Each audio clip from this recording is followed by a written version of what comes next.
Hello, everyone. We should be live. We should be working. There is some problems. Unicole was the greatest idea ever to exist in naval strategy.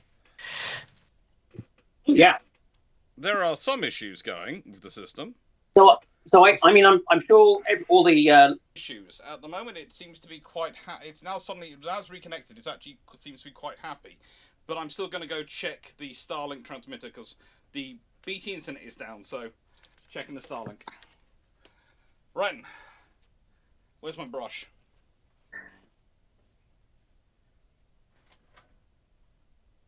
So Rune, are you? Yes. How has work been? How close to homicide have you been? Well, I realized that as of the last day I worked this past week, which was Thursday, of the last 30 days ending that date, I had worked 27 of them. That is unhealthy. Oh, I had coworkers who worked 30 plus, I think. It is indeed very unhealthy, Dan. It's also very profitable. Oh yeah, I mean, but these have also been the very long days as well, haven't they? I mean, they've only been 12s.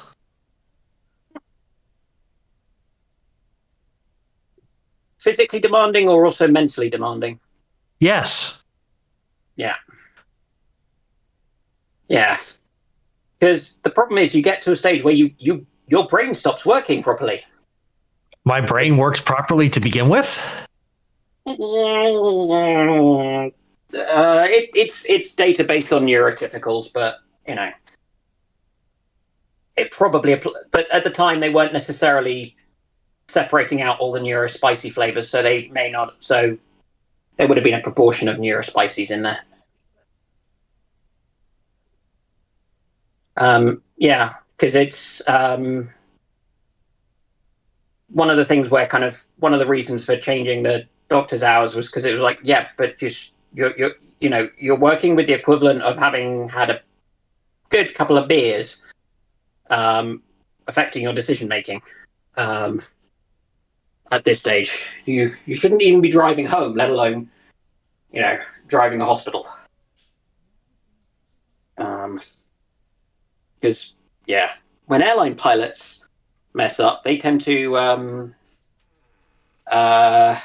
kill large numbers of people in one fell swoop, and it's quite exciting for people. Hello. When doctors do it, it's more subtle. Hello, everyone. This does appear to be working now. Yay! It's working. Hello. Hello. Hello. Sorry about that. We're having fun. We are having the normal fun of life known as the Tinternet. Having issues. The Tinternet having issues.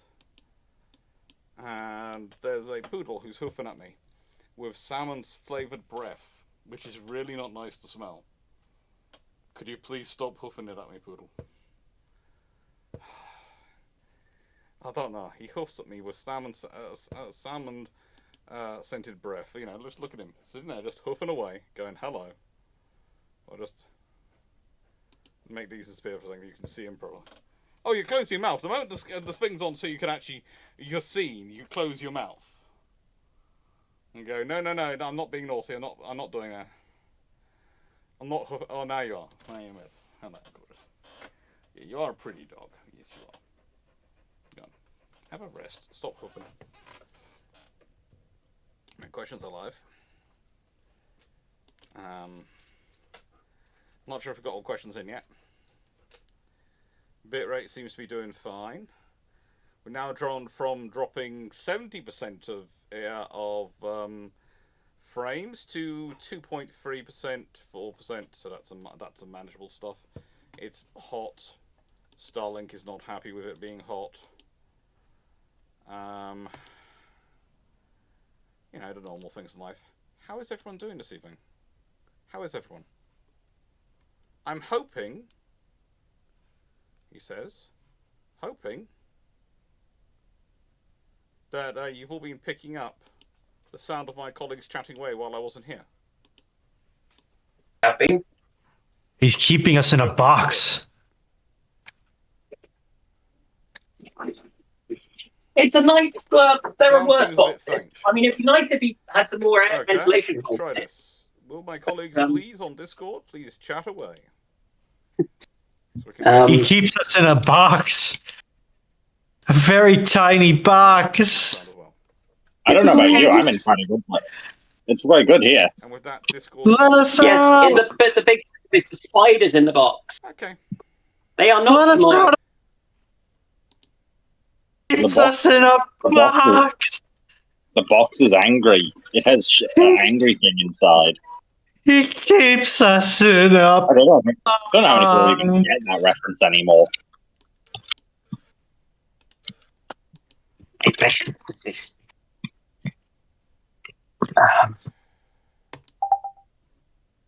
Sorry, I'm slightly distracted trying to cut up avocados and not cut up my right hand. You sound like I'm far away. I don't know why I'm sounding like I'm far away. I'm right here. Well, you we'll do sound that quickly, and is that better? Hopefully. Okay. You sound normal on Discord, and it has not changed. Yeah, I have no idea why I'm not hearing anything from my colleagues. You're not hearing the soothing sound of my voice? Apologies. You should be hearing the soothing sound of my voice. Hey, at least I'm not in a box and log back into Discord. Hey, at least I'm not dismembered and pinned to a wall in a box. This is you. Yeah. I don't think you logged out properly. No, but these nids I'm fighting very much are trying to do that, Ronan. So please stop helping them. Why are you fighting nids? No, I'm not picking up anything from Discord, and Discord because that's what the random enemy selection for this wave was. Okay. Alright. Let's fix this. Well, I've managed to spend part of my day building my Lego DeLorean from Back to the Future, so it makes me happy.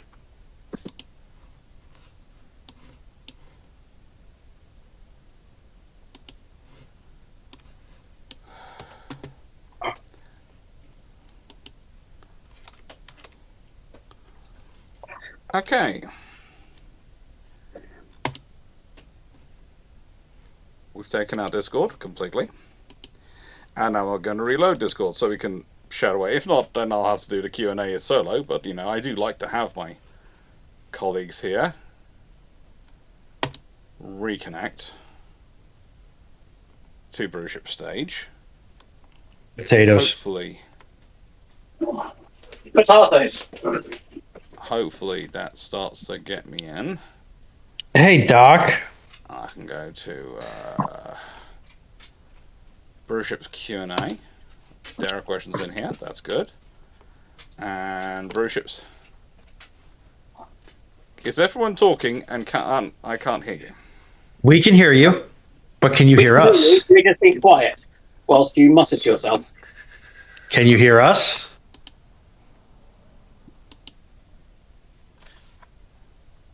Ground control to make check it.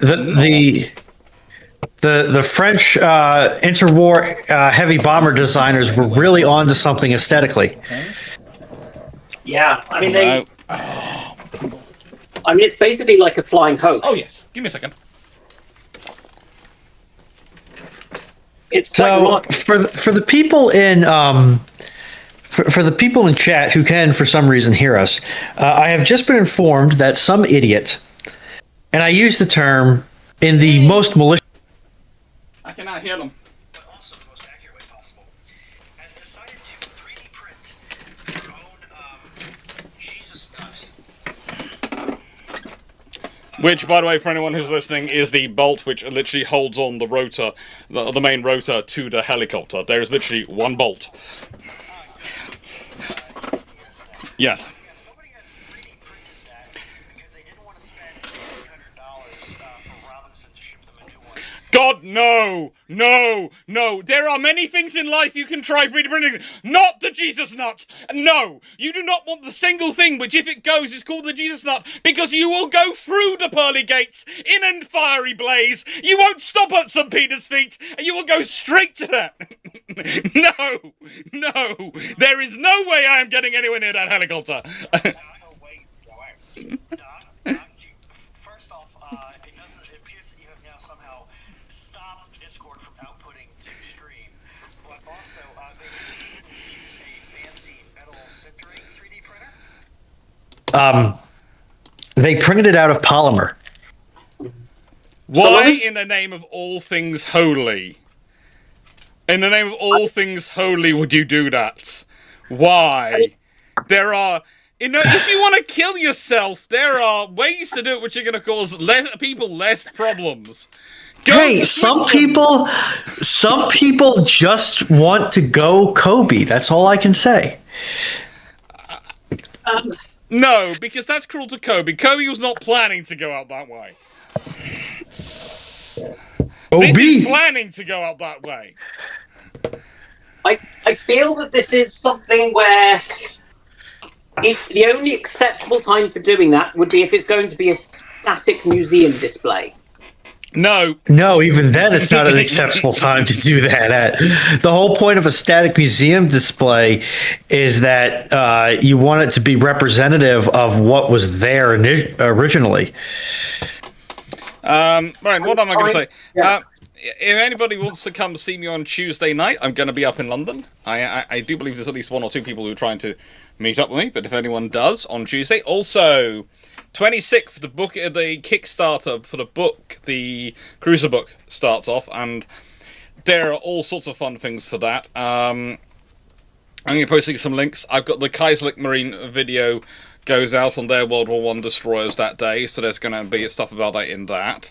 And I should say that in terms of the competition between my colleagues, again, Drac is miles ahead, but as I've said before, no one really cares because no one expected him to be anything less than miles ahead. So the real competition is between me and Giulio. Me and Giulio are having a lovely competition. We are currently far closer than I like to be. I would like to be further ahead. I would like clean water between us. And at a certain point, there has been clean water between us in the wrong direction as far as I'm concerned. So, thank you very much, everyone, for supporting so far. Thank you very much.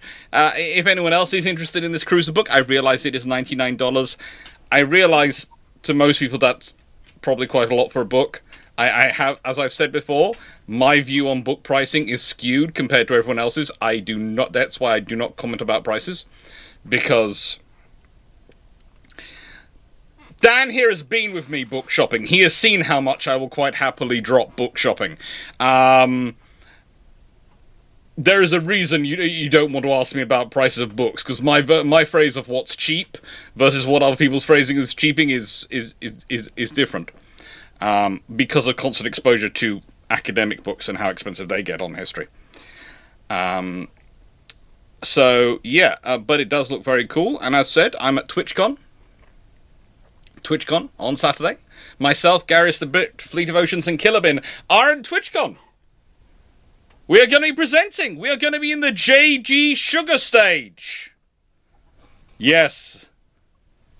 They decided we were sweet enough for the sugar. And it's going to be fun. It's going to be fun. It's going to be a lot of fun. There's also the fact that we end up in Rotterdam from basically Wednesday onwards. So everyone be mildly worried, because that's where me and Garrus are going to be. From Wednesday onwards, we're going to be in Rotterdam. Who knows what we're going to get up to? We don't come home till Monday. So we are planning on having lots of fun. Am I correct that he's taking you on a container ship that's in no way dodgy, having booked you both in as deck cargo. He did suggest that at one point, but then he remembered that I've spent more time on container ships than he has, and he's realised that I might actually enjoy that. Although, I did love the fact that the amount of people who didn't realise the joke about Sea State 5, and I suppose I should have mentioned it earlier in that video, is that I do like to do sea kayaking. Quite a few people know that I've talked about on this channel, it's one of my favourite hobbies. So, I've gone out in very small boats.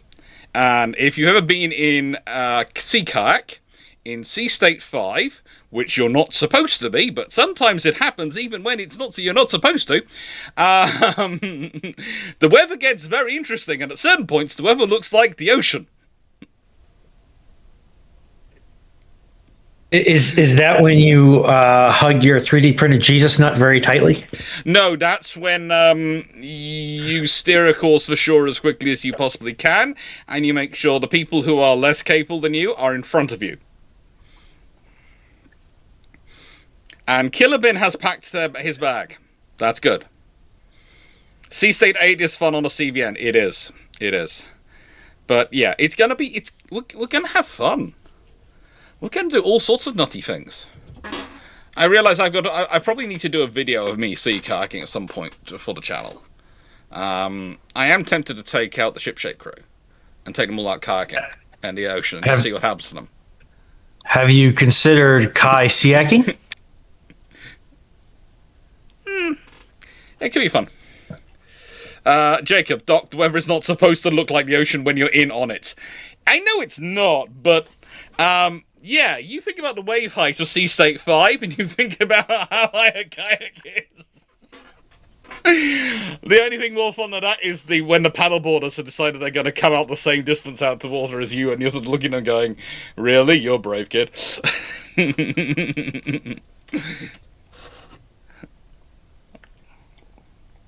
Yeah. Jacob, you're quite right about counting a kayak as being in the water rather than on it.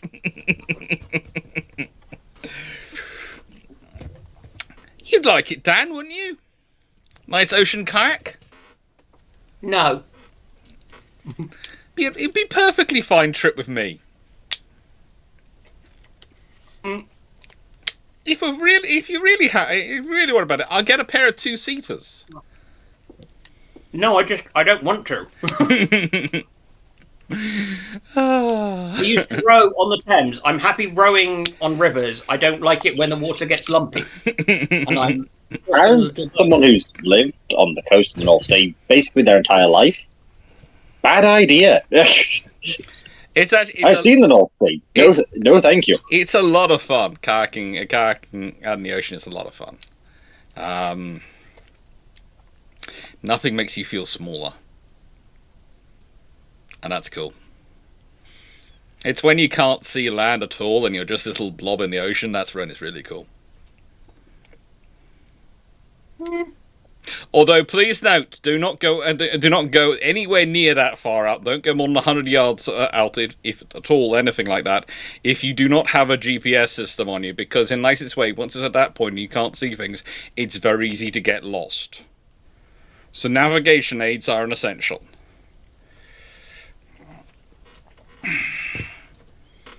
And I know people tend to sometimes go, well, as long as I have my watch with my dial and I can put it at the sun and I can work out east and west from that, and I sit there and go, yes, but you have a digital watch.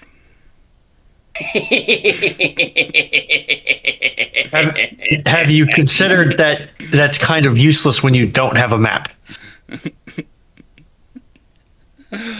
Yeah, well, in the nicest way, broadly speaking, if you head in the right direction when you've gone out, you should end up back at shore. Unless you manage to get it just right in Cornwall, so you end up going the whole way down the channel. In which case, it's very rare you'll be out at sea, but you'll know you've gone a bit too far when you start seeing ferries crop up on a regular basis. Here's what you do. You bring a flare gun. This way people know where to start the recovery mission for your body. No, actually, I'd say one of my most fun experiences with kayak has been launching it off the bow of a landing craft.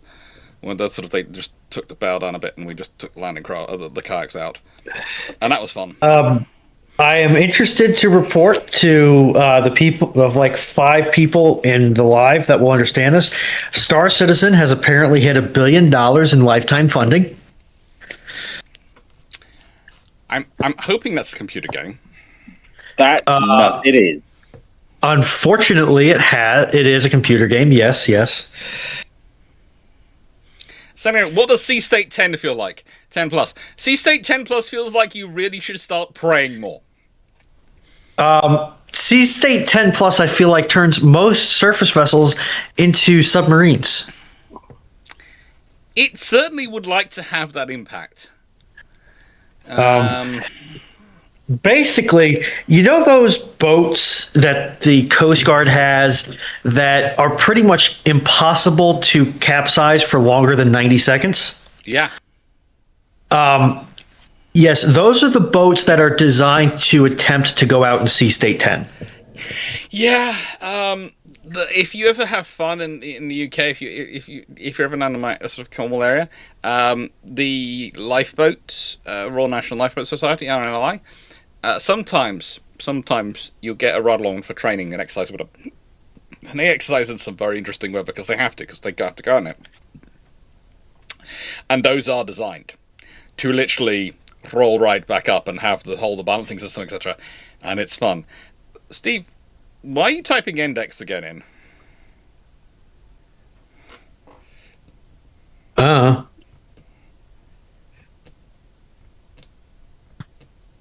Right. I think Panamonkey might have lost the questions, or at least my bot has. That would be suboptimal. Yes, that would.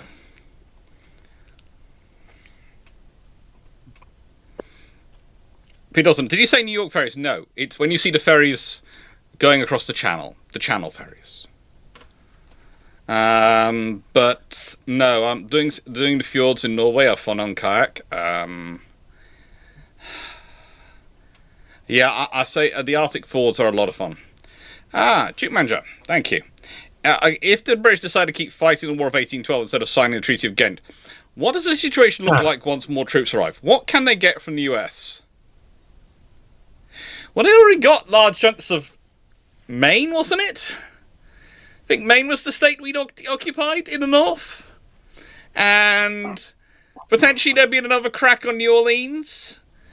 And possibly would have done something annoying to New York, but, you know, that's unlikely.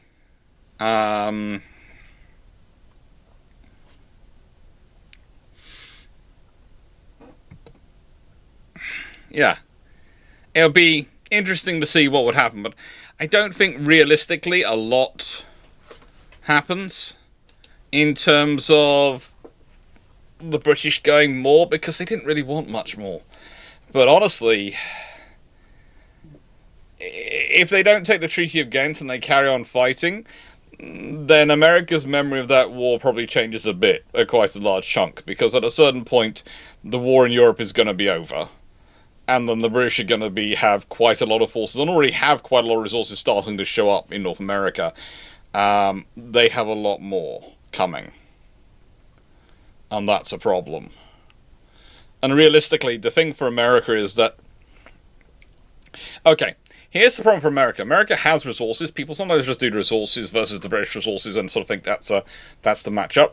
But this is pre-railways, right? This is pre a lot of the canal systems as well. So what America has a lot of maritime-based logistics, which is basically rivers and the sea.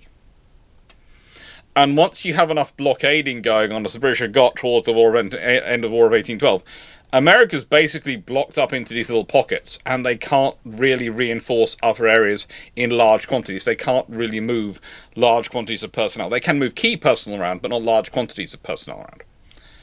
And that's why the British were able to do what they were able to do, with actually quite limited forces, because America didn't have the infrastructure to do a lot of the things they were doing. They wanted to do. Yeah. It was interesting. Brandon Larson. What is the panel's thoughts on my force composition for a custom mission I made in Seed Power?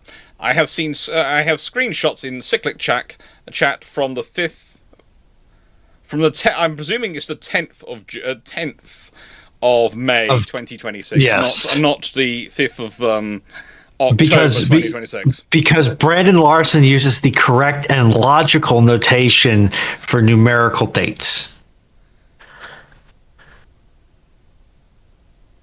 Okay, Knight, America won the War of 1812 by the simple fact that America continued to exist after the War of 1812.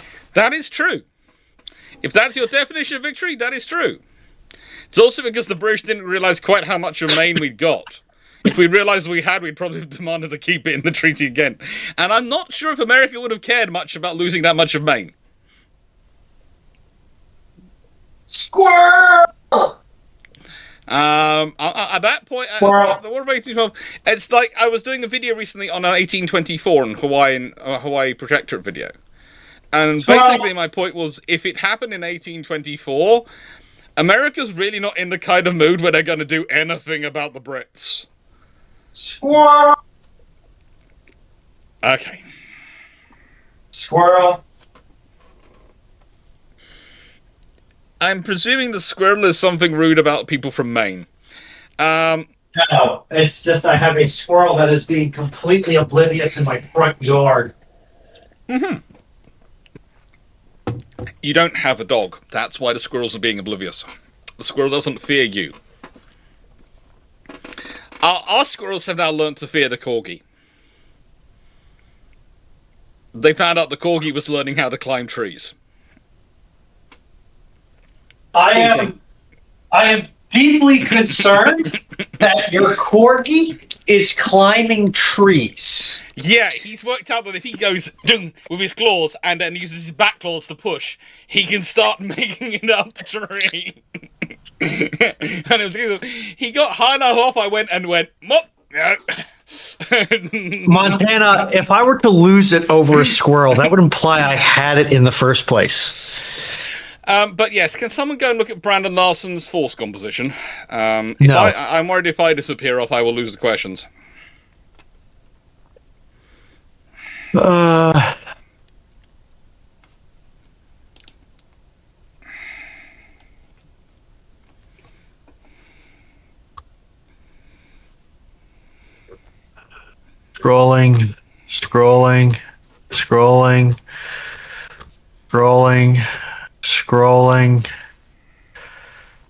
Scrolling. Ooh, Contemptor Dreadnought. Swirling.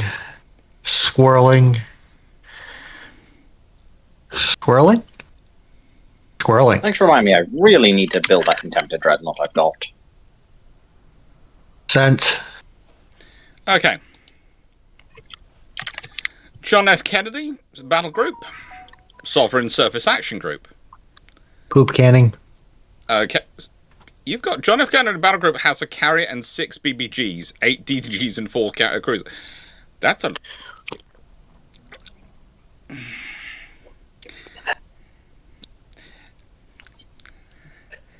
It's...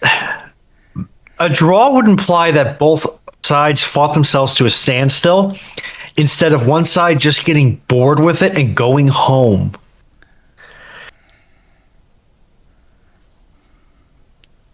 Yes, but did the other side take their cannonball with them? Doc, can I ban Seneca? What's Seneca doing? Are they winding you up over something? He's suggesting that the best date system is month, 4-digit year, hour, day, minute. If that's what it takes to wind you up, I think this is a good process for actually making you a harder, tougher individual. No, I just that just is so emphatically wrong. I feel like we need to purge that thought from our community.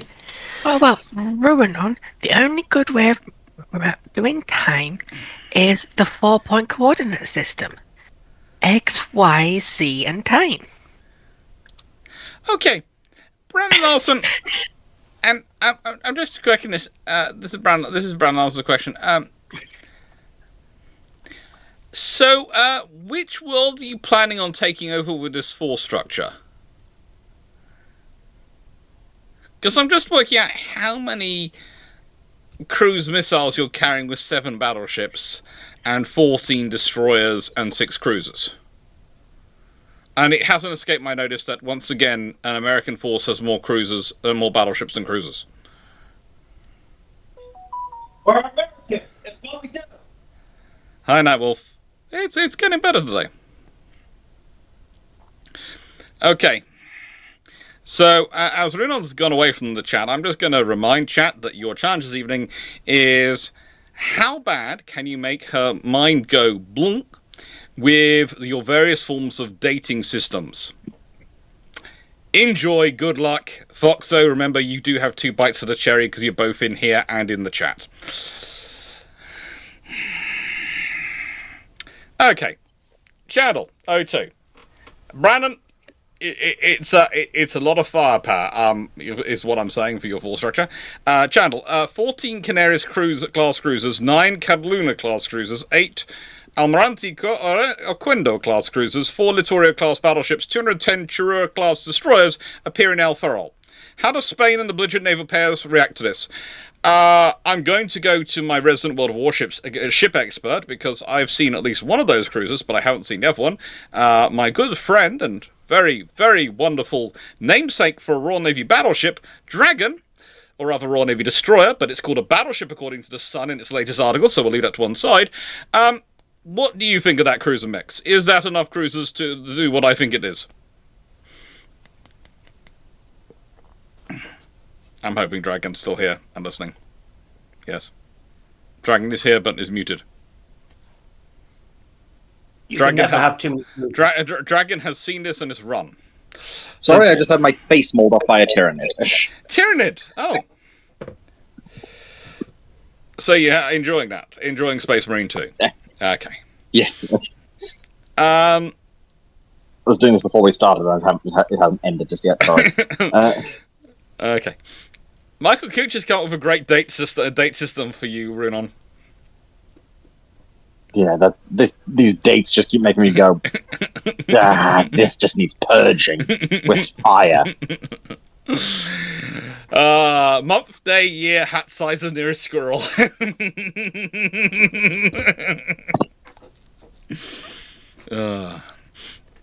I like the Pratchett one, where it's things like Year of the Surprised Stoat. That was a good year. That was a very surprised Stoat. It was. Didn't Tash tell you not to put your fingers there, Dan?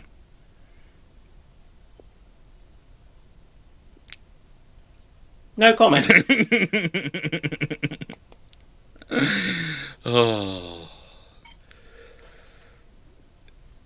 Yeah, well.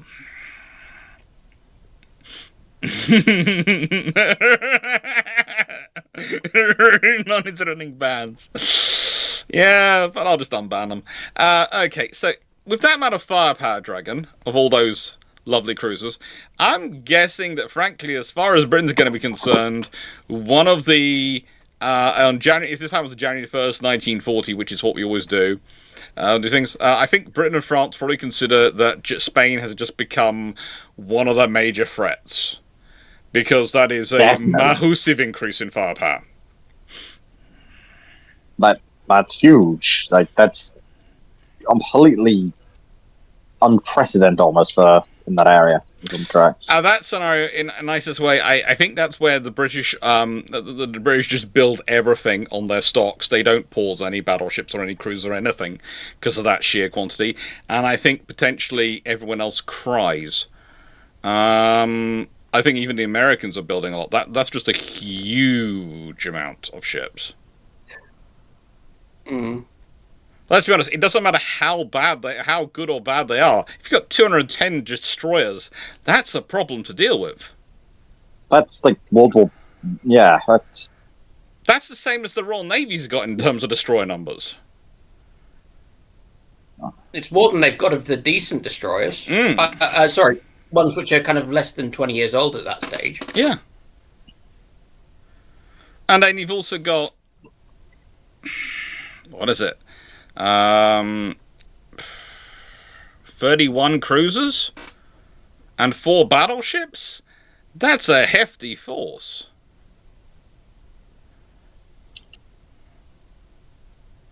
It's the problem for the Spanish is it's going to generate a response, and they are going to take some time to find crews for that.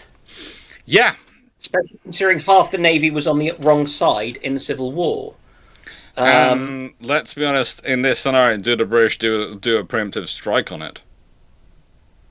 I think the British, or even a cutting out mission? It's going to depend. Will be breaking out maps of certain bits of Spain. And remembering, kind of, now, where did we land to take this place before?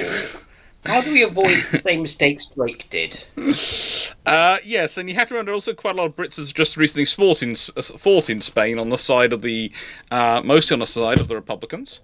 So, yeah, it would be interesting. Yeah. I think it could get tricky for the Spanish to keep hold of things. Yep. That's a lot of force. That's a lot of force. Montana. How big are funnels on a KGV class dimension-wise? Oh. This is actually an interesting question, and it's actually caused me to have some trouble thinking about it. Because I think I'm going to have to grab a book. Where's my fat book? That's the sort of thing which would be in my fat battleship book, but not in the thin one. The fat battleship book has all sorts of weird stuff in it. I can't see the fat battleship book. 2 secs. I've got my British warship plans from World War II. That will have it in it. That will have it in if you've got that. Yeah, I can just work out the scale. 2 secs.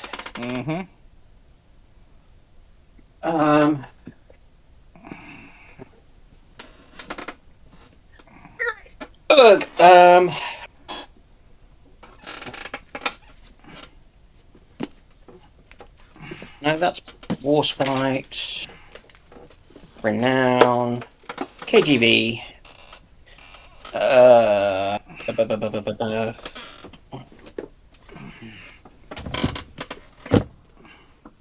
2 seconds, I'm just looking for the scale on this. I love the way you watch me pull books over your head, you big fluff. Let's just go, where are they all going? Why are they going there? Well, they're going there because I have to get out the front row of books, so I get to the back row of books, and I can get what I want out. I'm just trying to work out from the spacings of things. For anyone who wants to see what I'm doing, literally grabbing a book. Put it this way, in terms of size for compartments and things, I think it's why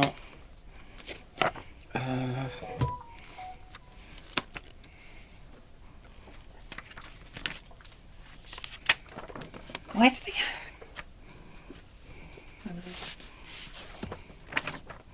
this is really annoying.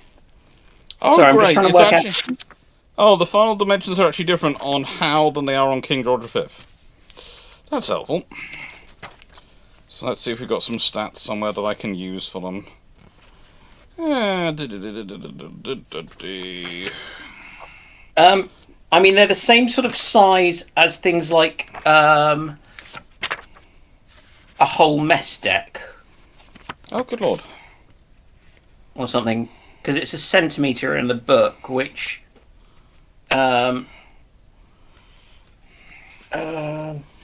it's just trying to work out what the spacing is between the kind of perpendiculars on it, because it doesn't have a normal standard scale thing.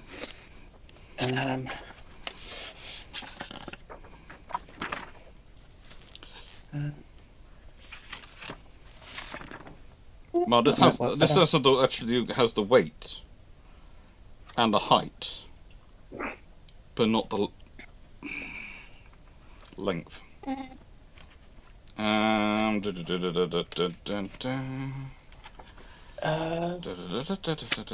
they'll have done it in feet. So in terms of kind of length, and I know that they are oval, so it's not the same. They are 9 feet. I think they're about 9 feet. That can't be right. No.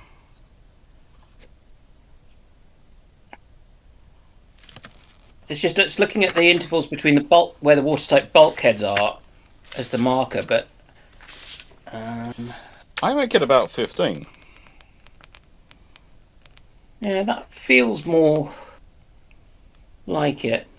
Because I'm measuring by bulkhead to bulkhead on this book.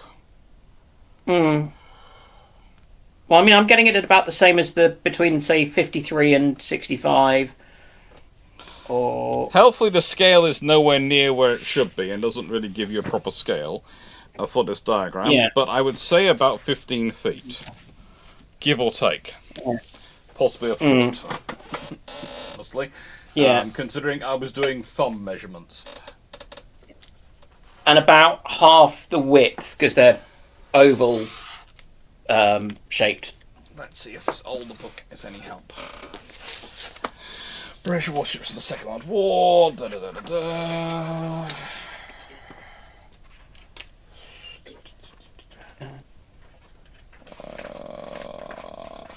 Okay. You see, when it says 1/8 of an inch equals 1 foot, it's great, except that this is not printed to the same size.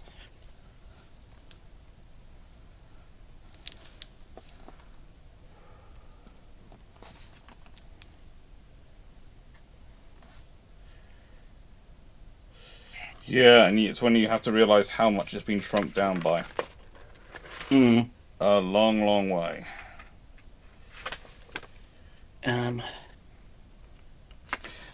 I am reckoning 15 foot, considering total length of the vessel is 750 foot, right? And by working out roughly the distance, yeah.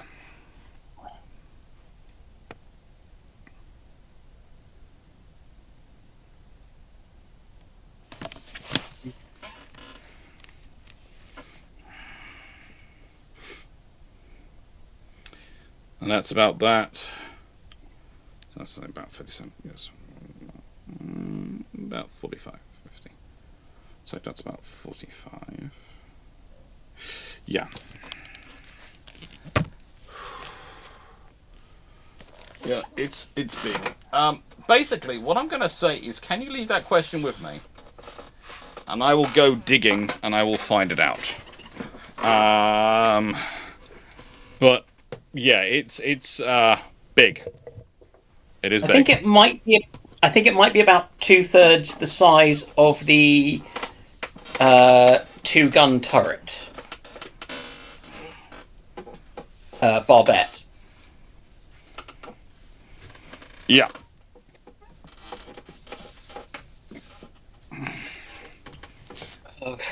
Sometimes you forget how massive these things were. This is why we need to go to the US and have a look at their pretty. I think at a certain point, you and I are just going to have to give up with the rest of the ship-shape crew of them coming with us, and you and I are just going to have to go to the America as a pair and just go, yay, we're doing battleships. If I'm still trapped in the United States, I'll be happy to show you around the 24 states legally go to. Montana, send me the question as a DM on Discord, and I will have a hunt for it. That would be very cool, Runon. And yeah, that would be fun, Runon. Nights ago, I think we've also got. I think it's also been thinking people like Stafford. Although Stafford did offer at one point to go, I'll take time off work and come drive you guys around. And I'm sort of going, if you do, we're hiring you for it. But that makes more sense if there's a larger group of us than just a pair of us who can. If Runon's there as well, we'll just hire something and just go, yeah, we'll hire a vehicle. We'll see if we can get organised. He's a Canadian. He doesn't count. Saying Canadians don't count as people is a bit rude, Renan. No, Canadians don't count as American tour guides because they're Canadians. Yeah, They're still but, from North America. and let's be honest, the Canadians have spent a lot of time wandering around America at various points, usually quite heavily armed.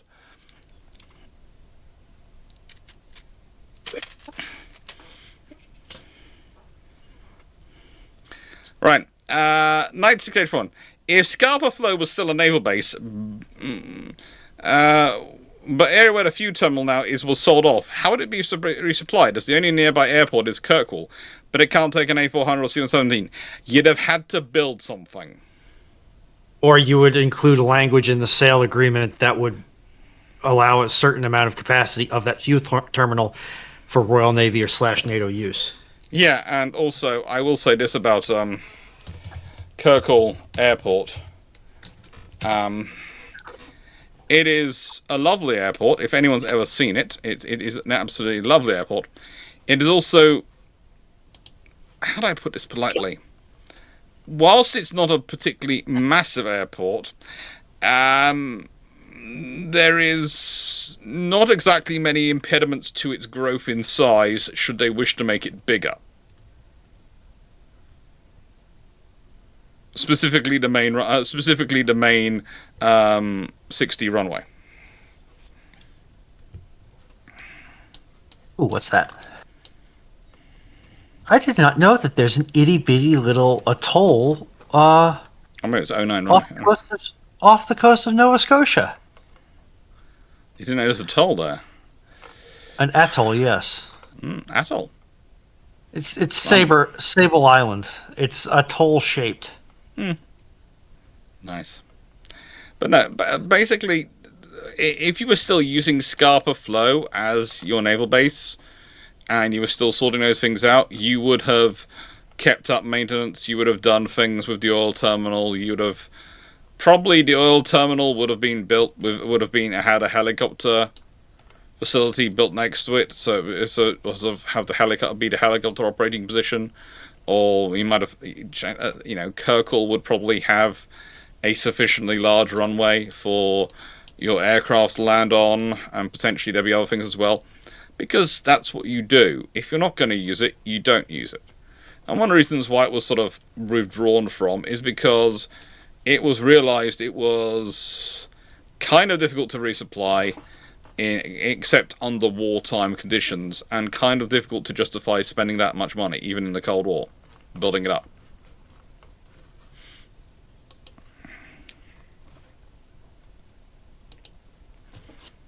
And also, you would, if you're going to have a naval base there, that you're going to expect to do 50% or 75% refueling on, in the nicest way, you can't do that by air.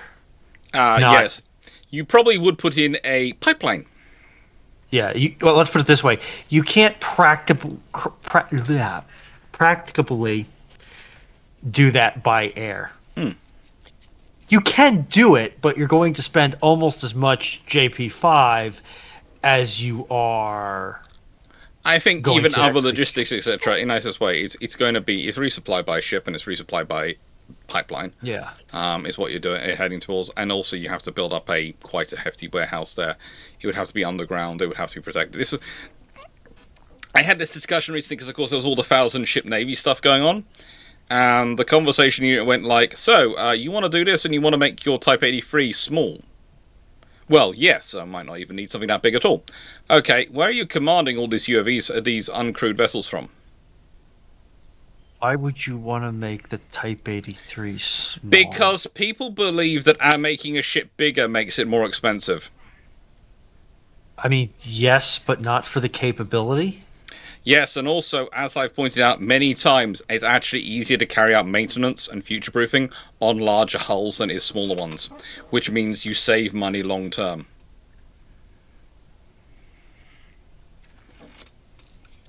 I would like to... Why are people like this?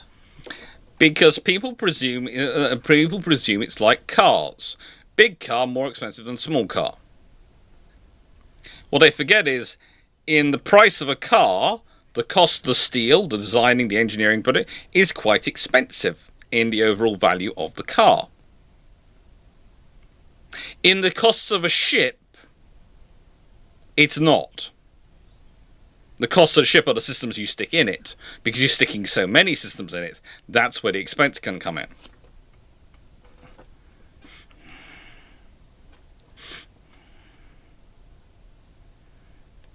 Anyway. Sanaginero, how long could iron-hulled ships have taken from the first steamships onwards? Is it possible that we would have gotten full steam-powered wooden ships? We did get full steam-powered wooden ships. There were a few of them. There weren't many, because at the same point as you're doing a lot of development of steam, you're doing a lot of development in boilers and boiler manufacturing and engine manufacturing, and that leads to a lot of developments in metallurgy of steel and iron, which leads to a lot of development in terms of production of those things, which also means that, frankly, we've got the substance where we can make a hull more efficient. Yes, it's going to be, broadly speaking, heavier, but it's also going to be a lot more space, because it doesn't have to be as thick. Bummy thick. Yeah. Jacob, how did William the Conqueror manage to build his fleet for the invasion of British Isles in such a short time? Descended from Vikings, and his wife actually all sorted out quite a lot of it. It was mostly organised and run by his wife, not necessarily by William the Conqueror himself. She even personally made it, got the ship built for him. She organised a very good shipbuilder to come, and they didn't build ships to last. They built ships to get them across the water. Which is one of the reasons why they had to be quite careful about with the weather.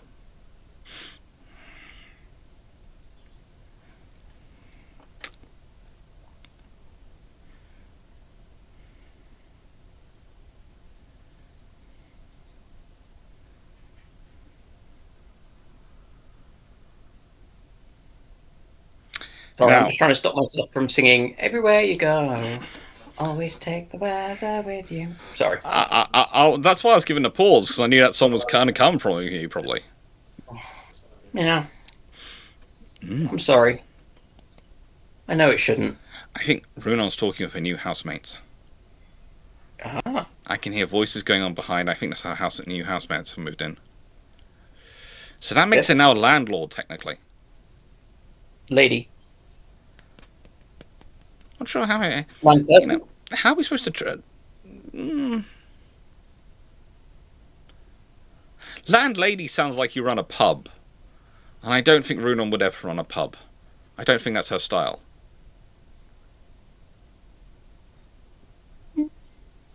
It could be the squirrel, Timo. It could be the squirrel she's speaking to. Oh, Stafford, how would an admiral from the 1870s fare in the 1670s, and what class of ship would they choose as their flagship? The biggest they could get, and they'd probably be better than pretty much than anyone else in the fleet. Leslie, land person. That just sounds... Land person sounds... Weird. Weird for some reason. Just sounds wrong. Cartoon man, get out of my pub. Yeah, I could actually imagine, actually now think about it, I could imagine Runon saying that. I could imagine her going all Peggy Mitchell saying, "Get out of my pub." Well, when she's back, let's see if we can get her to say that. I mean, my ability to imagine that is slightly impeded by the fact I've never knowingly watched an episode of EastEnders, so...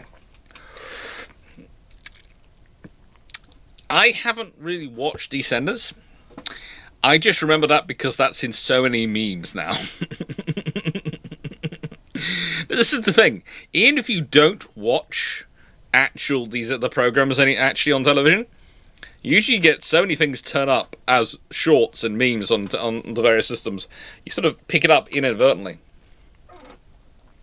So I would say 90% of my Game of Thrones exposure in terms of actually watching the programs rather than reading books has come from shorts.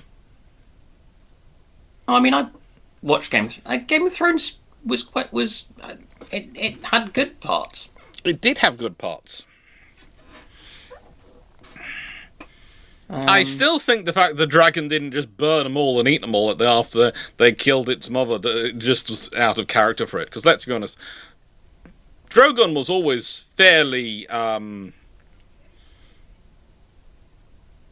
violent as dragons go. Just picking up his mother and flying away with her seemed like a bit of a letdown from him, honestly. Incinerating the lot and then flying away, that's more his style.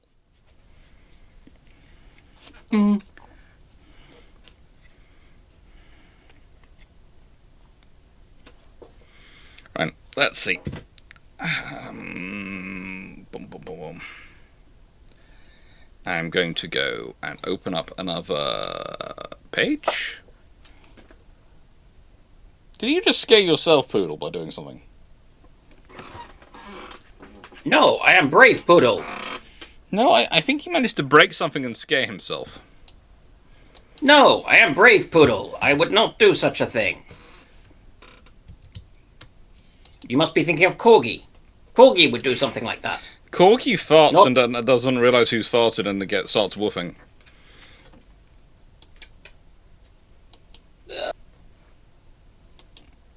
Literally. Silly. Corgi, the other day, woke himself up with a fart and then started looking everywhere for who did it. It was hilarious. I know, I have reached the age now where fart jokes are funny again, but mostly those doing the fart jokes are my own dogs. I think that's acceptable.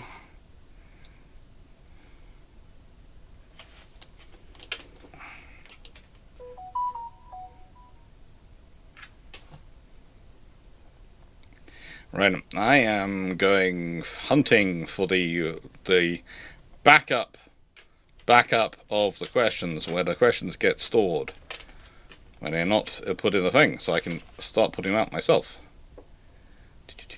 There we go.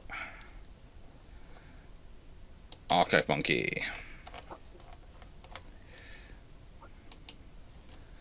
So we are on the 24th, so I have to go up to 24th. And how far have we got? We've got to Stafford Thompson's book. Oh, Stafford Thompson's one. Yes. Okay, so now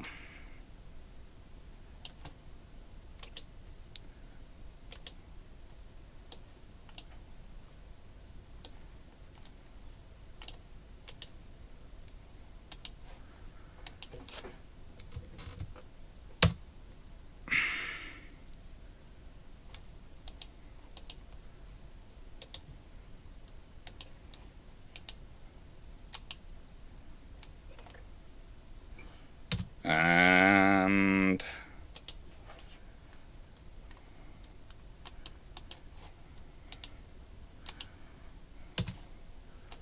alright, bum, bum, bum. So, Duke Manager, if there was an AdMech-style machine religion on Earth after an apocalypse, what would be the most wholly naval-related technology? Probably any nuclear submarine, because there actually is a movement to try and create a religion around nuclear waste. Let me put it this way. The idea is the best way to preserve information about things which are dangerous, i.e. nuclear waste storage systems, is if they are built into the cultural memory. So they are passed down from generation to generation. And so there has been this idea for a while that you need to set things up so that in a world where there's a massive nuclear exchange and things go bad, there are things left to create a religion basically around nuclear waste, where spaces where it's stored become demon places that people don't go. And this has been explained to me in many ways over time, as people have lots of scientific reasons for it. But in my world, I usually just say it's a load of scientists trying to play Plato. Yeah. No, they've just read too much Dune. Probably. Another kind of slightly trippy stuff. I mean, because you get some of that from the sort of the Shannara series as well, I think. Yeah. Yeah, when there was the kind of vogue for post-apocalyptic stuff.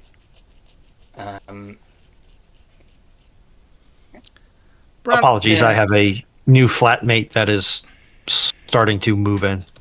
Don't worry, we guessed you were talking to your tenant, and we decided two things. One, we'd probably call you a landlord, not a landlady, and the reason we did that is because landlady sounds like you run a pub in the UK, and that meant the whole thing of wondering if you could do a Peggy Mitchell get out of my pub style sort of thing. But you know, everyone's now working on that, basically, to try and get you to say that sort of thing, and in response to them keep posting different date systems. Yeah. Why does Balfour Hospital look like two mollusks? That's fun time. Brandon Larson, what is Dr. Clarke's favourite US Navy warship?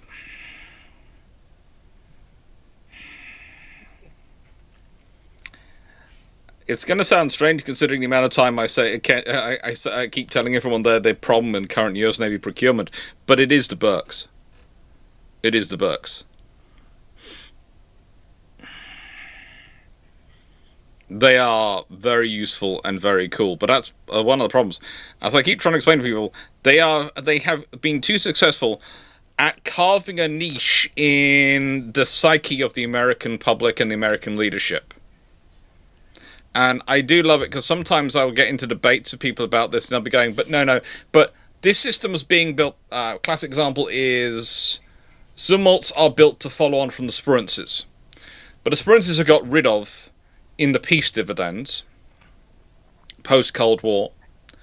And by the time the Zumwalts get around to the point at which they're being debated, no one's thinking about Sperances when they think about destroyers. They're all thinking about Burks. Burks are the destroyer. Burks are it. Burks are the only game in town. And that's the trouble.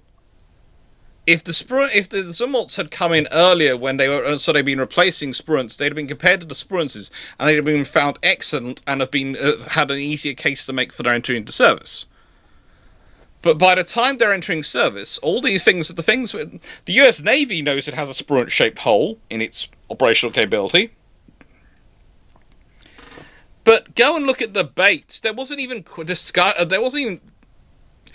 barring a very small number of individuals, there wasn't really any discussion in Congress about Spurant's replacements when they went out. Wait, you want meaningful Spruance? You want meaningful discussion in Congress? No, the thing is, how do I put this? I treat discussion in Congress kind of like I treat discussion in UK Parliament. Has the discussion level reached the point, has the conversation reached the point at which the politicians feel like they should make a statement on an issue so that they can say they've made a statement on it? If it hasn't reached that level, it's not having any impact at all. It's, you know what the level of debate is, what the level of discussion is, by how many politicians feel that they need to express an opinion on it, because let's be honest, it's a pretty low bar for politicians to get involved in expressing opinion on things these days. There's a bar? I thought somebody just had to ask them a question. Yeah. No, we have. There are quite a lot of bars in the House of Parliament. There are quite a few senators who wish they could transfer to the UK House of Parliament because of the sheer amount of alcohol they have in them. But we'll leave that to one side. Are there actually bars in Westminster? Yes, there are. Like there are actually bars. The building, Westminster? Yes, there are. Yes. And they have a very nice. The pricing is very nice. Let me tell you that. In a nicest way, the quickest way for the British usually to turn the US Armed Forces into the the extended British Armed Forces is to invite them in our ships and show them we have alcohol. Suddenly our ships become some of the most important vessels in the fleet, as far as the US Navy is concerned. So what you're saying is that the pub on the QEs is part of their defense in depth strategy, It's made as well as the morale boosting. It's made several U.S. Marine squadrons end up, after a good night drinking, start pledging allegiance to the Queen and now the King. And pledging they will defeat their enemies. How about confusion to their enemies, as I have now been introduced to is a thing which exists? Oh, yes, we like that. And Gossy Panda, so given the US are building a battleship... No, we are talking No. about building a battleship. That is a very different thing. Well, the trouble is, that's what I think Gossy Panda meant for there to be more of a question there than there is. So I'm going to say that's done, because there isn't really a question there. I think Gossy Panda? Yeah. Possibly. What? Oh, you got Gossy the Padre. All right, more Padre. questions coming up. Gossy the Padre, I yes. think. I for some reason I always called him Gossy the Panda. What? I have no idea. No. That's just... Don't ask questions. It's Doc. His brain is fried with builders. Knight has a two-parter, so I'm going to grab Anant's question. And... especially as a two-parter for Dragon, who I think is still currently killing people in Space Marine 2. No, I think heretics. technically he's being killed. Last I heard, he was fighting... oh, what do we call them? Tyranids. Yeah, Tyranids. The bugs. Okay, so...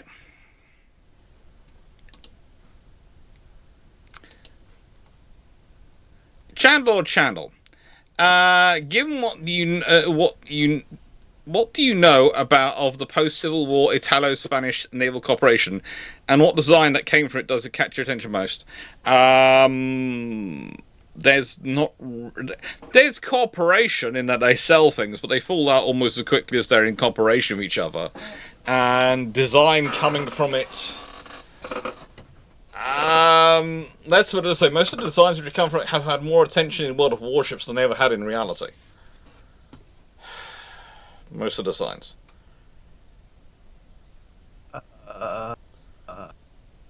Montana, someone make sure Foxo is not eating dragons inside due to underfeeding. Dragon will be back in a couple of minutes. Foxo needs food.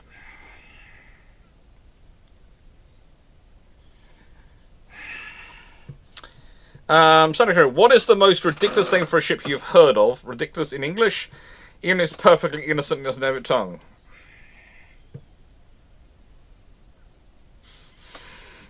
Schleswig-Holstein. Oh, there are... caramba. It's getting a bit cruel. I could just say Hosh, but there again, that reminds me today that... I did look... No. I put a picture of the F-127 German frigate, that's 12,000 tons, their new air defense frigate, into the group chat for Ship Shape. The only one who came back, I said, I'm starting to question German design design aesthetics, I think. And the only one who came back and said, I like it, was Fleet. Yes, I was more questioning when did they ever have any, and thinking about the inefficiencies of things like the Bismarck. The Scharnhorst were quite pretty. The Bismarck wasn't ugly. The F-127, though... yeah, it's not a... It's got a significantly... a sufficiently nubbly forehead it could pass for a Klingon. Yeah, it's and not a flattering Klingon. It's got a hull shape only its mother could love. Is that the one with the questionable superstructure? It's got many questionable things. I think in a nicer way. If I keep trying to organise bilge pumps, and I think that on procurement and ordering, and I think if that one comes up, I think I can just about tell you that me and Drac will probably spend a good 10 or so minutes going through that superstructure shaping and organisation and just going, Yeah, someone's had a lot of bright ideas here, and these are things which all work in theory.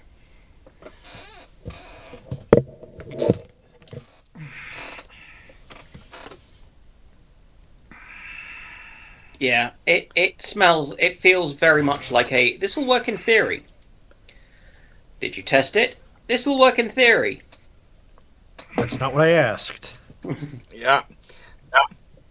Dragon, and this is from Knight. For Dragon and Foxo, it's Azure Lane.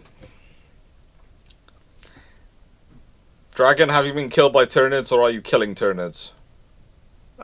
He may still be AFK.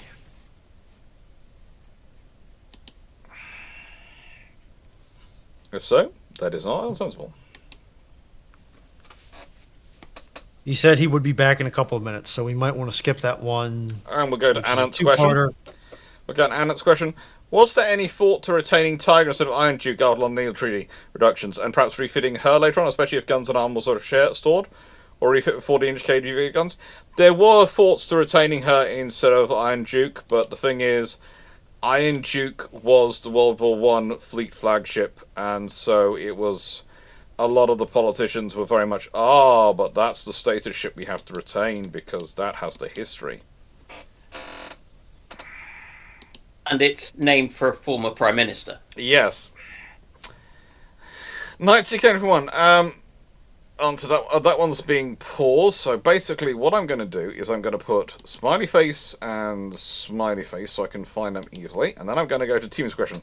Should Europe create their own VLS cells for short to long range AA missiles and anti-ship missiles? That's called the Silver Program. It exists. They have it.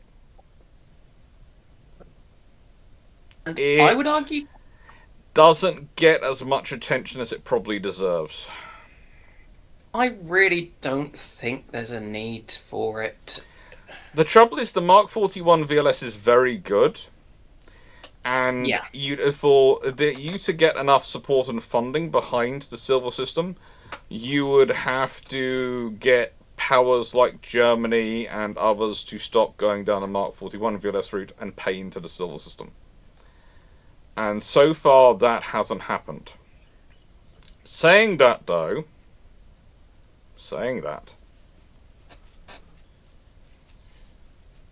that works as long as America is considered a reliable seller of weapons. Now, there's been a lot of fuss made about recent scenarios with Japan, their order of Talams, Tomahawks, and the fact America has basically gone, sorry, we can't deliver these on the target schedule we're doing because we need to restock our own. That's fine, that's expected. The thing is, there are two scenarios which could happen with this.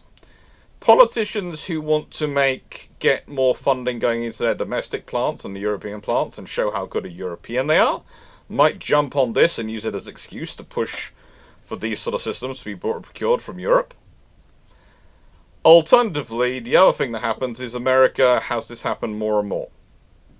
Because America's doing more operations, they're looking at their stockpile more, and their production facilities haven't, whilst they are growing in capacity and they are growing in pace of construction, aren't growing fast enough in either of those things.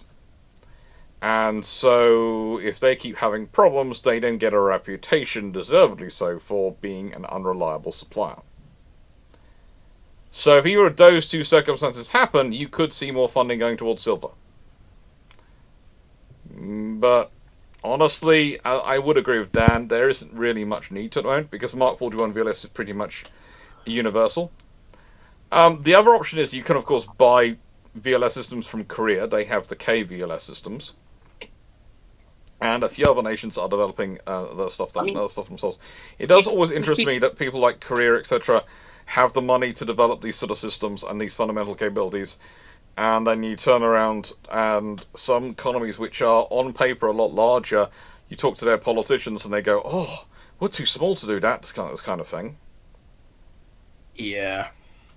Surprisingly, governments will find the money for things that they want to spend money on. Yes. Yeah.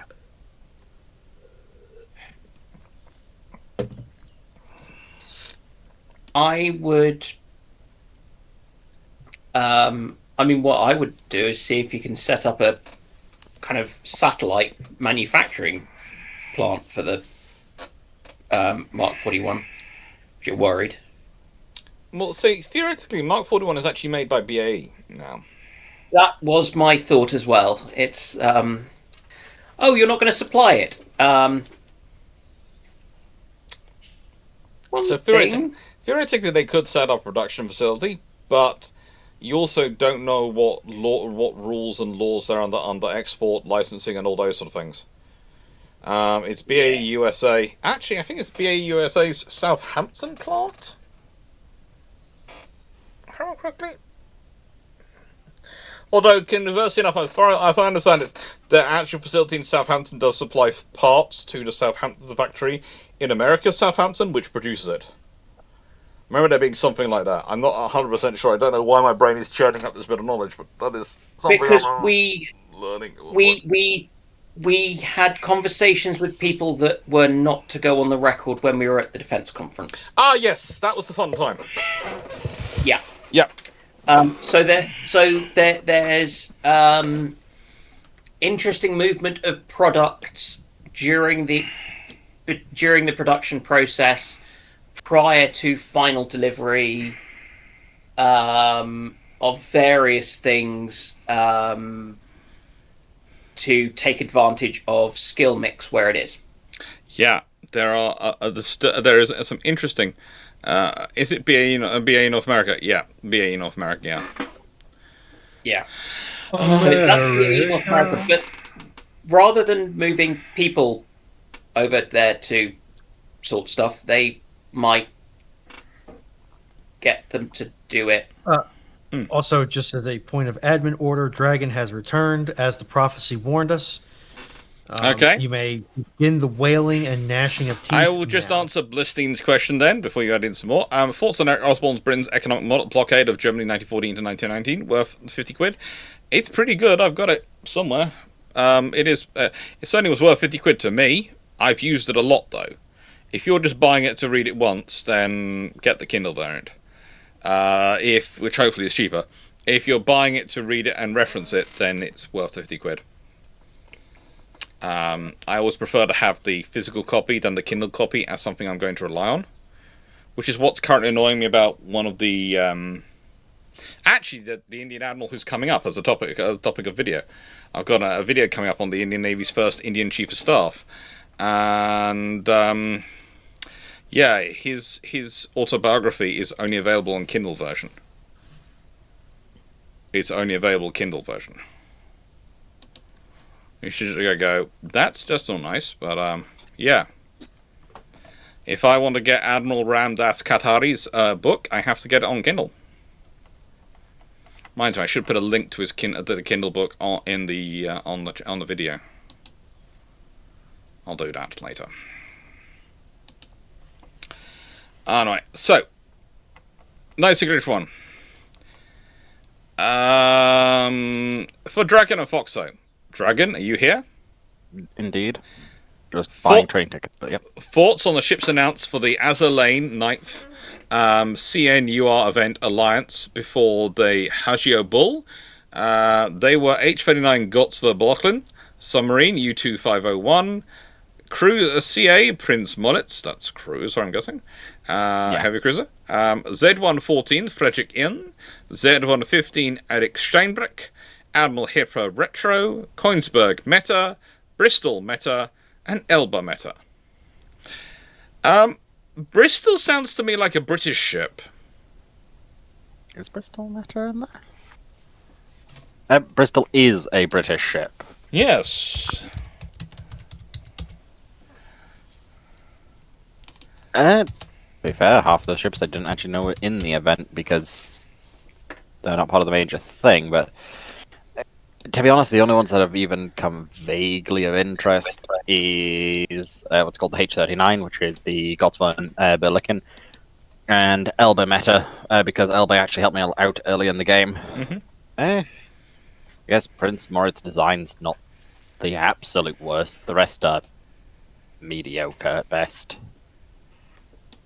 Honestly, yeah. They're really reaching for what they can actually add to Iron Blood. Bristol is actually an American ship, apparently. They've got USS Bristol. Is it Bristol? Is it the USS Bristol? Maybe it's an. It could be both, honestly. But the picture I found of one is USS. Is it there? Yeah, no, it is the Eagle Union Bristol. And I don't find Bristol Meta anymore. This is going to sound strange, but for some reason she has a magnifying glass and looks like a heavily armed version, well, a heavily armed brunette version of Amelia Watson. Yeah, kind of. Honestly, I forget Bristol is a old. Are you saying you don't like the concept of a heavily armed brunette? Amelia Watson. Yes. I'm not sure. The question that comes up from me is, does she have a small Bristol like Amelia Watson has a small army? At which point, then we should all be very worried if that small is a similarly heavily armed. So, pretty sure Bristol Meta isn't actually part of the event, so I don't know why that one got mentioned, but okay. And same with Königsberg Meta also, or unless they pop up in the story and not actually available, because I haven't went through the story just yet. That's the only thing I can think of. Channel. In relation to question 2, and I'm presuming you mean cooperation between Spain and Italy, while they are under fascist dictatorships, produced any destroyer designs? I think it produced a lot of interesting designs on paper, but nothing more than paperwork stuff. I mean, they had a big problem that the Italians really wanted to take the Balearic Islands, and the Spanish didn't want them to. No, it did produce issues. Brandon Larson, what if the USN and Royal Navy in 1812 are swapped? USN is going bankrupt. US government is going bankrupt. They're going to love it, but they're going bankrupt. They have a very narrow window in which they can dictate terms to London. Yes. And then after that window passes, they're going bankrupt, or they are selling, scrapping, and or... no, just think about it. Are those ships going to disarm themselves before they've had their wages paid? Oh, that could be problematic. And then you've got the fact that if they've taken as many prizes as they could, considering they are the world's largest navy taking prizes, if they're not being paid their prize money? Oh, no. I think what you end up with then is a naval rebellion in America. Their own warships taking things over. To get their shouting, "We want our money." Oops. Yeah. It's one of the things of, you have a greatest navy in the world. Yes, but you also now have to pay it. Oh, don't! Doesn't that happen to other people? Regan Mender, if I'm building a modern frigate, which style do you prefer or design for? Specialist or versus general purpose? Depends which navy you're talking about, which navy I'm building for. If I'm building for a navy that overall has a larger escort force and has things like carriers, etc., to provide outer area air defense and all these things, then I'm probably more inclined to go for a specialist because they're going to give me better return for my investment. If I have a force which is more surface action based, etc., I'm going to lean towards general purpose as a rule because I'm going to want to have the flexibility of force structure.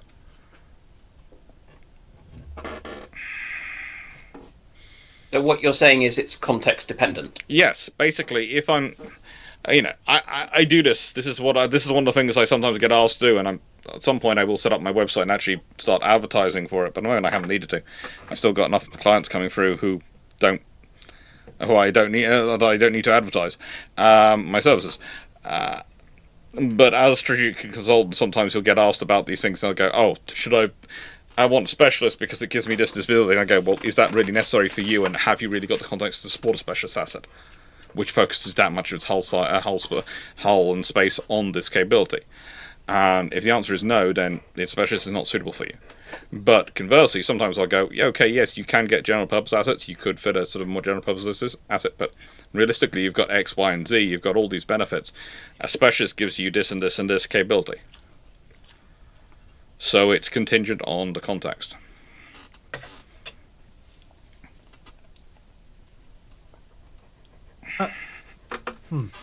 Karen 151. Is there any of the World War I infrastructure left at Kiel, and does the ferry from there to Oslo follow the same route as the World War II invasion fleet? I think the ferry does follow pretty much the same route, because there's only real... unless you're going to add in a whole load of extra twirls and going places you don't need to go, there's no real point in doing a different route. And in World War I infrastructure left at Kiel, I haven't spent enough time going around Kiel to tell you about that, really. I think there's a lot of infrastructure on the same sites as where the World War I infrastructure was. But I'm not 100% sure. I'm not sure if there is or isn't, really, because I haven't spent enough time there in sort of the museum areas, etc. Alright, what was Renown's material state in the war? Could it have been possible to retain alongside Vanguard if a use case for existed? Perhaps pushing KGBs in reserve? Not really. This is a vessel which has served through 2 world wars and all the 20 years in between the hard way. Yes, it had a modernization prior to World War II, and yes, it was in fairly decent nick for a large chunk of the war, but it was also very, very hard used. Very hard used. Which ship was that? Sorry, I Renown. blanked. Yeah, I can't see her lasting much longer. No. Now, Rolly, I can give you these biscuits, but if I give them to you, this is the empty of this box. And I don't know where the other boxes are because they got moved by your sissy and Auntie Sam when they came to visit. So, that's empty now. The interesting one about that is, though, is that they actually were looking at keeping her post-war. Yes, there was a discussion. She was slated for a 1945-1946 upgrade and refit program.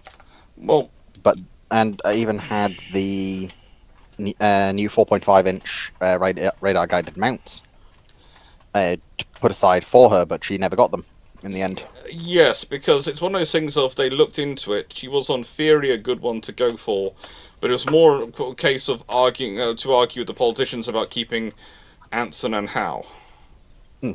About keeping the King George V. Is how expensive is it going to be to do this ship? Because realistically speaking, she's 3 decades old at that point, isn't she? Yeah, she's very old, and she's been very hard used.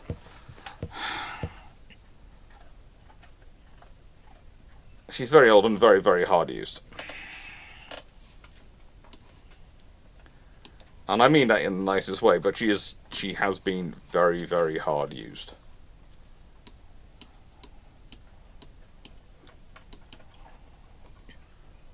Yep. There we go. But she's a good ship. Channel, in the event that Italy stayed neutral, like in your video on topic, would the said cooperation continue? Potentially. Potentially as the 2 neutral powers, the cooperation would continue. But also it might not, as a way to show everyone they are not up to any no good. And for fear of the other one dragging them in if something goes wrong. But potentially they would. Now, so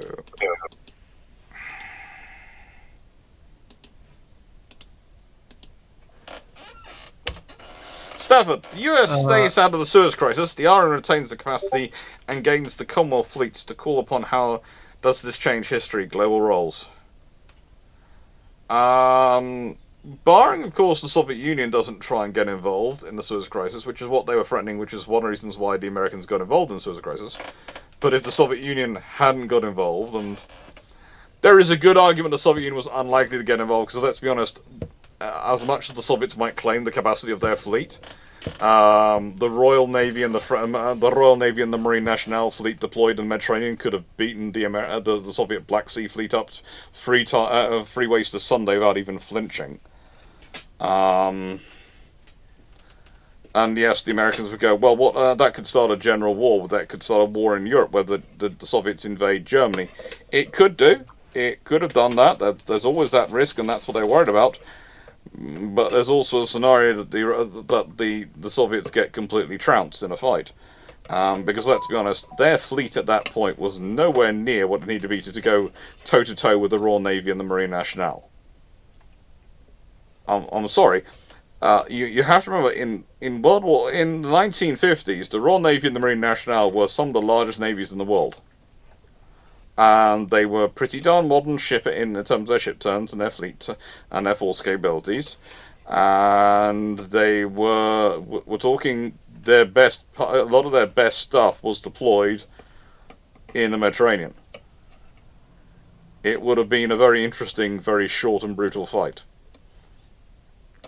What happens longer term? Longer term, there is a potential that you have the Commonwealth becoming not so much a counterpart to the Americans, but a sort of another, so that the Americans don't have it all on them as the sole superpower of the West.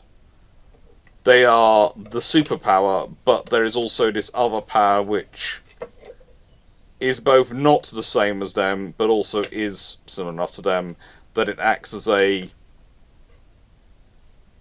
burden sharer. If that makes sense. But that'd also be very interesting to see how to get it working out. I'm excited to be a part of this plan. Yeah. In some ways, the Americans were too good at dealing with competition. Daniel Phillips, the Germans built 1 in 3 U-boats as mine layers for the entire Nazi regime. How much a boost is the U-boat force, and how do the Allies counter it? It's quite a big boost to the U-boat force. It's also already baked in countering it from the get-go by the British, because, let's be honest, they were ordering the corvettes and everything else they were ordering were initially being ordered as actually mine sweepers. That's what they were looking for, because mines had been such a prevalent part of World War One. Doc, we have 2 questions remaining, and that would be Larson's and Knight's. Okay. I thought we also had Carrots and Timus.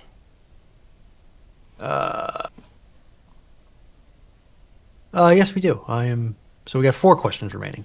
Yeah, once we get down to 2 questions remaining, then we'll open it up again. Can we get a new, bigger box for the panel? What? I think people are worried about our welfare stuck in boxes. Oh, spiders in no. your chat. If we let them have too big a box, then they'll start demanding things like seats and maybe even liquid. No, we can't give them a bigger box. You mean I'm not supposed to be taking from this 3-month stockpile of Iron Brew? That's a very thin edge of the wedge. Brandon Larson, do I watch F1 races? Look, I like the engineering on F1 cars. If you leave me alone with an F1 car, I will want to drive it, and I will want to muck around the engine in it. Watching Formula 1 racing is not that fun for me. It's not really my thing to watch. I am more the person who watches Rally Championship than Formula 1. I like to watch my cars skidding off and still fighting to come back. I like to see them going around corners at speeds which, frankly, no one should corner at, but I love it. Would you like to see them survive an impact with a marmot? Go on. Would you like to see them survive an impact with a marmot? Honestly, there is usually more likely to have an impact with a human. Some people watching the rallies get very, very close, even on the bends. Considering you're watching and you're just going, "You are nuts." I have great respect for you, but you are nuts.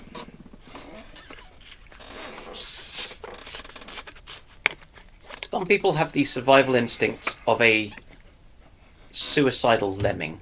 Yeah, next time Dan comes down to Cornwall, I've got a friend who wants me to cover some of their races in their Subaru, so I'm going to sign Dan up as my navigator.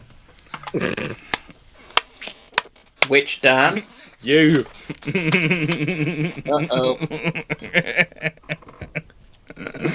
And you sounded like a B1 there. That was almost a brilliant B1 battle droid. Uh-oh. Right, so 9681. If Yamato had 36 5-inch 40s in the 18 twin turrets instead of 12 6.1-inch in 4 triple and 12 5-inch, would a Sandai's a 5-inch Type 89 dual-purpose battery have had any advantages and disadvantages? It would certainly have given them a stronger AA punch, and allowed them to cover more zones for anti-aircraft attack defense. But it would have meant that in terms of their secondaries, they are not really good for anything other than plastering light cruisers and heavy cruisers with high explosive. But, you know, that's fine. We do so love it when our light cruisers get plastered. Yeah. Well, You know, the problem is that Star- they're with the slow procurement, they're getting to be over 21. So Yeah. With this Star Wars set sure does include a lot of lightsaber Actually, hilts. no one's done it, but someone used to do the stat every year and used to announce how much of the U.S. Navy's fleet, how big a proportion of it was now of drinking age.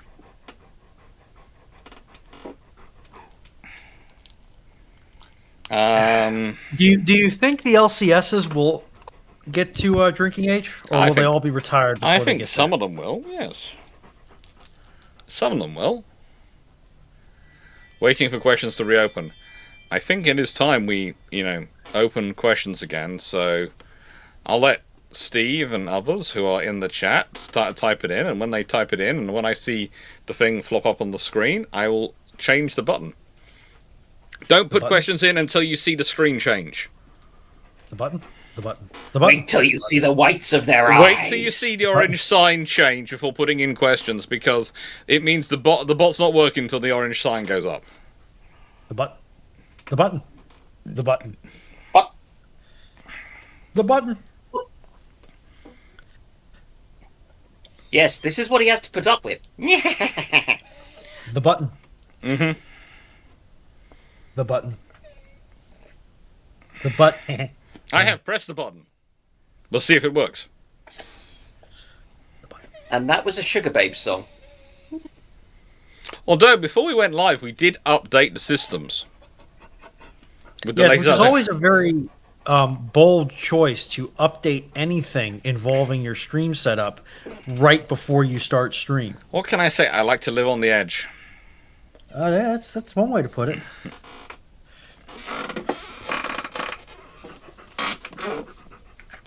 I love the way some people are doing free the Bruships Spaniel, and the poodle's going, "Excuse me?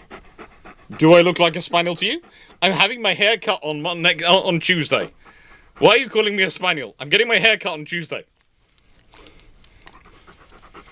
Sounds like something a spaniel would say.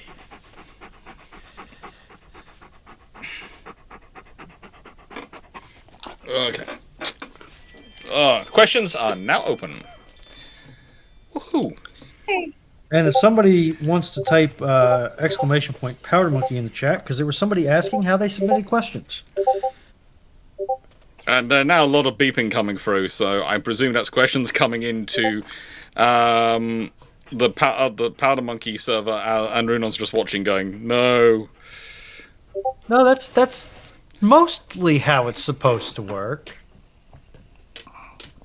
And still when I press Q release, the questions aren't going through.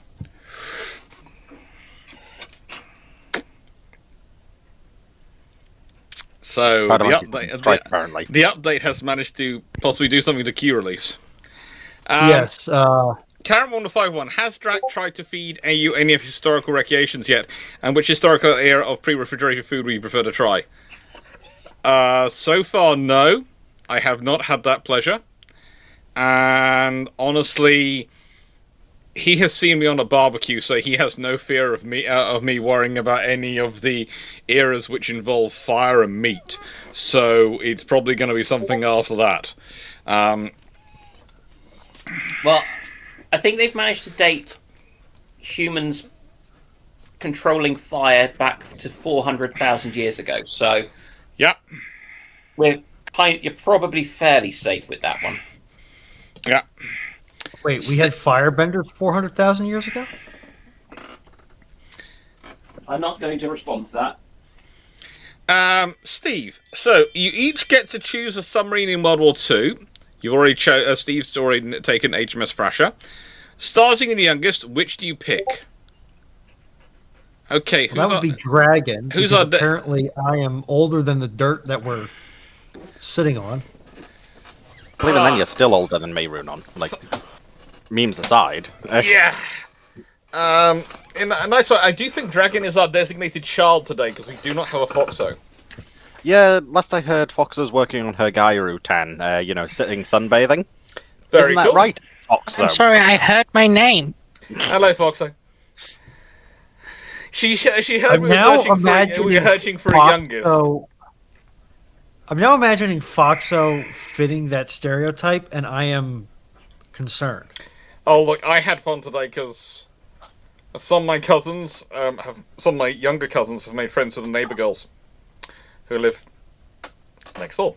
And the next door neighbours have a trampoline in their front garden, which apparently is a very good sunning spot.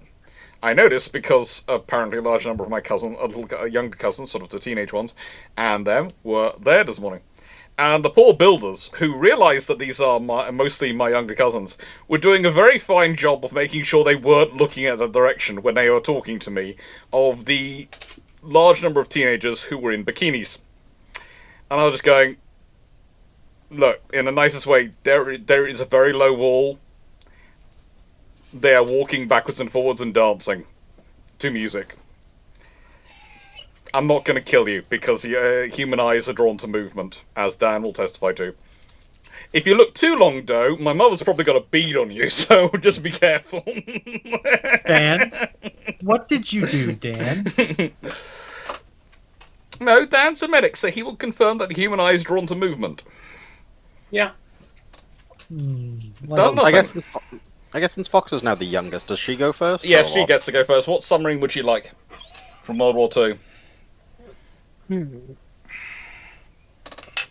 can never go wrong with the Gato. What if you stub it?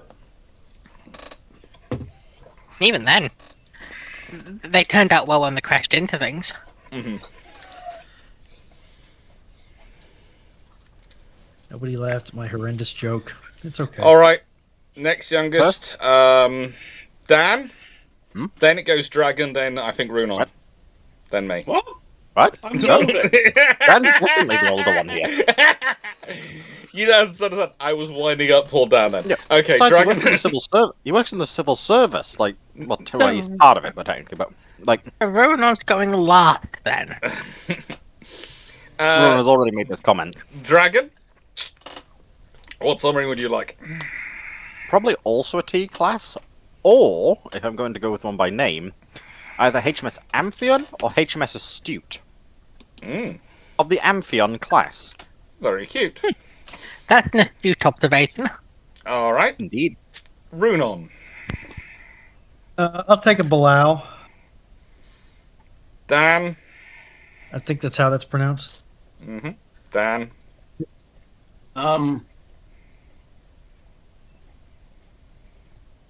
I don't want. I don't want to be on any of the submarines of World War II. I mean, the American ones were probably better. It depends where you're going to be sent. Mm-hmm. Because if it's going to be in like the Mediterranean or something, I'll take an S class, or a V class. And if it's going to be like the Pacific, I'll take a US boat.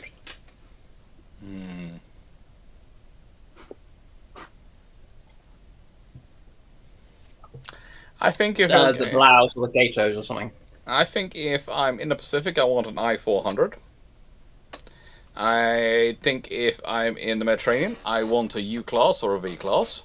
They are basically batch 2 of the other, they are basically flight 1 or flight 2, so the same class, so I'll take either of them. And I think if I'm in the Atlantic, I'll take an S-class.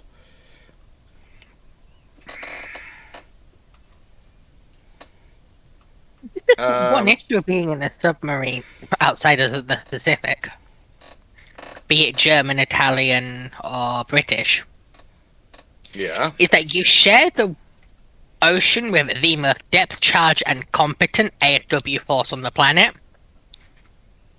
that won't hesitate to depth charge you if you go in the wrong area. Yeah, the most depth Or they're charge just happy not force. told about you. The most depth charge happy force in the world. The Canadians. Yes. Hey, hey, if I could have a looted I-400, I wouldn't mind having that for the British. Yeah. Just sailing around. Yes, it's dangerous, but just stick a white ensign on it and we'll be fine. Dark Saber, how many plushies do you have, and how do you get them? Okay, most of these ones.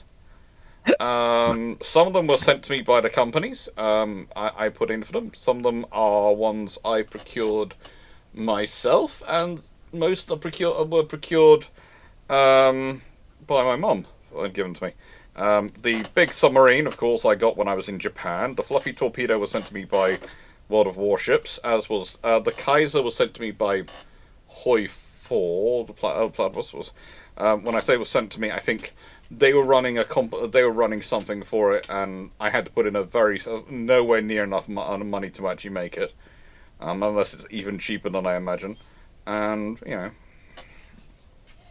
I have to say, on terms of cuddly toys, etc., and these sort of things, I have got rather a large collection because, as I've said before, I'm the only boy in many, many cousins, and then they're of the younger generation, and I have long ago worked out that the presents that they'll get you for Christmas are books if they are very sure you haven't got them, because so usually they are things they find on sale in places like, I don't know, garden centres, socks, underwear, t-shirts, a lot of t-shirts, and cuddly toys. And that's my Christmas and birthday presents. Are the right. toys cute and cuddly? Hmm? Are the toys cute and cuddly? Potentially. There's a lot of them. They're going to be sitting in the spare room up in the attic. So basically, whenever Dan comes and stays and uses that room, they'll be staring at him all night. Will they protect me from the dolls? The dolls are secured in Attic 4, so they shouldn't be able to get to you, but the cuddly toys will protect you from the dolls. Okay. And yeah, he'll just have to be staring back at the plushies. He's more worried about the dolls and the Christmas decorations. He's the combination is coming for him.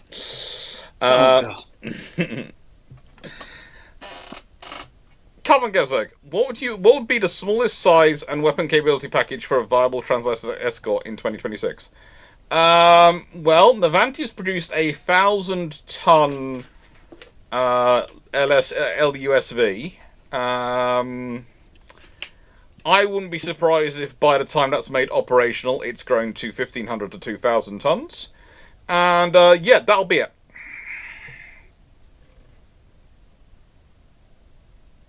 Because it's amazing once people start going, okay, so I want enough fuel, I want to be able to carry enough weapons to make the fuel I'm having to carry viable, I want to carry the command and control packages and the sensor packages and the communication packages, I need to power all that, you end up with something which is roughly 1,000 to 2,000 tons. Funny Yes, how that works. These very small drones you see going out in the Atlantic, they're sensor nodes. They're lovely. But if you want some actual weapons to go out there, it's going to need more oomph.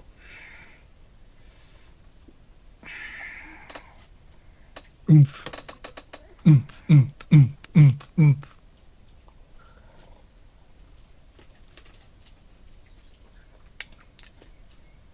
I think your bass needs some tuning on its speaker. Definitely. I'm not Slavic. What can I say? It gets even more fun once you start going to the undersea ones, because anyone wants to look up an interesting stat, look at how many undersea drones have been lost. They've not been lost. They're just not where we left them for some reason. They're now geographically located at the bottom of the ocean. But Doc, that would imply that the technology is not mature and ready for prime time, so they can't be lost. Have people not figured out that salt water and electronics don't mix yet?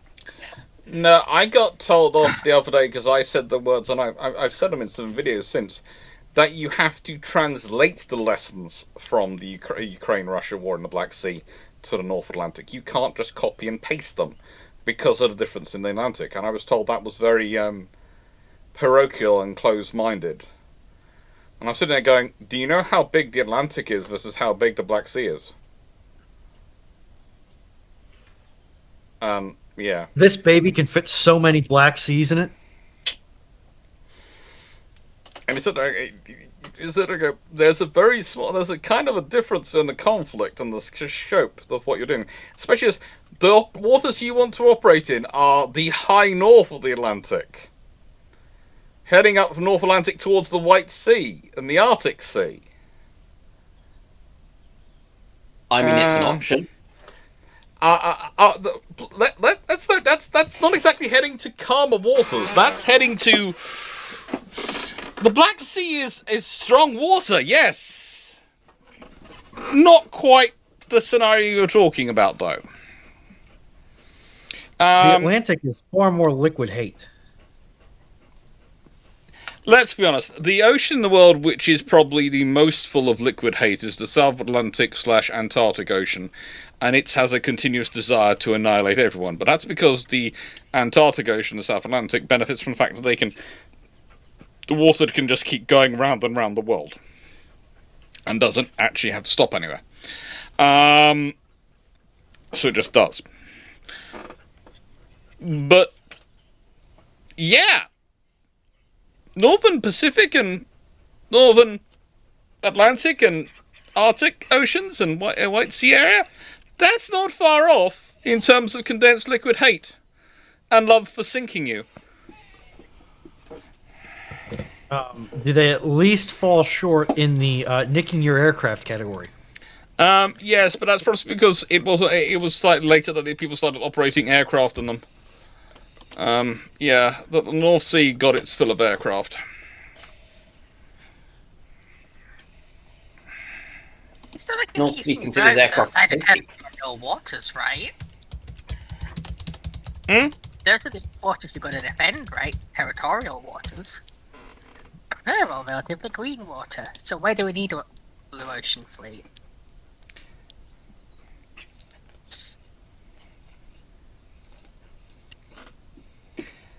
Because the things you're going after that are coming after you can shoot at you from a lot further away than your territorial waters.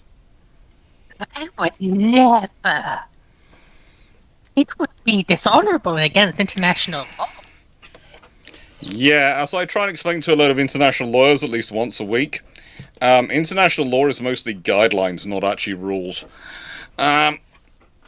Rune von Bismarck, following World War II, had the Soviets somehow gained more ground in East Asia, bigger North Korea, maybe North Japan, do you think Korea and Japan would have gotten along better out of fear? No. You have to realize how much bad blood there is between for Korea on the Korean side with Japan, and honestly, the relationship isn't that much better on the other side. It's taken a while, and honestly, even now, things are still sensitive. Ouch. Yes, I do realize you're lovely. I do realize it's past 9 o'clock in your bedtime. No, you're not getting any more from me.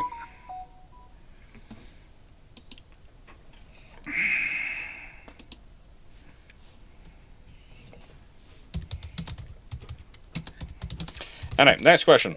Castanea. If a paranoid Standard Oil exec pushes through the big inch to completion in August 1941, does this change much?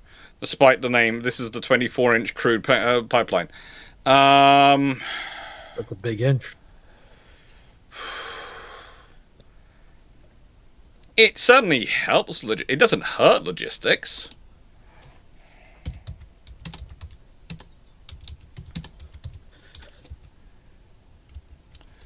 You know, it doesn't hurt things if you have it. Trying to remember its actual route.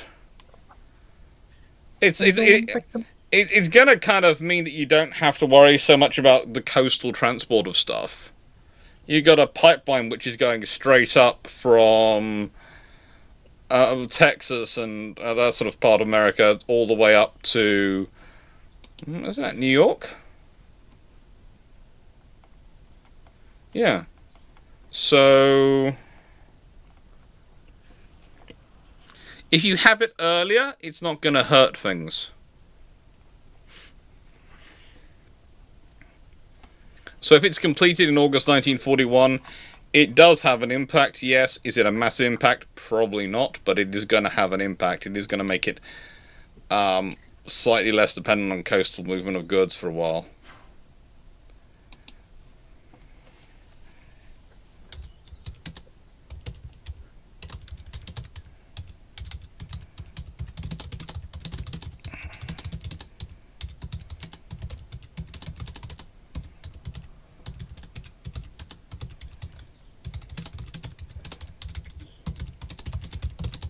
Right.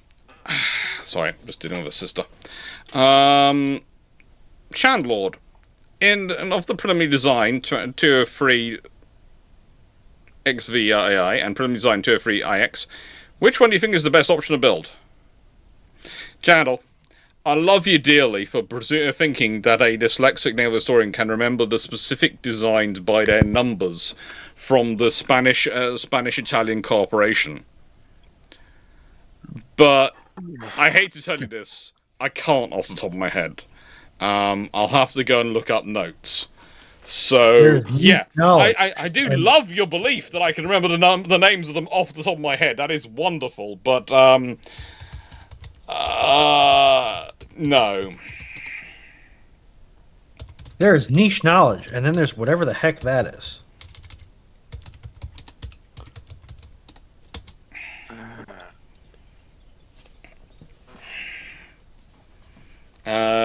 Let's see. These names ring a bell as the problem. They do ring a bell, but I'm trying to remember what they actually were, which project they were involved in. Oh, good lord. It's nice that Chandlord has this belief that I can, again, that I remember exactly from the name. I do have, and I do point it out sometimes, a semi-photographic memory. But it doesn't. It's not the same as having a photographic memory. Basically, if I've read something enough times, it will stick in there. But as much as I'd love to say I've read the Italian-Spanish design plans enough times, but honestly, I've read through them like twice. It would need to be about 4 or 5 times at least.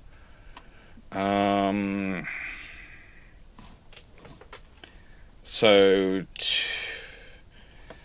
Are those by any chance some that I think that are they some of the variants of the 8-inch gun cruiser? Yeah, I'm pretty sure they refer to the 8-inch gun cruiser designs. Yeah, that's what I'm thinking. I'm thinking it's the 8-inch gun cruiser designs.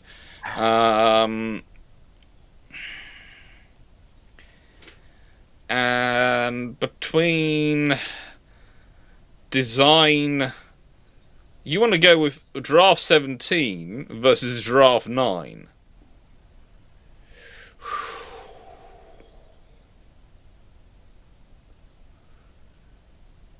You see, when I went through it, I was looking for details about aircraft carriers and stuff to do with aircraft comparisons, so my notes are not necessarily the best.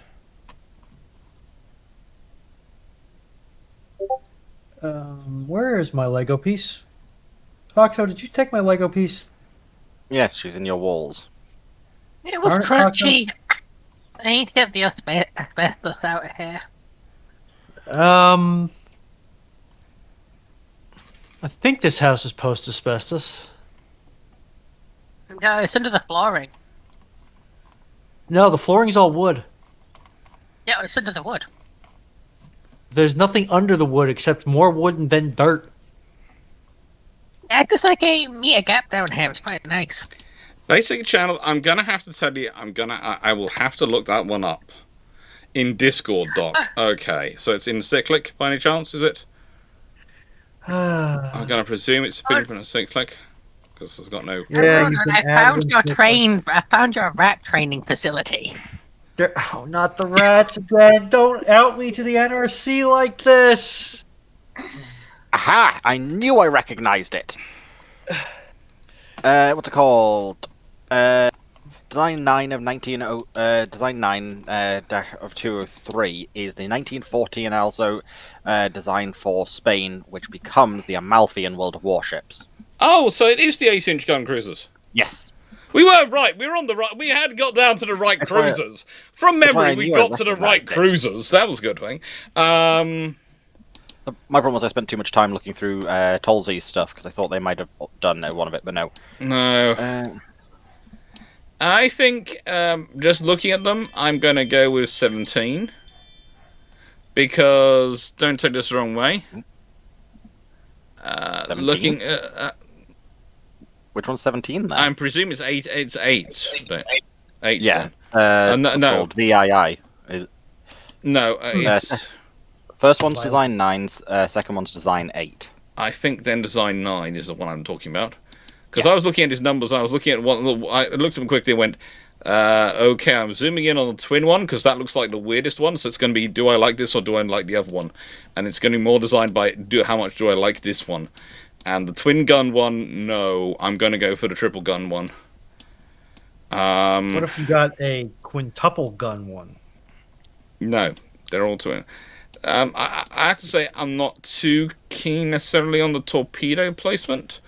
Because I think they are a little bit limited in their scope of utility. I would have done some more shaping in some of the design of their upper deck. But, you know, there again, that is a balanced upper deck rather than necessarily a solid walled upper deck. So, it works for them properly. It does work for them properly. But, yeah. Hey, Dragon. So, yeah, I'm going with IX number 9. How many construction ships should I have in Stellaris? Between 2 and 3. Okay, good. Oh, It depends when, what, how. A lot more context that would need to go into later. due to perhaps. expand That's to all an fun. auto construction. Okay. Bod's modelling mayhem. What are some of the actions that HS Renown was involved in besides the fight with Gneisenau and the hunt for Bismarck Force H? She did quite a lot of interesting things in the Italian in the Mediterranean, including one point being forming a rear guard from Idris Ark Royal and basically going to the Italian battleships. Come on if you think you're hard enough. The captain did sort of say, you know, but I don't expect to win this fight, but I expect to clobber them while we are doing it. Are we likely to lose? Yes. Are we likely to make them regret their victory? Yes. And he was actually he did look sort of around. I think at that point they did have a tribal class destroyer with them, as well as the regular destroyers. They had one tribal with them in Force H, I think, from memory at that point. And basically he looked at the destroyer force and noticed that they were all around, preparing next to him, and they were supposed to... Ark Royal had said, do what you wish to the destroyers, and the destroyers had gone, you've got sloops and you've got corvettes to look after you, that's fine. Hello, Renown! We're with you. We're all going into this one together. Yeah. The Italians decided... ever attempted to isolate the crazy gene that infested the World War II tribals? I think basically the Italians decided that the Royal Navy crews knew they were outgunned and outnumbered and still looked like they were planning to have fun doing it. And they didn't feel like dealing with that level of crazy that particular day. The Italian crews are some of the most professional, some of the best trained and most capable naval personnel in World War II. And when they're well led, they are an absolutely fierce fighting force in World War II and a really capable one. But they're also, as that said, professional enough that they think that they're looking at when they're seeing the British looking really crazy. They presume the British have a trap. They presumed the British must have a trap. They presumed there was something else which was coming, and the moment they were busy dealing with this force, if they didn't win quickly, there was something else coming for them. That was their assumption. So basically, Force H stared into the pasta abyss, and the pasta abyss blinked first. Pretty much.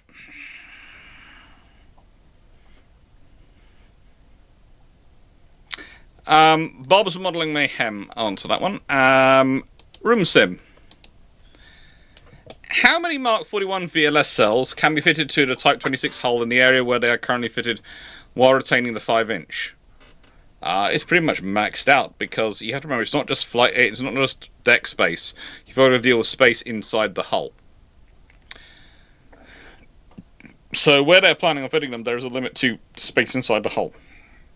Because there are things, it's one of the interesting things when you start fitting them when you start fitting things like Mark 41 VLS, it's actually easier to fit it further back in the hull than forward.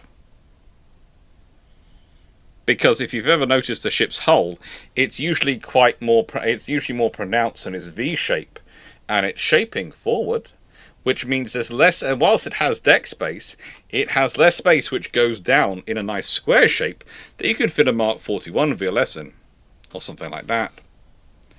So it's actually easier to cram in aft, and cram more in aft. So it's easier to put the junk in the trunk? Yeah, to an extent. Usually midships is the best place, though.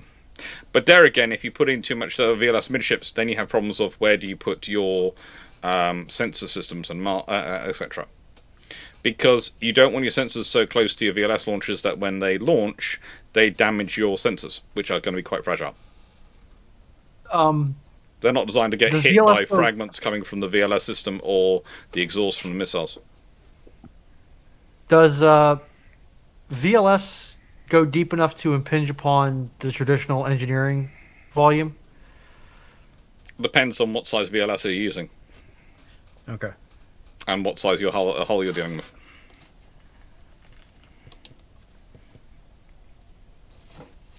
All I'm hearing is that Nelson and Rodney all VLS or in midships, B-ships. Nelson and Rodney style. Oh yeah. Nelson and Rodney design could have taken so many VLS. So many.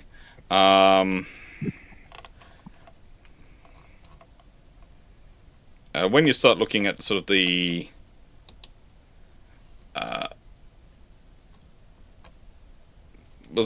Mark 41 VLS, where it's being put in, you also got the fact it's 3 blocks of 8 being put across. So again, that's a lot of them, but that's also...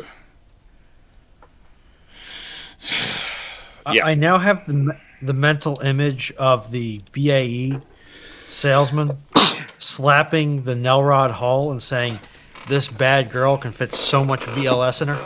Oh, yeah. If you wanted to build a VLS truck, you would want to build something with a Nelrod hull these days. I hear you're being violent. And 14-inch guns. We remember our Vickers heritage. Question. Where did the box of biscuits go? The big box containing all these.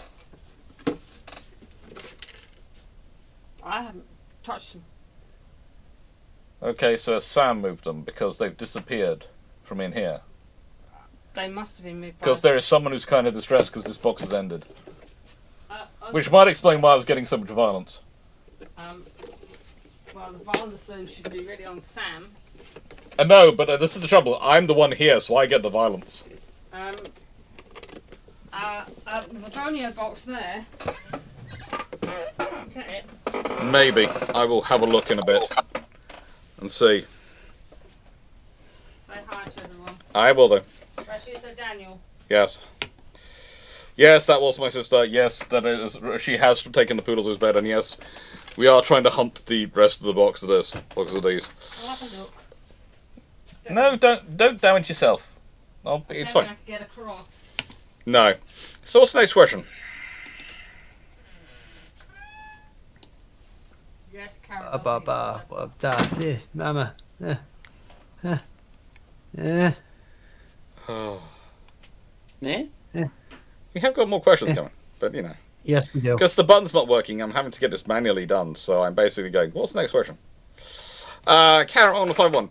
Is there any extant proof that the UK government deliberately tried to have the world communications cables run through its territory in 1800s for espionage, or is it all just implied? No, it's all just beneficent reasoning. All the companies and all the things doing the major work were British. It helps. So British companies tend to use British territories and British controlled territories because they are easier for them to get agreements in. So yeah, it was just... It's an advantage when everyone who does this is British. Also, if you want to see a continuing of that policy, look at the companies which still to this day dominate in cable laying. And own the most undersea cables. Which is also why it's weird that the British government keeps being so intractable about buying their own cable laying ships to help secure the cables we own. They used to rely on the fact that BT owned them, but when BT sold off those, when BT was broken up from being the massive, basically government-owned hegemon of communications in the UK, those ships were sold. And so we no longer have that capability, despite the fact that at least 3 of Britain's official strategic planning documents say we retain that capability thanks to our sovereign communications organisation retaining that capability. Although that capability is now they hire ships from other people.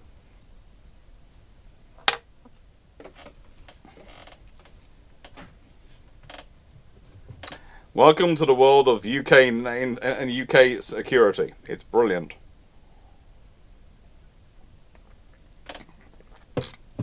I'm not sure if BT still gets paid money by the government to maintain that as a capability. That'd be a really interesting thing to look into, but I wouldn't be surprised if that's buried under so many different layers of funding allocation. You will never find out unless you have literally a forensic accountancy team given like 5 years in the Treasury. And if they are getting paid to do it, does the contract actually require them to maintain that capability?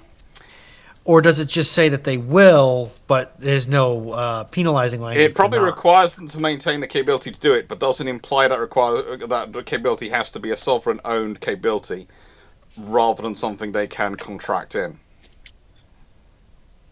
Because I'm thinking of both the United States and Australian communications network upgrade bills that just basically gifted the money to the comms company. Oh, the UK's been sidelined that. If you look at the broadband upgrade in the southwest, there's been massive efforts to upgrade broadband access in the UK, across the UK, and realistically, that was quite a well-written contract. And yes, the company, a branch of BT, which is called BT Openreach, have been doing it, and they've been doing it quite well.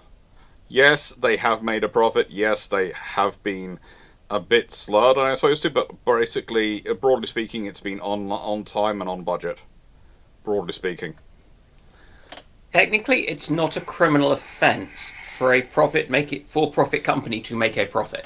No, it is a perfectly reasonable thing for a profit company to make a profit. This is what I try and explain to people sometimes.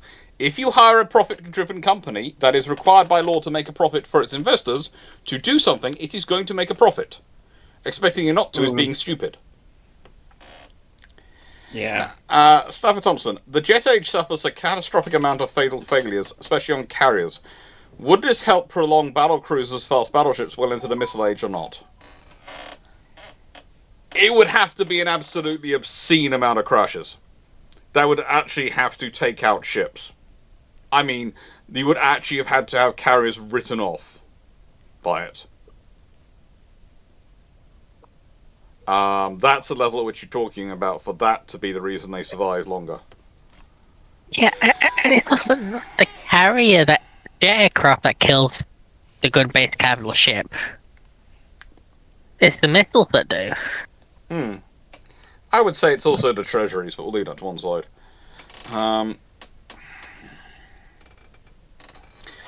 No, channel, please clarify, I said BT Openreach, not BT. They're different companies. They used to be part of the same organisation. It used to be one big British telecom, and then it all got sold off and broken up into bits. And BT Openreach are the people who...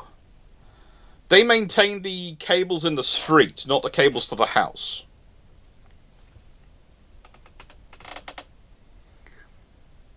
And we hate them all the same. No, the BT Openreach people are quite nice. The trouble is, for them to be called in to fix the cables in the street, you have to first call BT, the home provider, if you're with them, and then they have to call Openreach. And that's where the problem lies. Yep. And for most people, it's worse because you have to get your landlord to take it seriously. Oh, yeah. Because you can't do it because you don't own the property. You have to go to your landlord. To be honest, these days, my family is starting to come round to my perspective of, we have BT, we have Starlink. And once we can find a decent phone company which will work on both, we get rid of the BT phone line and we literally just have BT as the backup if anything happens to the Starlink, rather than the Starlink keep doing everything for the BT. Why don't you just get the Google Voice and VoIP it? No, my mum wants an actual number which people can call. We've got You can relatives. get an actual number. We have got relatives who are very, very, very interesting. When it comes to technology. I think I've had like 5 or 6 spoof numbers through Google Voice. That would be the problem. We'll see what we can do. Lions, is it true that US Forces personnel have been told not to try to keep up with their British equivalent in drinking? They are told this on a regular basis. I have heard it's at least part of multiple briefings, especially when they get sent aboard British warships. It has never yet had an impact. They still try and keep up. Okay, I just want you to think of the... All right, so every American knows that the UN and Capitol Hill are currently in a competition to see who can waste the most oxygen, right? Yeah. From the American perspective. Now, however much oxygen you think those two august bodies waste, a sergeant, a Marine sergeant trying to tell their squad, platoon, company not to keep up with the Royal Marines in drinking endeavors has got to be at least 10x the most wasteful either of those two legislative bodies have ever been. Yeah? They are Marines. They are competitive by nature. Yeah. They think they are the biggest fish in whatever pond they happen to be in by nature. And you want to tell them to not try and keep up with drinking? For those who have followed this channel a long time, you'll know Sam, who occasionally turns up as my cameraman. She's one of my oldest friends. Her and her husband Richard sometimes turn up as my cameraman, and she's also the person who's possibly moved the box of these when she was over here helping us with the house for a bit. She's lovely. She is about 5'4" in her 5'4" in heels. She used to be, how do I put this? I won't tell too much information. I'll say she suffers from Crohn's. So she's expanded a bit, but she's still blooming slim. Basically, she's gone from being the size of my wrist to the size of my thigh. No, not even my thigh, to the size of my calf, in her terms of her body thickness. And she's got a picture from when she was at her thinnest, and she was on a Caribbean island, and there was a US Navy ship visiting, and she was there with her friends who were the girls' hockey team from the university I was at, St Mary's. And the US Navy crew challenged these British hockey girls to a drinking competition. Oh. Oh no. Not a single one didn't have to be ferried back by the local constabulary and some helpful volunteers to their ship. And then Wave 2 showed up and tried to salvage their honour. The girls carried on. Oh no. And the bar celebrated how much money they made. By Wave 3, the chief petty officer, the ship turned up, saw what was happening, checked the girls that their bar tab was being paid for, and basically told the crew that God bless their liver. Wave 4 never showed up. Good luck, Buttercup. 3 waves, each about 80 strong. By the way, the girls then took part in a hockey match the next day and won. And Had very angry headaches all while doing so. No, they were fine. You have to remember, these were girls from a Catholic university in the UK. The only Catholic university in the UK. Did they happen to send that hockey match to that particular vessel? The vessel was actually had some people succumb to watch it. And it was that the people who were playing them were actually from another American vessel, which was with them. So the girls basically decided the Americans were trying to get them drunk to make them worse at their game. I can believe it. Yeah. The greatest propaganda victory of the English was convincing the world that the Irish were the drunkards and that they drank tea. Yes, the greatest propaganda victory of the English was actually not only suggesting that to the world, but suggesting that our men could drink more than our women. I'm young. I'm not the most healthy. I have seen competitions taking place between between men's rugby teams and girls' hockey teams, and I can tell you this: after watching enough of them, I know where I always instinctively place my bet these days. Yeah. Every time the boys have lost to me.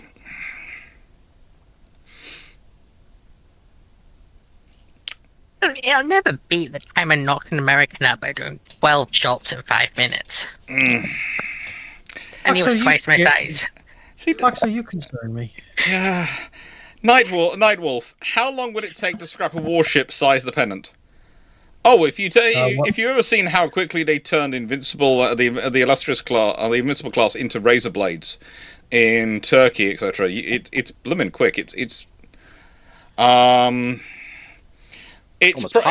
a few weeks. It's a few weeks to a couple of months to take off all the important gear and make sure that's all stripped out, and then it's take them to Turkey or somewhere like that, and then they get stripped down, and it's days almost. And a lot of it depends too on what level of scrapping are you going for. Mm-hmm. British privatisation seems to be nonsensical except to bankers and consultants. Yeah. Yeah, and you're all right. It does depend on what level of scrapping you're going for. Yeah, because basically, if you just want the ship to cease existing, honestly, you could do it in a couple of weeks in all likelihood. If you want to actually get maximum value out of the hull, it's going to take you a little longer. There is some coping coming from Stafford here on this, on the subject of girls drinking. He's just put out girls also have an inherent advantage as they have a lower centre of gravity than boys do. It's also because, if I remember correctly, Dan can correct this, but we also have larger livers on average. Yeah. Dan can get into that one. No idea. Dan is mentally calculating female medical students versus hockey students now. If I explain the hockey girls included 4 trainee nurses in their number from memory. Yeah. Those poor sailors never stood a chance. Yeah,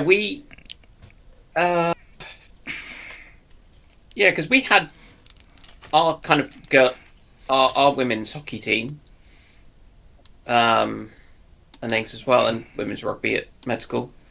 Mm-hmm. I was in the boat club partly because it was mixed. So you're like me in music school when I was at school. Yep.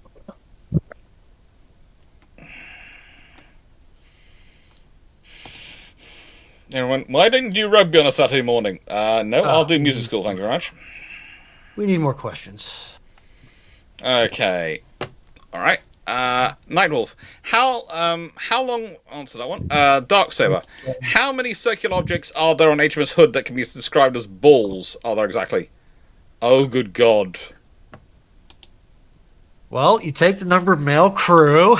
No, not it just there's huge numbers of them. It's just I wouldn't like to hazard a guess, but I'd say definitely into the four figures.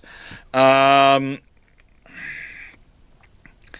would have thought like possibly tens of thousands because ball bearings would. Oh, good lord! Of course, that could be close to millions.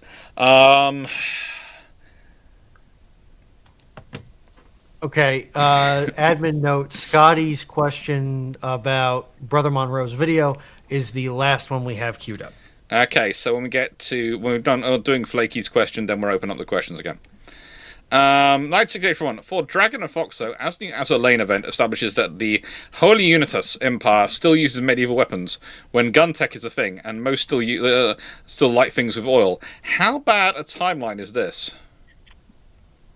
None. They're magical boat girls who fight with bows and arrows.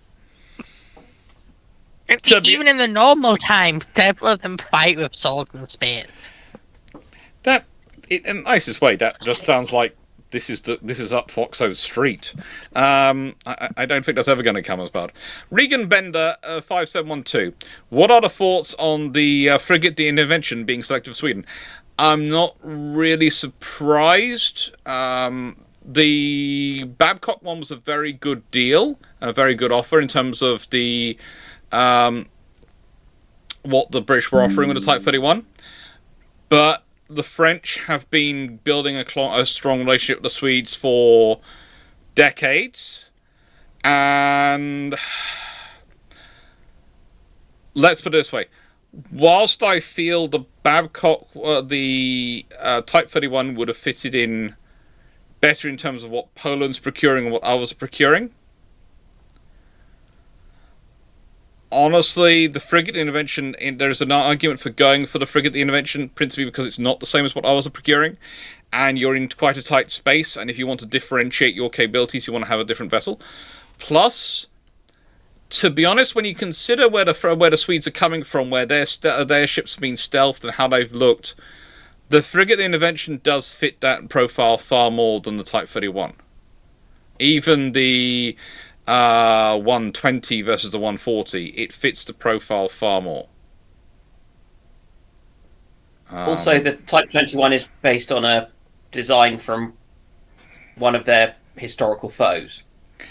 So it's the same way we would buy a French ship. We could never say that. We've operated so many French ships in the past. We've usually acquired them through means. How many people pay the French government for? Oh, we never paid the French government for them. Yes, that's the problem. That'd be rude. No, we did pay the Free French for using their fleet in World War II. Did we? Yeah, we paid their wages. Yeah, I suppose we did. So that they came off strike in the Caribbean. Yeah, we did pay their wages so they would actually do their job. But yeah, it was an interesting one. Are you telling me that they weren't willing to fight for the motherland for free? No. Anyway, with that being said, Flaky, can you explain the doctrinal role of the strike cruiser, and does it still make sense in a modern context? Okay, well, does it still make sense in a modern context? Basically, the strike cruiser was always about having a large surface combatant with a large amount of missiles, which was an actual combatant. You see, one of the problems that's come up again and again when we start talking about arsenal ships is what can you do with them other than have them as missile boats? And how much money are you actually spending for an arsenal ship versus a regular warship? And as I keep trying to explain to people, the cost is not that it's a regular warship. The cost is the missiles, the systems which support the missiles, all the radars and all those systems. And if you're dependent upon other ships providing you targeting data, that's a bit of a weakness if you're also the biggest ship, the ship with the biggest load of missiles. You're not adding to you're not adding to the data picture. You're not adding to the information picture. You're just using the information picture. You're a user, not a sharer. And so really slow, really inviting target. Yeah, basically. And so realistically, the strike cruiser was always about turning up with sufficient firepower that, frankly, for most threats, most nations of the world, you wouldn't actually need a carrier battle group. This thing's turning up with enough firepower on its own. If you need to, maybe send a couple of destroyers to give it extra escorts and extra firepower, but realistically, it on its own is enough firepower, enough presence to decide what's going on here. And it's to both ease the burden on the carriers and ease the burden on the wider fleet, whilst also providing the carriers with their strongest defender and your most powerful escort. So that's what the strike cruiser was really about. And people go, well, it was also meant to carry a whole load of Talons. Yes, it was, but also a load of air defense missiles. One of the things often forgotten about the strike cruiser was one of the first vessels which was designed from the get-go to have Aegis incorporated into it. It was built around an Aegis platform. So it was going to have Aegis, it was going to have the surface-to-air missiles. So it was going to be a strike cruiser, but also carry a whole host of surface-to-air missiles, etc. So, yeah, basically it turns up and it goes, I've got the helicopters, I've got the missiles, I've got the comms, I've got the guns, I've got everything I need on board. I'm a one-ship Armageddon when I want to be. And that's the point. And there's lots of subtle points of doctrine people get into. Oh, it's supposed to do this scenario, but realistically, it's the capabilities it has and the range of scenarios it can get involved in. Sometimes specific ones, but also general ones in terms of its value.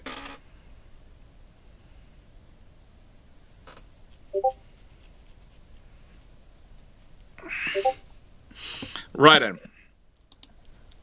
Next question. Scotty's 8112s. I've just watched Brother Monroe's video on I Try to Design a Successor to the Royal Navy's River Class OPVs because no one else seems to be. I was wondering what your thoughts are. I haven't yet watched the video. I keep meaning to because I quite like a lot of Brother Monroe's stuff and I usually like to watch it and chat away. And I did think I put a comment because I saw a bit of it and then just went, yeah, this is good, it's a nice one. But I'm not sure if I did put a comment on it. I've commented on a lot of his videos lately. He's starting a good series of thought-provoking videos. Do I agree with everything he says? No, but I agree with enough that it'll be a very interesting pub chat at some point, and I wish he was well enough to join us in Leeds. I actually really did try and get him to come to Leeds, but as you know, he's not really well enough to. But I would have really loved him to be there, because I think sitting down, having a long chat with him would have been a lot of fun. It'll have to be some other time. I would say for anyone trying to design a successor to the River Class OPVs, you have to work out what you're doing. Are you going with a vessel which can step up in terms of capability, to use as a cite my own OPV video, or are you designing a vessel which does that role? And are you going to take weapon systems off what is already engaged in the force structure, or are you going to put new weapons on that? Myself, I'd be tempted to go for something which is basically a Type 31 in sort of miniature. Take the same River Class design because it serves its purpose, and add on a telescopic hangar space to store UAVs and maybe even a Lynx helicopter should need to be. Make sure the flight deck is long enough to telescope out and still provide landing space, and have a 57mm and a 40mm. Maybe have a phalanx close-in weapon system or two on it, or alternatively you could stick a phalanx on the back, a 57mm forward and a 40mm either side, and just have it basically as a gunboat. Because here's the thing, does it need more than that? Because if you're in a scenario where it needs more than that level of firepower, you have mucked up massively. You really have frigged it up. Because that OPV should be nowhere near that. But it needs to be in a scenario where an asymmetrical threat might open up in an unexpected area and it can survive it. And that asymmetrical threat is probably going to be small drones, light drones, in which case 57mm, 40mm is fine. I had this discussion with somebody who was going, well, realistically, is it sensible to use a 40mm shell to take out a small drone? Yes. I'm going, what do you mean? Well, is it more is the shell more important than more costly than the drone? From a cost perspective, no, but the damage to the ship is going to cost a lot more than damage to the ship done by the drone, potentially if it hits it, is going to cause a lot more problems than the shell. And you have you can set up these massive factories which can produce these shells at a tremendous rate. So just do that. What does a timed fused 40mm shell going to cost? About $1,000 a piece? No. High a lot or low? less. A lot less. Okay. $500 a piece, US dollars. A lot less. 100 a piece. I think it's slightly below that even. Just checking because I've got a friend It's at Operator. automatically cheaper than most of the FPV drones we're worried about. So according to the developers, it cost them €12 equivalent in the 1980s to make a 40mm shell. Yeah, basically, according to the Italian the stats I got from my friend who actually asked this on, is shells for 40 millimeters, depending on their capabilities you want for them, can range from £10 a single shell up to £100 a single shell, depending on how smart and how capable you want it. And for some of the theorized 40mm, it could go up to even more than that. $130 a shell is going to be cheaper than most FPV drones on the market that can carry a meaningful payload. And the thing is, usually you buy them in bulks or packs of, orders, or you're ordering them by the ton or by the 10,000 set. So that's probably one of the reasons why the cost per individual is quite so low, because you're getting volume. Oh, yeah. You never order these things by the box. No, you order them by the ton. You order them in the sorts of quantities normally reserved for Dr. Clarke and Iron Brew. Oh, by the way, has Drac had any recent breakthroughs on his Greek fire experimentations? Don't go there. I'll take that as a yes. Either that or the next time we see Drac, he's not going to have any eyebrows or any beard. Actually, speaking of Drac and his health, Dan, have you talked to Drac recently? No. Please give him a call and check in on him. I'm not going to say why, but I did tell him to call you. What's the silly boy done now? I will find out. Yeah, I'll leave it to you to find out. But let's put it this way. We have a rule of the person who's most likely to get the most interesting injury and weirdest injury. He's living up to the rule. Oh, good. Should I take that as a challenge if I do manage to get down there for Falklands? You would still lose. Oh. You have I don't know. She's got the rats to help her. You have no idea how capable our colleague is at injuring himself in weird and wacky fashions. He has a story list which is absolutely amazing to listen to, but also slightly scary to listen to. So basically, we should expect him to attempt to combat roll out of a fleet helo and then shove a piece of plate armor through his leg. Don't joke. I'm not joking. I'm hypothesizing. That's the trouble. He turns hypotheses like that into reality. Okay, Stafford Thompson. The panel wins their various super lotteries, $100 million plus. What ship do they have custom built for them, and why, and how much money would you have left over to enjoy? Why am I building a boat? Why am I buying a boat? Boat get out of stands America. to break out another 1,000.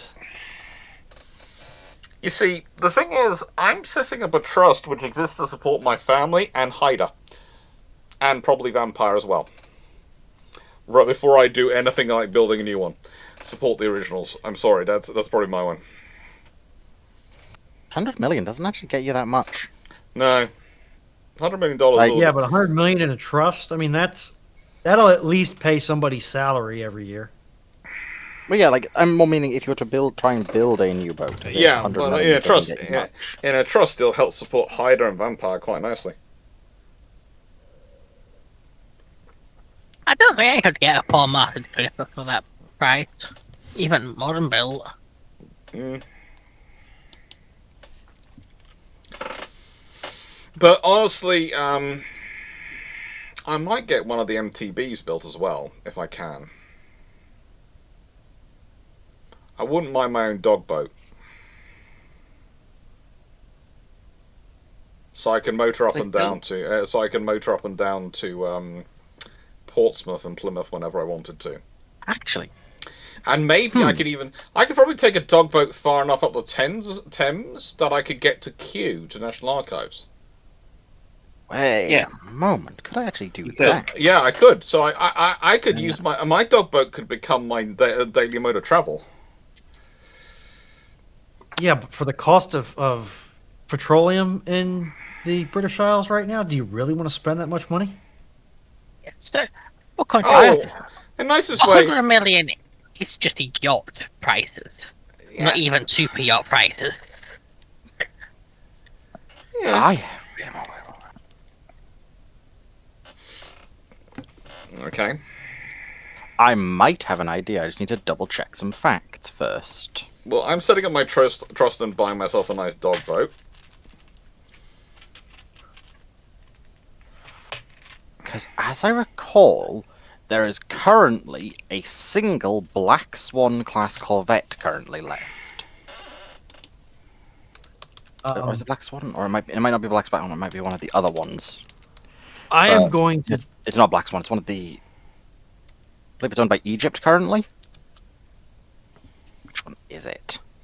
But basically, as I recall, Egypt has a old British warship that is still used as a training vessel. Mm-hmm. And I'm pretty sure the price that Egypt offered to sell it for was less than 100 million. Oh, it is a Black Swan style soup, and it's HMS Wimbrel. Yes, I'm going to buy a Cadillac DeVille because it's a land boat. Yeah, renamed Tariq. And then the rest of the money I'm going to go put in a trust, pay down debt, and do other financially responsible things with.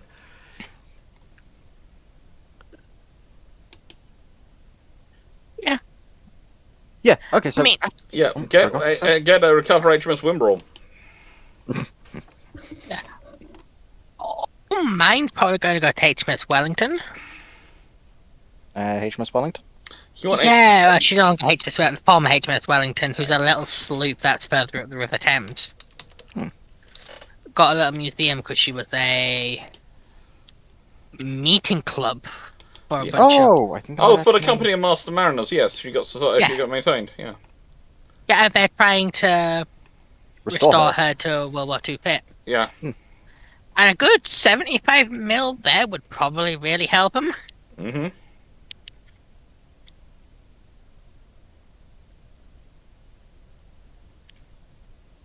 I've now completed my Lego set. Considering they only got from the National Lottery a grant of £220,000 to maintain and preserve the ship, they probably could do a bit more. I have completed my Lego set, and I have a lot of extra pieces left over. Then you haven't completed your... How are you sure you completed your Lego set, then? Yes, I am. Don't be my mother. Okay. Yeah, I wasn't planning on being your mother. I was just, pointing out that you've got a lot of pieces left over, and that suggests you might have skipped a few steps. We'll leave that to one Dr. side. Clarke, please don't become number one.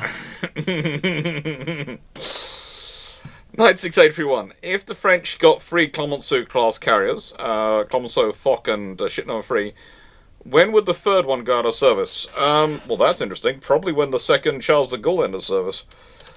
Let's see.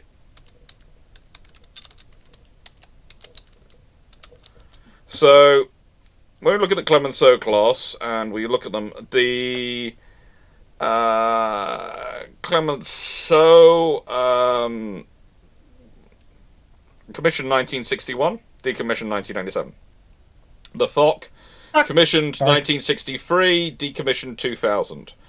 So the next one will probably commission in 1965, and decommission probably 2003-ish. And so the Charles de Gaulle, which entered service in 2001, would probably have a sister joining it in 2004, 2005.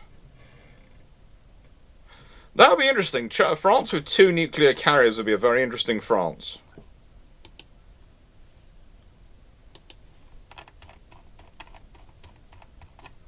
Be a very, very interesting France, and a very interesting capability. Because that would mean they would not be quite as up and down with their carrier capabilities. They would have somewhere. Also, you would have had when the British government was saying we're going to build only 2 carriers, you would have been able to point to the French and go, look at how often they gap their carrier force. Do you think this is sensible? It's theoretically possible. Look at it. Look at it, you morons. Excuse the French. Le Moron. So, Declan, should the USN build a new AoE class to replace the supply class, or just stick with the AAs and AKs?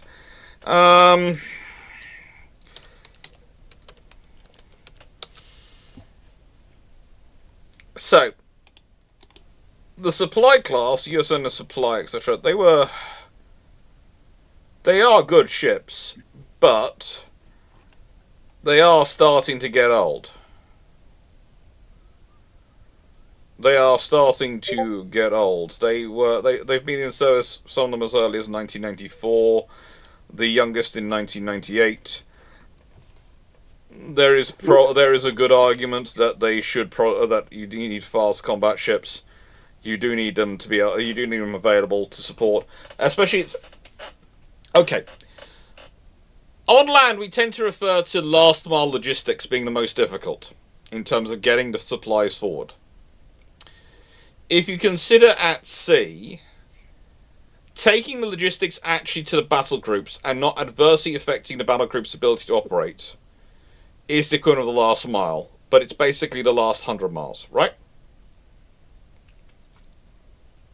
For the USN,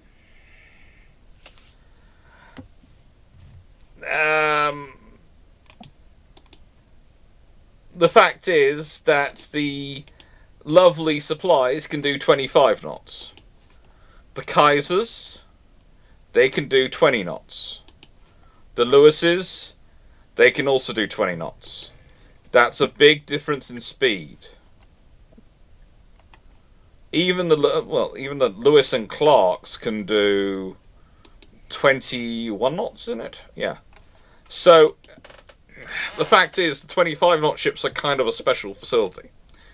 And if you want to run, if you've got to run battleships and other large surface combatants, as well as carriers, and you're going to be running them into areas where you're gonna have to keep other things keeping up with those ships, you're going to need to think about it. Now, I actually think one of the things which has been talked about for the BBG program is the concept they're going to be carrying actually fuel for their destroyer and other escorts. So whilst they might be nuclear powered, and as I've said, maybe have gas turbines to support their railgun operations, they'll probably carry a lot of fuel so they can actually top up their escorts. Kind of like the carriers also do. But the thing is, topping up them and topping up the carriers with the fuel requires something which can do that last 100 miles. And there's a big difference between doing the last 100 miles at 25 knots and doing it at 20 knots. There is a big difference. This just sounds like they're stacking on more and more into a hull. And I think this thing might be pushing, 60,000 tons if they keep stacking stuff onto this hull? Oh no, they haven't announced that yet in terms of the fuel capacity for the for the BBG. I'm just reading between the lines. Remember when, and I am sure there are going to be people who are going to come on us going, that's not right, and I possibly am not right, but I remember again when I said looking at the design, I turned around and said, I think this is going to be nuclear powered, and people said, no, look at these designs, these people are saying it's going to be gas powered, and I'm going, I don't see what I would consider a proper IDing of it being, but okay, fine, I'll accept you're all right, and I'm wrong, mea culpa, and now it's been announced as nuclear powered. And again, I would see this as a reason for why there is currently no real effort, if you look at the recent naval shipbuilding plan, for them to replace a supply class, because currently the role is detailed often to the BBG program. And it provides another reason for the BBGs to be built. They're going to fulfill this role as well. And the more boxes it ticks, the more difficult it is going to be for people to start cancelling it, is the theory which I think they're running with. Because they want the large surface command. They don't care what it's called, they want the large surface command, and they do need one. There is a good reason for it, whether you call it battleship cruiser, it doesn't really bother me at all. You need some... Also, yeah, Dan? And then all that space then gives you potential growth later on, because you can convert the huge fuel tanks into something else more useful later on, if you need to. Yes. Yeah, but unless you're going to build these things, basically, unless you're going to build, 12 to 24 of them, you're still going to need oilers. Oh, yes, you are, but the thing is, this is, how do I put this politely? You don't announce the oilers till you're well into the battleship program. So you have people believe it's going to fill, but in the nicest way, it can't fill that role. Yeah, but I feel like they're taking a risk that Congress is going to pay for oilers if the Defiant class is capable of providing unrep for its escorts. And then once the Defiant class inevitably runs into cost overruns, Congress is going to want to buy oilers and not cut Defiant class. When basically, as soon as a program, especially an advanced complex program, runs into cost overruns, institutionally, Congress's first instinct is to cut. This happened with Zumwalt. This happened with LCS. This happened with Seawolf, although that had the excuse of the fall of the Soviet Union. This happened with Constellation. This has continuously happened. I agree. But, and I think the aim for this program realistically is, it's, in nicest way, it's kind of attacking the Burke supremacy from two angles. You're both building something bigger than it and something small than it. And this allows you to basically maybe free up to build a sort of balance out the US Navy for next generation, because the Burke is so dominant in construction, and the Burke, and when I say the Burke is dominant in construction, it's the Burke in the minds of the political class. Okay, everything is getting compared to a Burke. It's become, since the end of the Cold War, since the peace dividend, since the end of history, the thing has become, the answer to every question has been, build more Burkes. And so it doesn't matter if the ship is doing a completely different mission profile. It's going to get compared to the Burke. Probably, if you don't manage to get them to understand clearly enough, because they're going to see things, they're going to compare it to the Burke's mission profile in the Burke's missions. And when it's not designed to do the same mission profile as the Burke, it'll never do that as well. But, yeah. And I know lots of people now saying the BBGX is too associated with Trump. Yes and no. I can both agree with you on that one, but I can also say that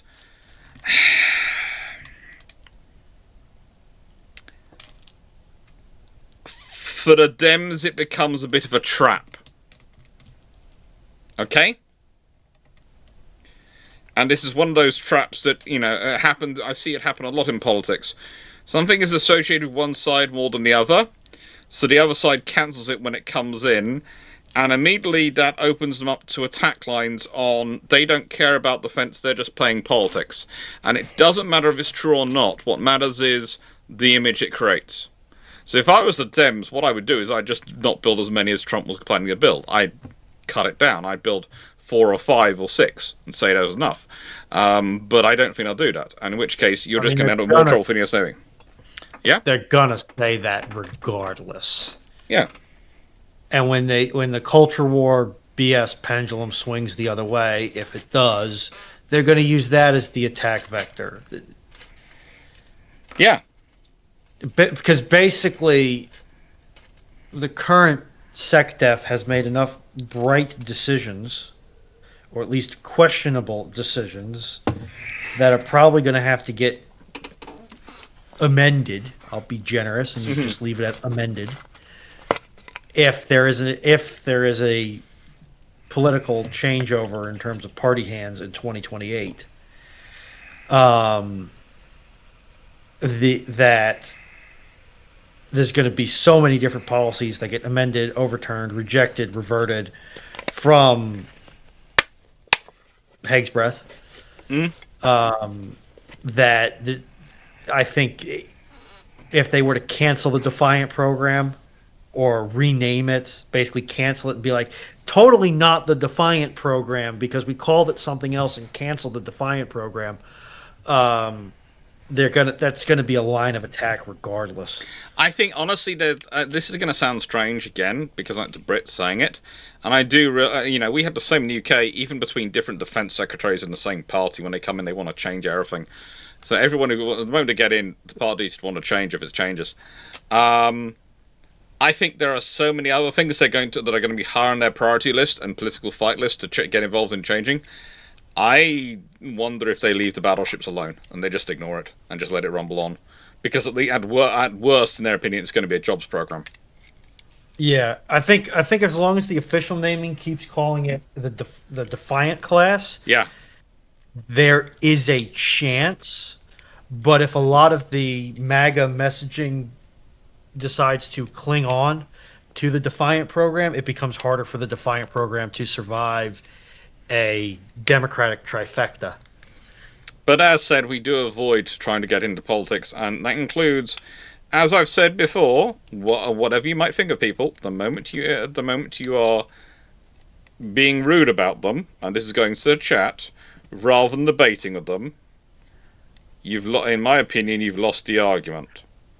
Has chat not been quiet on YouTube for the last 45 minutes? Because it looks like it's being very quiet. No. Oh, look, it just updated.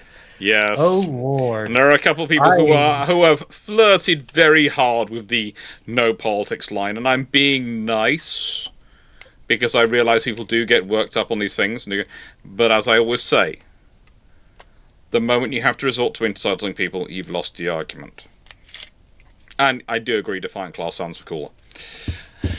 Right. So it's not quite. The box doesn't tell me where it comes from. Yeah. Or they stuck a label over its origin. Mm-hmm. But realistically, product of China? Yeah, IKB. The Canal de Ferros stays open, is in use till the 17th century at least. How does this change things?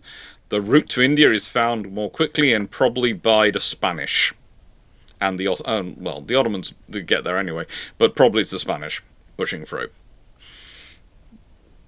There's also probably more difficulty trying for the Ottomans to try and retain control of an Egyptian state, because they're going to have so much money, and with Christian merchants and other merchants wanting to use their waterway, let's put it this way, they're going to want to possibly have a more pragmatic foreign policy that would actually compete with the foreign policy of the Ottoman Empire, which wants to retain control of the spice trade and the spice route. So, that could end up being a whole interesting thing. Potentially, that could actually lead to Zoroastrianism staying as a dominant culture in Iran for longer, because they'd be so distracted fighting over the ends of the two major sort of the Silk Road and the Faros route. Steve Clarke, wouldn't it be Portugal is on their side of the paper agreement? No, because the Spanish probably get through there before the papal agreement. It's probably neither. It's probably Venetian. Oh, the Venetians would definitely be through, but the Venetians are a city, have limits to their power as a city-state. They'd be going through, but they wouldn't have the same level of numbers behind it. But they would certainly be going through. Let's be honest, Marco Polo would be not just the tip of the iceberg. I mean, this is still the period of the Venetian Empire. Yes. When Venice was semi-regularly throwing down with the Ottoman Turks and winning. Yes. They were leading coalitions. Yes. They were very good at putting them together with their bankers and that other one. Basically, if they could... It's going to depend. If they can start getting some islands in the Indian Ocean the other side of it, so they have places to meet up and store and send convoys through, so that they don't run into... When they go through the canal and they come out and they're dealing with potentially running into the Ottomans, they are in a strong enough order they can fight their way through and do a running battle. That's going to be the thing. It's going to depend on how the colonization the other side of the canal goes.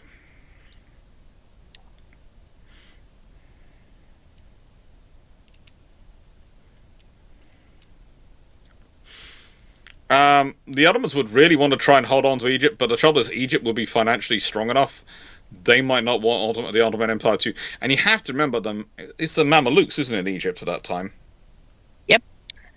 Isn't it? Is the Mamelukes? It's the Mamluks. Yeah. If the Mamelukes have got the funds of people using that canal to bankroll their fighting, then that's a serious problem for the Ottomans. In fact, there really is a scenario in this where the Ottomans, basically the Byzantines managed to survive by keep playing the Mamelukes off against the Ottomans.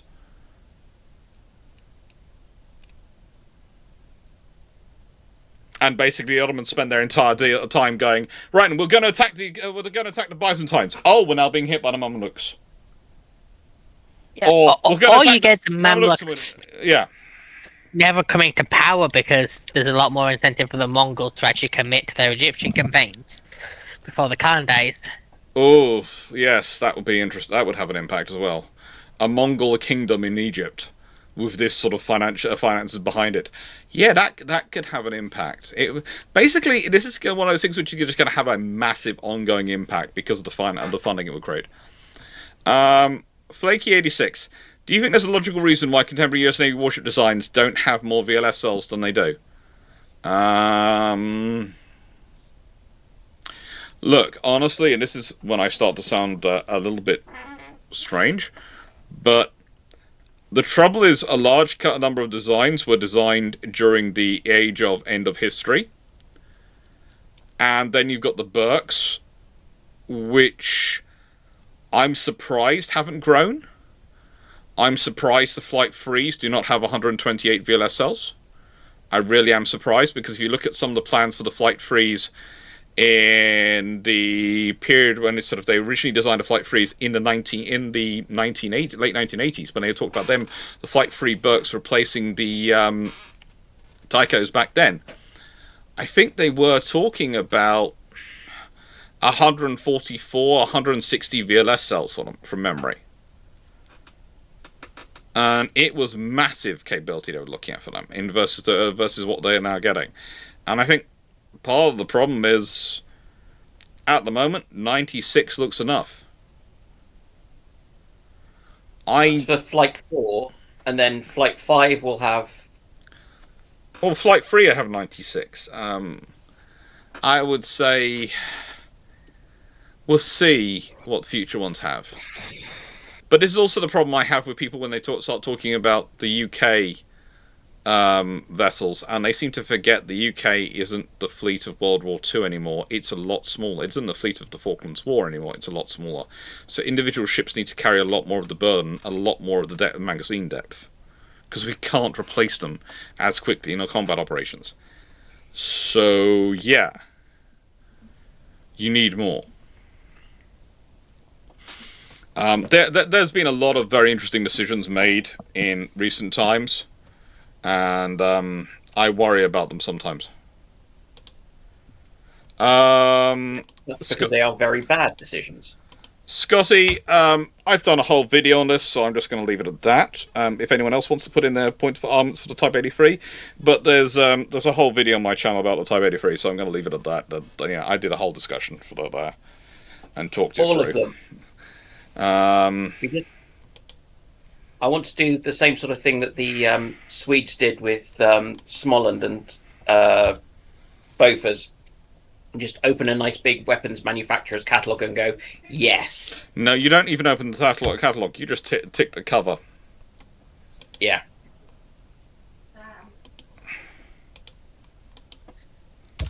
So, Paul. And okay, Karen. It will be about 30 centimeters longer than a US Defiant class. God, no, it won't. Just on principle. It won't. But someone did suggest, of course, the governor's going to pick the second smallest. Yes, but I never said didn't say the largest wasn't going to be bigger than a Defiant, and then work down to a sensibly sized vessel. Smallest is going to be 15,000 tons. Second smallest is going to be 18,000 tons. Yes, the trick is to load the deck. Hmm.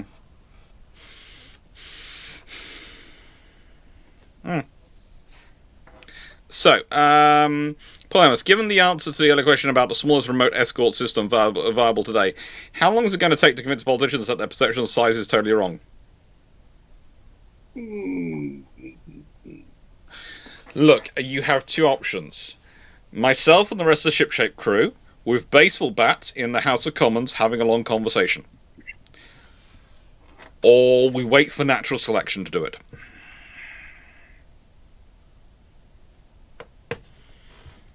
Seriously, though, I would say it's going to take a lot of... This is one of the reasons why I do a YouTube channel. This is one of the reasons why I do this stuff. Is why I do Bruships, etc. Is to just to improve the conversation, to make sure there's a lot more conversation being pushed around. So this, develops things. We'll see. We'll see. 96 everyone. If the 1910 towns were per subclass mid 5 to 6,000 ton range, standard to high 5 to 6,000 ton range full, speed of 25.5 to 26 knots with Adelaide being a little bigger, do you get more capable ships? Yeah. You do. Overall. They probably carry more guns. They're more likely to carry some at least twin mounts on various things. Steve, so most of the marine international law is written under the period where the RN controlled the world's oceans. Are we now seeing other powers like China seriously wanting to redefine this, and are they actually trying to do so? Is this the biggest current threat in this? Okay, you have to remember, as I keep saying, a lot of international law is not codified. Okay. So, international guidelines. Less than 10% of international maritime law is actually written down. Less than 10% of that is statute. Is how I usually teach people. And those are roughly accurate figures. Roughly. So 90% of international law is precedent, which is historically defined. I.e., it is defined by precedent, not by anything else. That creates problems. In that now there are options for people to set more recent precedents. This is the reality of the world. And you try and get enough people around to actually agree with things. One of the things I do love is when you sort of deal with the United Nations Maritime Agency, when it's it's dealing with the maritime affairs and talking about things like the laws of the sea, etc. UNCLOS. Trying to get people to actually work together and agree these things is very interesting. It really is interesting because A, you have to explain the reason why they have to work together. B, you have to get them to work together, and C, they're going to want every single exception that applies to them to be included in the law. Now, if I was going to give an example of all this, what example would I give? What is an example which is... you see, the thing is, the common stuff is all sort of written down. At least written down, if it's not codified. And by written down versus codified means it's written down solidly in a way which enough people accept that this is the written version of it, rather than it's a codified which is being agreed by international treaty. If we consider one of the things that is interesting, the example I tend to give is America hasn't signed up to UNCLOS. They haven't signed up to it. They haven't agreed to abide by it, but they are one of the chief enforcers of it. Okay? They are the one nation which probably spends the most effort to enforce UNCLOS because it matters to them economically, but they also haven't signed up to it because they don't want to be subject to its rules.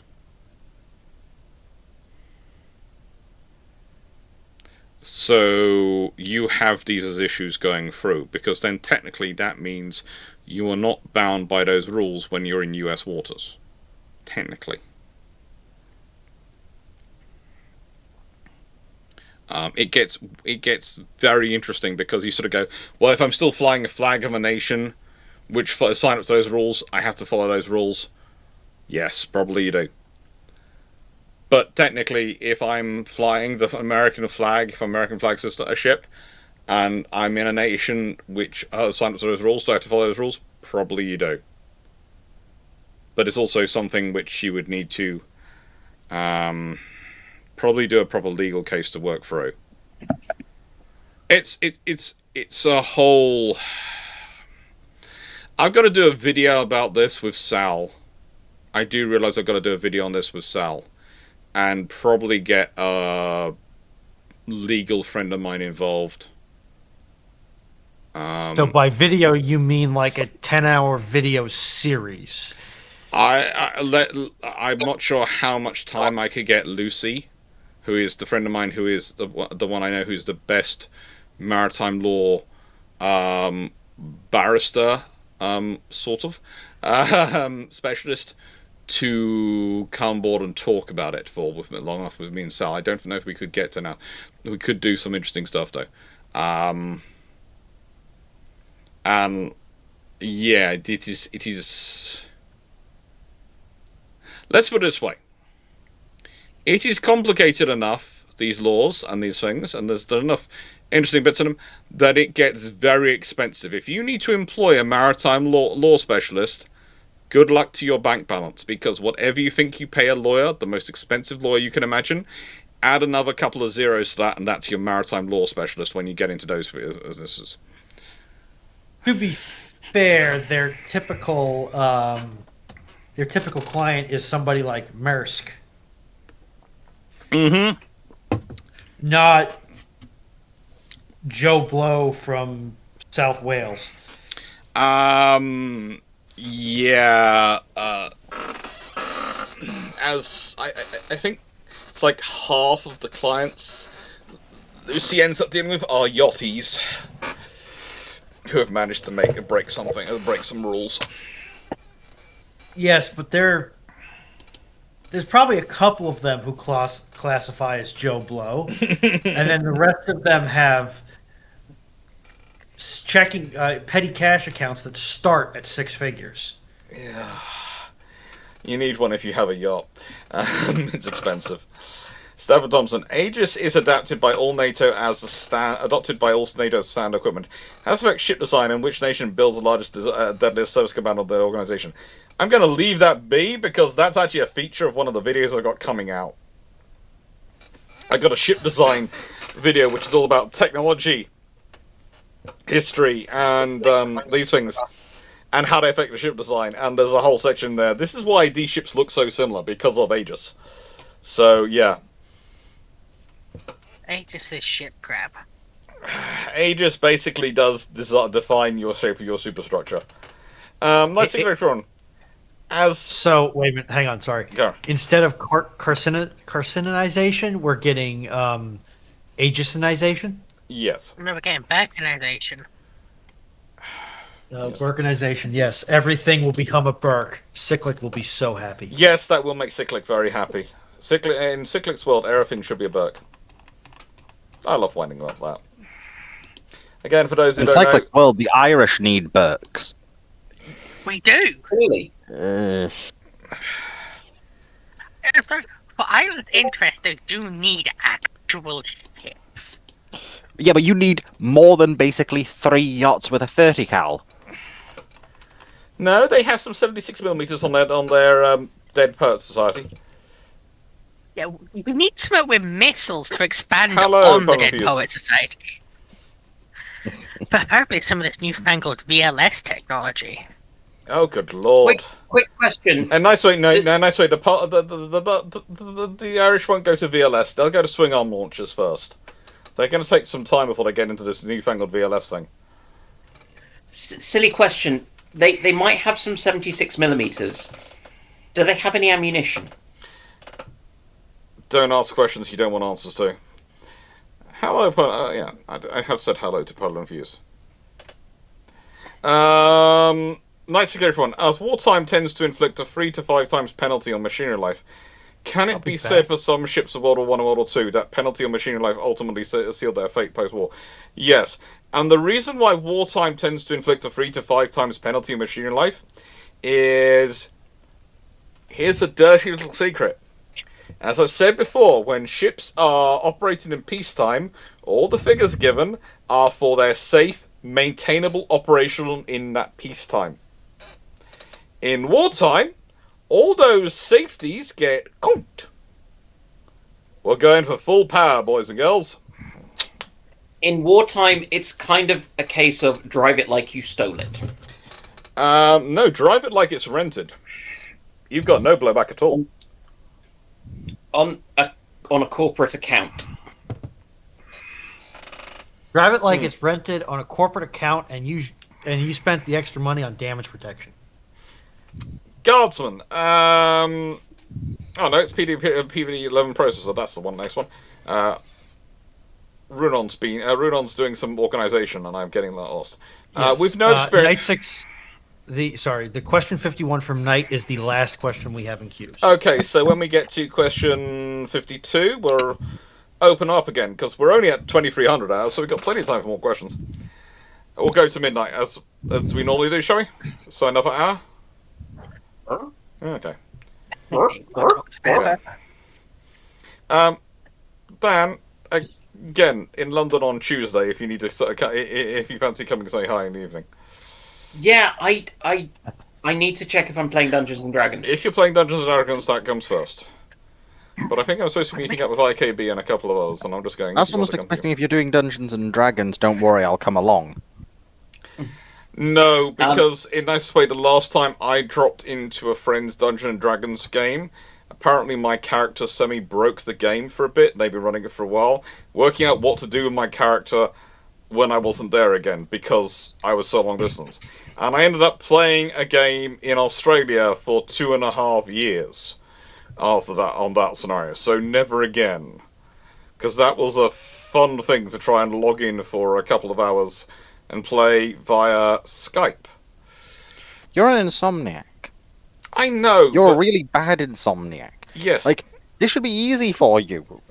No, the problem was that, and this is going to sound strange, they kept wanting to schedule it for when the time when I normally treat myself to a bath.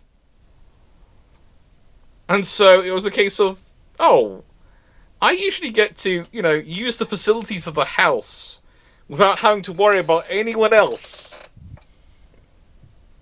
And I have my, my things and eating, when other people, I don't sleep, no, but I do enjoy reading my books. I enjoy quietly pottering around, having a nice, bath or a long shower.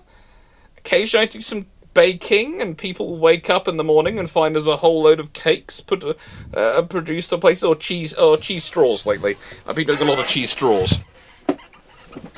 My mum is claiming that, frankly, that I am starting to torture her with the cheese straws. Huh, that might be the last straw for her then. Yeah. Okay, PDP-11 I mean, processor. Doc. Okay, Karen. Doc. I'm sorry. You did Hot Tub Historian. D&D from the bathtub is well within your wheelhouse. Yes, You can even apart have the rubber from ducky. the people on the other end were all female, and at that point, that could have been considered a problematic. You Just don't turn your camera on. Then how am I supposed to pull the facial expressions for my character? I play over text, so I don't know what your problem is. How boring are you to play over text? Yeah. That At sounds like a that point, skill just issue. go play with ChatGPT. Plus, I had it in the nicest way. I drew up a whole. ChatGPT I couldn't be as stupid as my players. I drew up a whole map so I could keep track of it. I had everything worked out. We had reciprocal games going. Now, see, Runon actually hit it right on the head there of AI can't actually be as dumb as your players. Looking at you, Foxo. Foxo's a very Hi. good D&D player. I know this because I have spoken with her. She couldn't figure out to walk through an open door. That's I because thought it was trapped, and my character had very low passive perception. that's very sensible. Don't worry, the questions will be open up again soon, Ploppy, don't worry. PDP-11 processor. With no experience, for-profit telephone company Telstra lost hundreds of millions of dollars on over-the-horizon radar contract. What would they have had to do to be successful? Buy some experience. Yes, buy in people who know what they're doing. And pay a lot of money for them. Basically, go to Raytheon, look at their car park, and look at the people who drive the most... How do I put this? Engineeringly safe vehicles.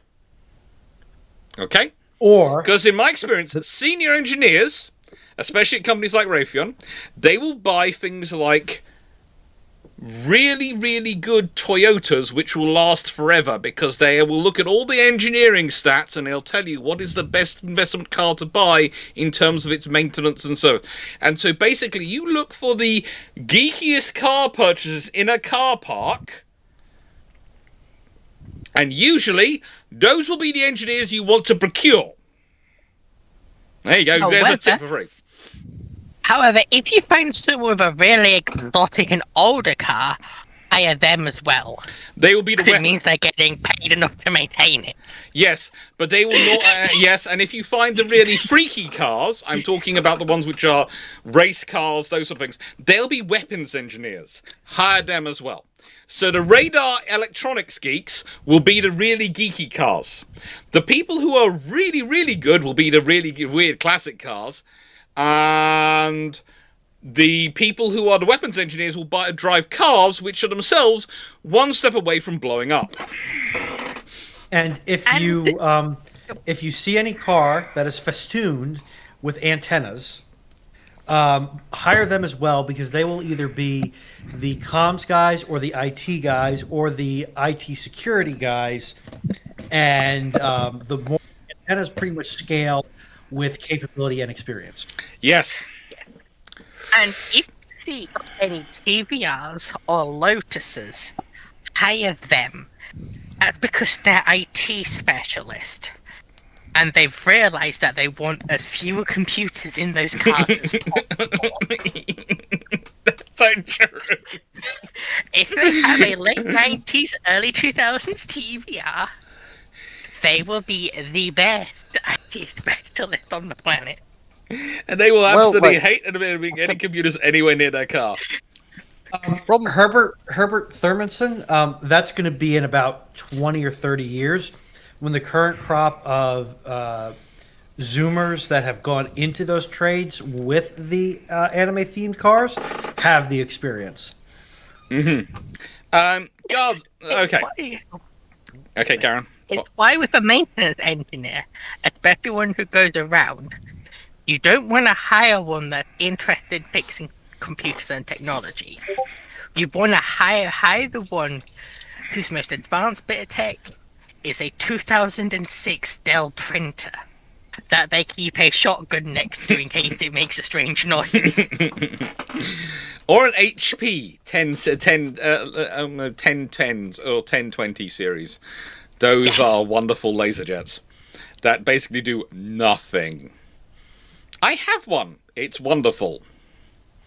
It sits back there. It is basically, how do I put this? I have got a cable running around so I can hook into it by USB, running around the room, connects into it. That thing doesn't do anything smart at all. It has never knowingly understood the word smart. I am dreading the time when finally I cannot buy cartridges for the things, because then I will have to buy something newer.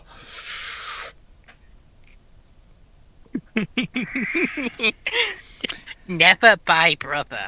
Never buy, brother. I'll probably buy another HP, honestly. I'll just buy because they've got the new laser. Stupid. They've continued on with a series of the laser jets, and they're quite good. They're quite good. They've got a one which is okay. HP has also done the thing of, you don't have a credit card on file for your non-existent ink subscription. We will now brick your printer. No, they're okay with me. They did do that though, because my mum's one is actually connected to my account, and her one is a newer HP, and yeah, it's fine. I basically go no. I will order the credit. I will order it when I need to. You can tell me when I need to order it, and I will order it when I need to. But honestly, they're fine. They seem to have understood that my mum will go through these things on a fairly regular basis. Alright, questions are now open. Guardsman, 2 for 8. something is sticky. Is there any merit to the proposal of the Navy switch from the current supercarrier platforms to more numerous platforms akin to the sea control ship from Sony's? Not really, no. It's an efficiency thing. And it's also, you then have to set up a whole new production line and start churning these out, and would it be an ELHA production line, and design, getting it all through, and it's how many aircraft can you actually get on that small ship. That's I'm going the to thing. be back in a couple of minutes. Carriers scale with size in terms of their ability to operate, in terms of how efficient they are. Because the engine doesn't take up much more space on a larger carrier than it does on a smaller carrier, but it takes up a lot less percentage of the hull volume. It's the same with a lot of things. So actually your larger carrier is your most efficient carrier in terms of ability to carry ammunitions, fuel, and aircraft. And operate them, because the larger carrier will have a longer runway, better aviation facilities for aircraft to take off and land. And there's sort of a basic size requirement for stuff like the E2s. Yeah. And so, basically, you always have to remember, sea control ships were not supposed to be switched to, they were supposed to be in addition to. They were supposed to be in addition to the supercarrier platforms. And that's always been the problem, trying to get through the idea you need more than just the supercarriers. And realistically, for the US Navy, that would be a very difficult sell with Congress, because look at the problems they're having. As again, I put this in a very simple thing. People will want to keep these debates about the systems into engineering debates, and I can understand why. That's a very nice, clear-cut area where things have nice, easy have. I'm not saying easy answers, but they have nice, logical answers. But procurement ultimately tends to come down to politics, and it tends to come down to, can you make sure there's a visible hole in your force structure to your political class? Which doesn't mean, A, they want to cut something else to fill that hole, because they don't see that as being something which needs to be there, or B, that they actually will agree with. Because you can have a hole in your force structure according to you, and I've had these discussions many times when I've gone, look, we haven't got enough this. And they honestly do not believe me, because the answer is, but we're okay at the moment. This problem hasn't happened yet. Whereas usually when you're talking about defense procurement, you're talking about, I want to head off that. You're usually dealing with people who want to head off the problem before it happens. Politics is often about ignoring the problem until it's happened. Because spending money before it's happened, and it then not being a problem because you solved it before it's happened, doesn't get you any credit. Solving a problem when it's visible to the public, that gets you credit, and that gets you re-elected. It's like everybody talks about Y2K being a big nothing burger. Yeah. It was a big nothing burger because a lot of very smart people put in a tremendous amount of effort in the back end to make sure it was a nothing burger. And then it becomes a bit of a meme of being a nothing burger. Yeah. It's kind of like the UN in a way. The UN does nothing except for everything it does. But it Yeah. doesn't stop the big ticket items, so it never gets the credit it deserves. Well, no. How do I put this? The UN's successes are often silent. Its failures are public and loud. Yep. And it's again the similar thing with the armed forces. Their successes are often quiet, especially special forces and things like that. Their successes are quiet most of the time. And intelligence services anymore. Their successes are silent. Their failures are public and painful. Yep, you got to wait for a SEAL to write a book to know about the special forces. Yeah, that's one of the greatest publishing franchises known to mankind.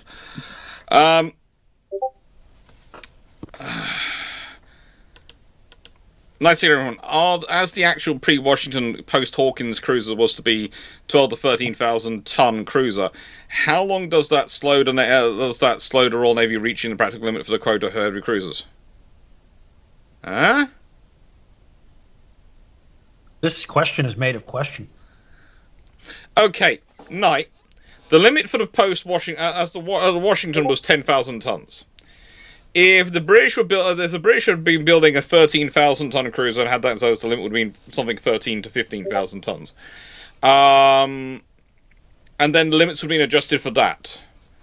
So you're not going to have a limit of set around 10,000 ton ships. But if you consider the Washington limits, there was no cumulative limit for cruisers.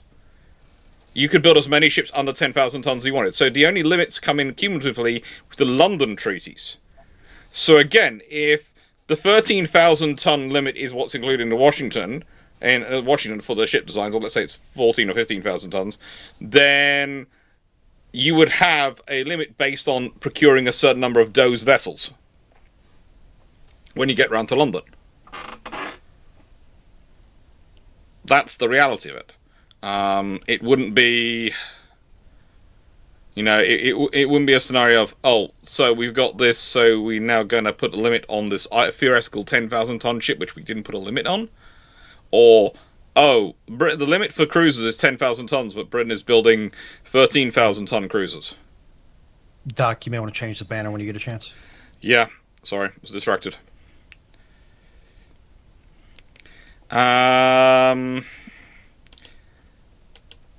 Nice. If the French after World War II refit the 2 Richelieu class to be Jean Bart as she was finished, how much work would Richelieu have needed? A fair chunk. I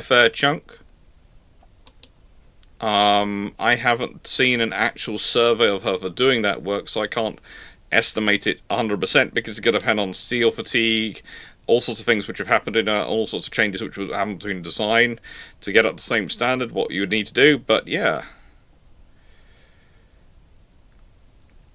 It'd be interesting. Did anyone else just worry about tired marine mammals when he said that, or was it just me? What? Seal fatigue. That'd be funny. Look, Right. I'm also sitting here periodically just going, burk, burk, burk, or variations on a theme. Burk, burk, burk, burk, burk. Exactly. Steve. Okay, as we get on to D&D, which World War II ships are the paragons of the following D&D classes? Barbarian, Bard, Cleric, thank you, Rudon, Druid, Sorry. Fighter, Monk, Paladin, Ranger, Rogue, Ranger, Sorcerer, Warlock, and Wizard. I think we can all agree that I'm fairly certain Warspite is somewhere between a Rogue, a Barbarian, and a Paladin. Depending on who you're talking to. depending on which rule set you're using. Yeah. So, first things first, Cleric is definitely unicorn. Yeah. Technically a healer, but really good at whacking things with a mace. Yeah. Enterprise. This is an off tank. Enterprise is a Gloomstalker Ranger. Yes.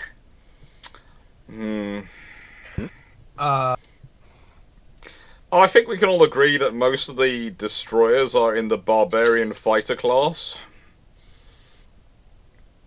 Some of them are rogues. They love that. They Yeah. love that backstab. Yeah. Yeah. The defining feature of barbarians is being really hard to actually kill. We've done So I'd go for some of the US cruisers that had their bowels blown off. Warlocks and wizards and sorcerers. Let's see. I'm going to name any of the Black Swan class as warlocks because they have an invocation that allows them basically to ignore darkness in seeing things. Yes.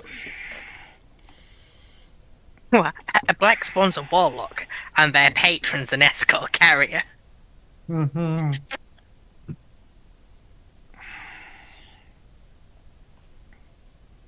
Yeah, that would probably fit. Sorcerers tend to be pretty tanky, so I'd give it to the armored carriers. I Because I quite a feel few of like their that's- subclasses can wear medium armor. Yeah.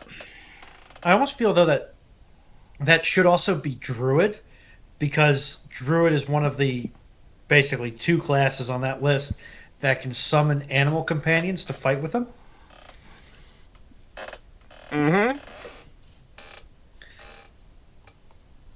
But how much armor can they carry? So do we agree? I mean, because are we looking? so basically, could carriers be druids other than armored carriers, which are sorcerers? Potentially, but you got to remember too that technically druids have way more HP than they look like because of wild shape. The light fleet. Druids are just light fleet carriers. Can do everything to some degree. Don't specialize super hard. And survive way longer and way more than they should. By through temporary hit points. I can live with that. Artificers have to go to the US Pacific repair ships. Oh yeah. Steve, Gloom Stalker, not Doom Stalker. And the reason I say USS Enterprise is because the ship wouldn't die. It got called the Grey Ghost, and it kept showing up in places it wasn't supposed to be. Yeah. Gloomstalker Ranger. I feel Hood is the ultimate is a paladin, but one which is being played in the more courage than sense way. That would be renowned, though. That would be renowned. So Hood is battle a- cruisers in general. In which Hood is case, a- I'm also happy to include the Iowa class. I know they're battleships, but Or a Congo looking at a US battleship at close range and going, you guys are all wrong. Hood is a bard. It's the party face. It glad hands with anyone and everyone that wants to. It can hit like a Mack truck under the right circumstances, but has a glass jaw like you wouldn't believe. Yep. I'll go with that one. And as for generic fighter, I would like to raise up the Baltimore class of just doing a lot of damage very quickly, but Or the not Des Moines. being particularly specialized. Mm-hmm. The Des Moines can also fall into the role of, yes, I've heard that you would like me to make an attack. I have made an Alpha Strike attack. Would you like me to make another one? I can make another one. Would you like me? Yeah. Alright. But a Des Moines is a sorcerer who was fully spliced into infinite casting Eldritch Blast, That where they can is- cast it twice a turn and as a bonus action.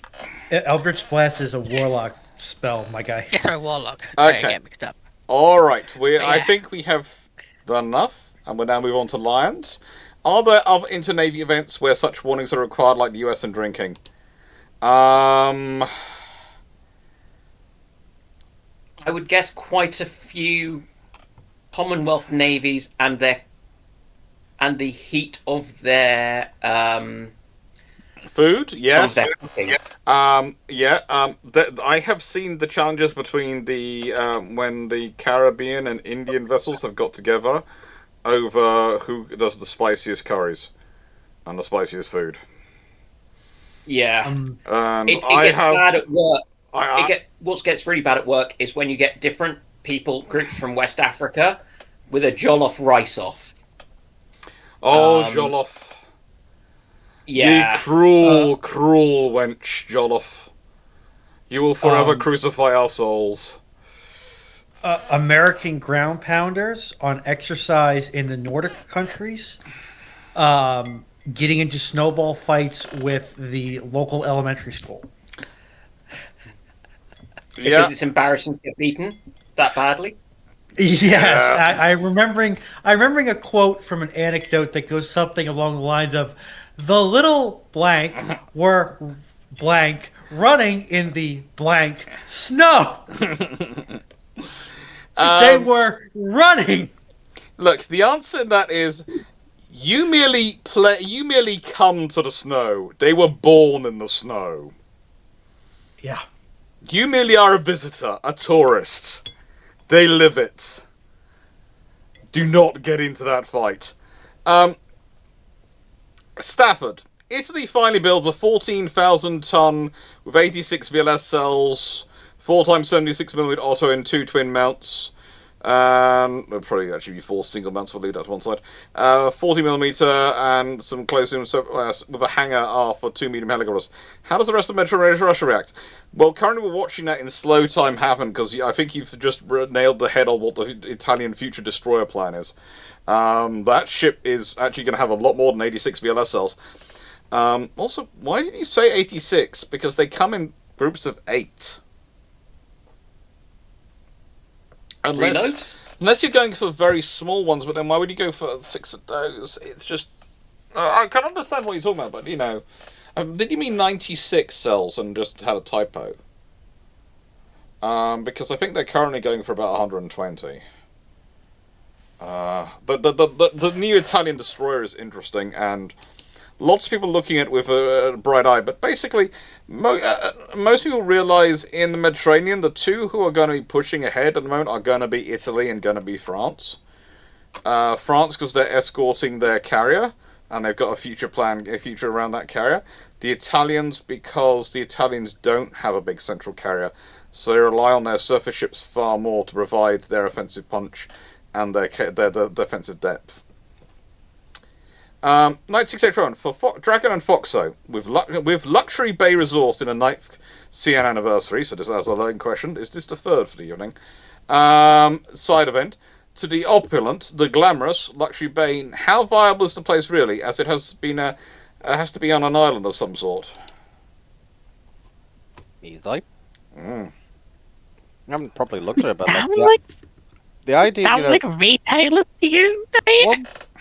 Well, think of it by this way, Fox. How many sort of luxury resorts has there been on islands? Like Kind of the trope. And even the Romans managed to turn islands into like rather opulent and luxurious places. So, and the Romans hated the sea, and well, the sea hated them. But yeah.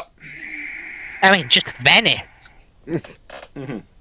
So, in my opinion, it's entirely viable.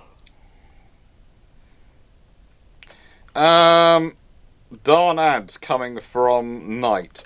The ads are, as far as I know, on 1 every 30 minutes on YouTube. I'm not sure how Twitch is doing. Twitch is supposed to be okay as well. Yeah, I'll check. burning on that darn is not doing you any favors there. What the frig was that noise which came through? What noise? I have no idea what that was. I'm just checking. Steve just redeemed hydrate. Yes. Oh, yeah. Hydrate and posture check. Thank you, Stephen Line.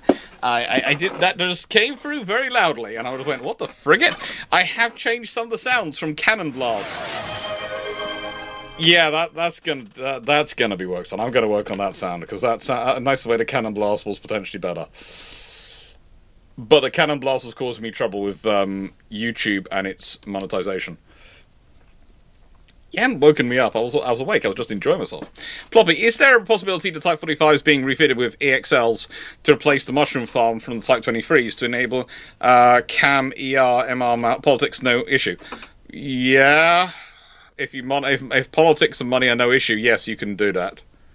You can do what you like. You know, if money and politics are no issue, if you want to, you could chop the ship in half, add in a central bit, and have a whole load of Mark 41 VLS added in, and call it a Type 83 after the conversion. But just the hull wouldn't last that long unless you did a massive rebuild. It's probably at that point it's cheaper to just build a new ship. Walter Brodus, speaking of laws and treaties, yes, they saw the Russians in the Weddell Sea in the UK Antarctic territory, with estimations being bigger than the Saudi Arabia as well. Please address that mess. Yeah, they can go visit it all they like. What they can actually project down there is a different matter. It's a interesting situation once you get down to there. And it's a very complicated situation once you get down to there, because lots of different people trying to claim the same things. Timu, can we get a random fact from you that we learned this week? Random fact.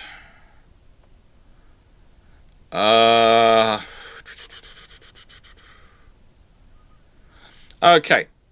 Admiral Ramdas Katari of the Indian Navy, who actually retired as a vice admiral because at the time they didn't have full admirals, even though he probably deserved it. Didn't get promoted to full admiral until October, long after he retired.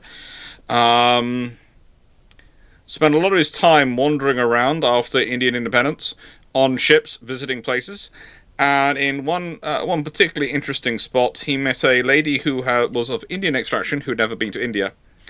And he carried out the classic naval diplomacy task of basically of how you do cruising captaining.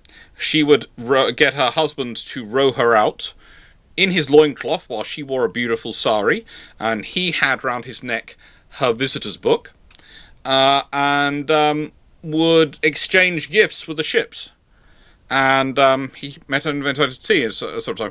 And he did it's amazing how much the Indian Navy in the post-independence period, building themselves up, actually do step into what the Royal Navy have been traditionally doing in the President's missions in the Indian Ocean, and took over those roles.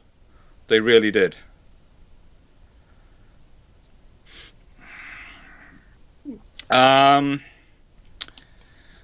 Sebastian Crutchfield, how useful do you think the Kingfisher 5-inch gun launched munitions by BAE would be? The ASW ones are pretty useful, especially for dealing with uncrewed undersea vessels. If you can put a whole load of those down in an area, they're going to be a lot cheaper to deal with threats than anything else, and you can put it out quite a long way. And it suddenly makes it a case of, okay, so we have to be very careful where we're operating. We cannot operate within a certain level of the surface. We have to be deeper, and the deeper you make something operate, the more difficult its life is.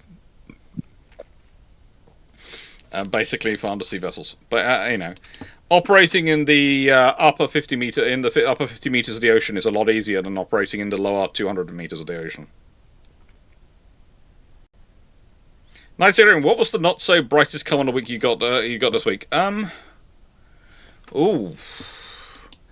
haven't really had any really bad comments this week. I don't really get a lot of bad comments. I have to say, I have said in videos, I'm quite, people are quite nice in my chat and my community, and the community tends to police itself quite well.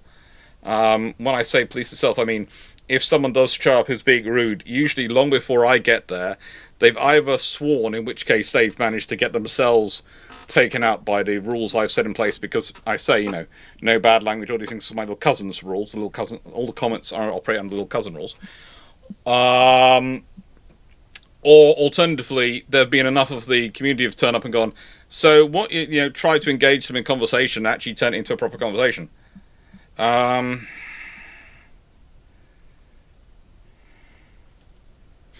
It's a fun thing to go through. I've had a lot of people who are interesting comments, and I wouldn't say they are, as I say, bright, not so bright, so I wouldn't describe that. The most interesting comments I had this week, which I am thinking about how I approach, and how I would approach it, is the ones which have responded to the US Navy shipbuilding discussion, plan discussion, by saying, you have to be ready to do a tactical nuclear exchange. And then otherwise there's no deterrence to you prevent their use tactically. You do that by saying, look, if you use a tactical, any use of nukes is a strategic use of nuclear weapons. If you go nuclear in any way, shape, or form, we will respond in kind, but it will be a strategic attack. So you use nukes at sea, that's fine. We'll take out cities. But you could argue, well, actually, no, some of our leaders are obviously not going to do that. They're not going to follow through. So, therefore, that becomes a weak policy. So that's why you need tactical nukes. And that then worries me, because basically saying, right then, because we have weak leaders, we need to have these entry-level weapon systems which are going to be used. Because if they use tactical nukes, and then we respond with tactical nukes, they might well respond with strategic nukes, and then we've got a strategic nuclear exchange. And it just seems to me it's just adding in extra steps to the inevitable. And I can understand why. I can understand why people sort of think they're going. It should be. Carry on, Dan. Yeah, but Dan, carry on, and then Foxo. There is no such thing as a tactical nuke. There are merely bigger and smaller ones. Actually, I was going to say directly contradict that. There is such thing as tactical nuclear weapons, because as defined in the 70s and 80s, and a friend of ours met studying this, as Greg will know, there's escalation levels in a nuclear war. Because it's a very different thing, in theory, to be using nuclear weapons against ships than it is to wipe Baltimore off the map. In theory. Yeah. But in theory, the more levels you put and the more situations you can create for de-escalation, theoretically, the less likely war is to happen. That is certainly you're theory. creating more points of escalation, because okay, I nuke something at sea, but then the fallout all blows to a city. Is that an attack on a city? Is that actually a strategic use or not? Or that's a fishing ground for me, so it's a vital source or something. It's why you they are have all specific targets that are nuclear response worthy, like what China said about the Three Gorges Dam. That being hit and breached is their equivalent to a nuclear strike. Yeah. Responding kind. Yeah. And that's one of the problems, because, that sort of being attacked, that does create that sort of scenario. I think there is a desire, especially among some of the theorists, to see nuclear war at sea as different than nuclear war on land. But it's when you start going to those theorists, they start going, well, if that poisons your fishing grounds, what does that have an impact on you? And how much collateral damage does that do to other things around that area in terms of what it impacts, what it causes? And this is the trouble. Nuclear war at sea can sound like it's not taking place at land, so we've got these things. But let's say you set off nuclear torpedoes and they create a tsunami. What's that going to do? How's that going to affect things, especially as the sea settles itself? Because let's say you set off a nuclear weapon and it's a torpedo. It takes out a large portion of the water, creates suction, which sucks all in, destroys an enemy task group or task force. But also, that water being displaced is going to create effects all around, and that's the problem. The impact the trouble is the idea that the impact at sea is in any way more controllable than the impact at shore. Or what if that said explosion impacts a oil or gas field that is nearby and causes a oil slick that hits your wetlands and your fishing beds? Yeah. It's one of the things of, it sounds like, oh, well, it's not near any population centres, so it's not going to be the same level of escalation. But it can quickly have a massive impact on population centres. Yeah, but it's still, compared to a complete strategic nuclear exchange, a much more protected setup. The effects are going to take hours to days to become apparent, not 13 minutes. So a lot can happen in a couple of hours if needs be. Not much happens in 13 minutes. I'm still. It's the trouble is, you are. How do I put this? You can very easily find yourself in a slippery slope scenario. And whilst you are right, you've got time and all these things in theory. In practice, you've also got the fact that if these things are going off, people have already probably died. War's already been fought for a while. There's already heightened emotions and a heightened upset. And it's also, you have to deal with, how is your opponent reading this? Not just, well, how did you intend it when you fired it? How is your opponent reading this? And ultimately, I think the problem with tactical nuclear weapons, as I often come back to, is one of command and control. For a tactical nuclear weapon to be used, it has to have control of it in the field. We have to be pushing control down, lower and lower. Are you really going to hand off that control to someone that low down the field, that low down the command chain for a nuclear weapon? You know, the Russians, even them, one of the reasons why their task groups were the size they were, and so often grouped around ships which had massive communication facilities, was because of communications authority for the use of these weapons. And there was a huge restrictions. And the reality is, with nuclear weapons,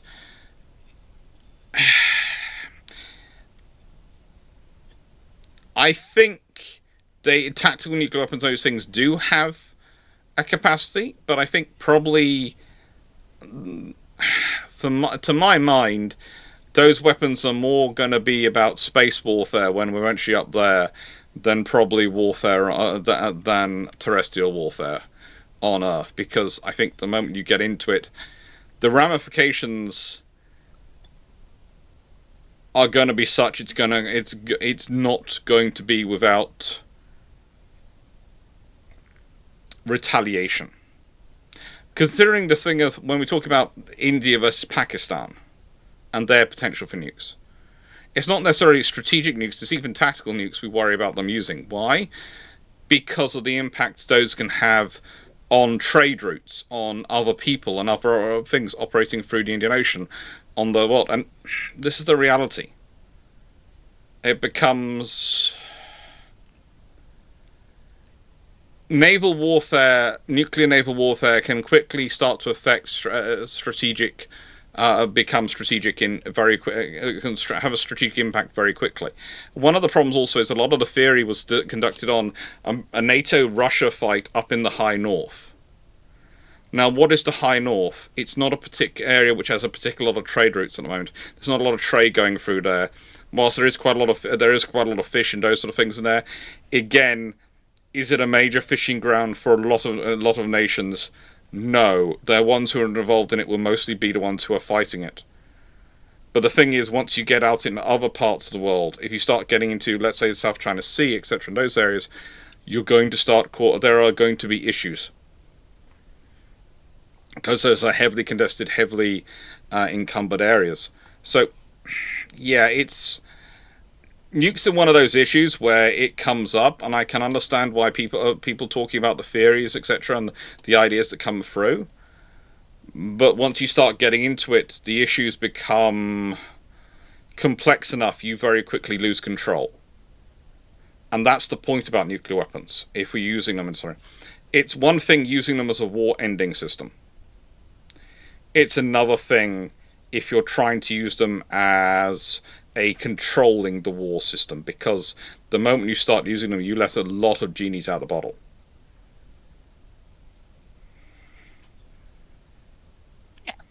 Which is the doctrinal use of the tactical nuclear weapon. To let the genies out of the bottle? That's never a good idea. It's an unequivocal sign of stop, or we take this further. Yeah. It's sort of like the nuclear equivalent of a warning shot. Because to some degree, trade routes are cool and all, but if you had to choose between a fishing ground or a trade route versus a mass extinction in your nation, which one do you pick?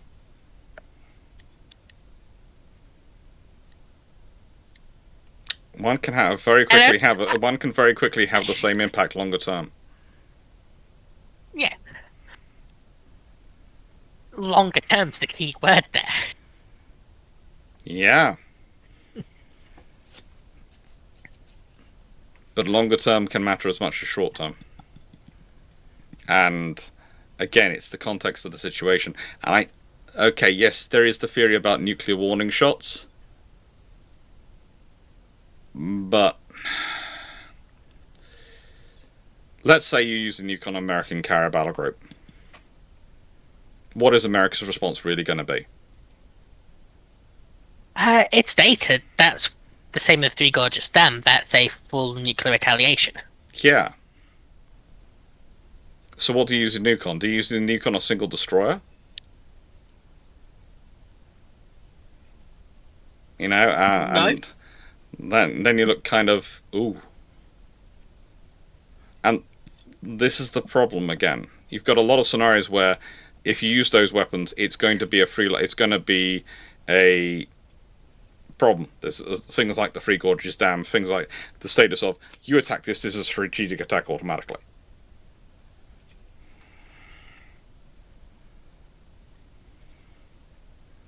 A good example I can see of that is, as far as I'm aware, the US supercarriers are covered under the American strategic nuclear strike bubble.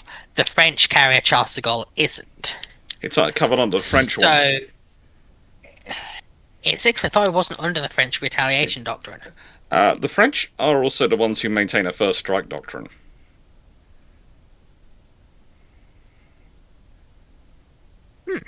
Okay. French nuclear doctrine is fun. To be fair, the French are the ones I'd be expecting to use the nukes. As Thomas says, the French have the enemy. concept of a nuclear warning shot. It is very... You are actually proposing the French doctrine at the moment, by the way. Oxo has endorsed the French. It's the one thing he vaguely agrees with the French with. The sky is turning red. Water has become dry. We're in the upside down now. Yeah, because I know it might be the minority, but as I see it, the whole nuclear warning shot idea is that it's one more chance to de-escalate. Theoretically, it's the last shot to de-escalate. Yeah. Even if it's flawed in concept, it's worth a try. Yeah, I think I'd be advising, here's a revelation thing, why not do a YouTube video and offer to meet to discuss peace terms? As you remind everyone with a nice video of your nuclear weapons to go, and, we have these, you have these, we can both still lose, let's talk peace. The problem then is if one person doesn't want peace. Yeah, well, that's why you produce it as a YouTube video, because it goes out to their public. You don't do it country to country, you do it to all their citizens. Or unfortunately end up in a system where they go, you don't have the cojones to do it, so we won't take you seriously. An actual nuclear warning strike would be, oh, you're actually serious about this. Or alternatively, it's interpreted as you're nuts enough to do this, so you better be taken out quickly by a nuclear strike before you take out me. Yeah, if you're crazy, if you're mad enough that you think there's a thing called a tactical nuke, I'm going to have to nuke you. very quickly in the hopes that I can get inside your OODA loop. Because if you've got that many levels, then maybe I can interrupt them because I have naught or goodbye country as my doctrine. Otherwise, So- can't we just have like a dance-off for a Eurovision Song Contest? No, we cannot put this a Eurovision Song Contest. Anyway, to Stafford's question. I just think that every war should be solved by the cabinet level and up leadership of both aggressor nations, all just having an MMA fight. And whoever wins gets their war goals. And to quote, what? To quote Edward Teller, nuclear war is a dance. It's a fatal dance between aluminium butterflies. Very cute. We're going on to Stafford Thompson's question. For Dan Doctor, what would your ideal rental vehicle be for the US road trip? A Winnebago or a conversion van? Pickup truck and hotels. We have been over this before. Me and Dan have had this discussion with one of our colleagues who likes to propose such things. And we like a hotel with with bathrooms, comfortable beds, and maybe a swimming pool or a gym, food service, and most importantly, being able to be separate from everyone else for the next few hours so we can have some peace. Because he doesn't want to be trapped in a vehicle for 24 hours a day with an insomniac. No one does. And I'm sure Dan does something else which I would, after 24 hours a day, be going, that's really annoying. By day 4, be really annoying. Especially as it would be 24 hours a day for me, as I wouldn't sleep. Because I'm human, as is he. So this is why we have hotel rooms on our trips, and we don't stay in the same hotel rooms. We stay in separate ones. So that we have a break. Because our friendships are good. They are not that level. This is a holiday. I am going away to relax. I do a job which leaves me relatively time poor and cash rich. Yeah. And I am in a functioning insomniac. No one wants to share with me. No one. I think, was it in Japan when you guys would wake up to 2 a.m. would have 2 a.m. messages from me as I was wandering around? Definitely when we were in Narvik, you guys were getting photos as I was out enjoying the midnight sun and making friends with local police ladies. To be fair, 2 a.m. does not sound that unreasonable. Yeah, I think it was the fact that the pictures were coming through at 1 a.m., 2 a.m., 3 a.m., 4 a.m. as I was getting background roll. Because the lovely thing in the land of the midnight sun in Narvik, there's no darkness. So I can be getting B-roll in the middle of the night when everyone else is asleep because they need sleep. And I'm just going, it's the same as as in the middle of the day. It's brilliant. The lighting's great. And I don't have to deal with other humans. Apart from the lovely police ladies who were really nice in Narvik. They're probably surprised that, hey, another face. Yeah. They were really nice. They were really nice and kind and helpful, and I managed to make friends with quite a lot of people in Narvik when I was wandering around there. Got to do all sorts of things. I went swimming in the fjord.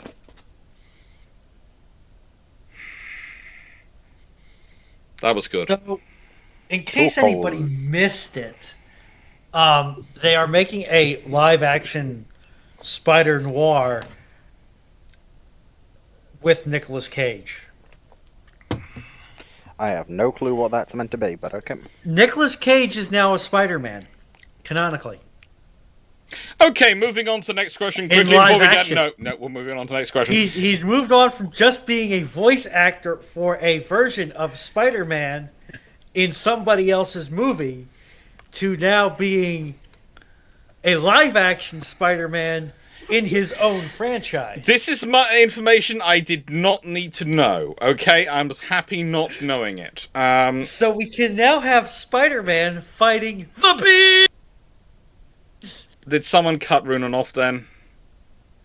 No, I think that was Runon's mic going, nope. Oh, nope, thank you, Runon's mic. Night 6 everyone. Thoughts on the Tier 11 Kurama? She was announced on World Warships development blog 15.4 and is based on a Zao armed with 12 8-inch guns and 4 quintuple 610mm torpedo tubes. Yeah, she's a tier 11 ship. Mm-hmm. 24-inch torpedoes. I'll be honest, I'm not a huge fan of the super ships on average. Because while some of them do have precedent based in real life, most of them are just, hey, we need to make you have some reason to want this. So let's just make it the previous ship, but better in some way. Hello, Devastation. How are you? We like money. It's not even... Hello, Maine. How are you? Now, Defiant PDP-11 processor. If Defiant class is nuclear powered, can hulls be repurposed as carriers or cruisers once hulls are laid down? Well, they pretty much are cruisers anyway, so we'll leave that to one side. Of course, a cruiser or battleship is entirely a political choice, frankly. They're the large surface combatant. And repurposed as carriers, it's going to depend on the hull shaping. Hey, Dragon. Yeah? Have you ever had Stellaris just refuse to accept any keyboard inputs? A tad. I don't know how to fix it, I'm afraid, because it could be like 20 different issues. Oh, okay. Alright. Casnea. Would Fox or Runon do a better job of wearing a label pool? I have no idea what that is.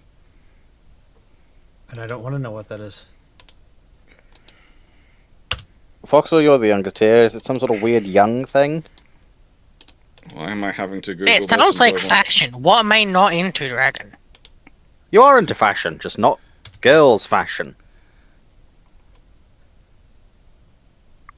Hey, Am I wrong? There's a frigate, I got a new Gambeson recently. and there's a frigate called Belle Pool. I think it's I think it's where you wear the thing which makes your butt look bigger.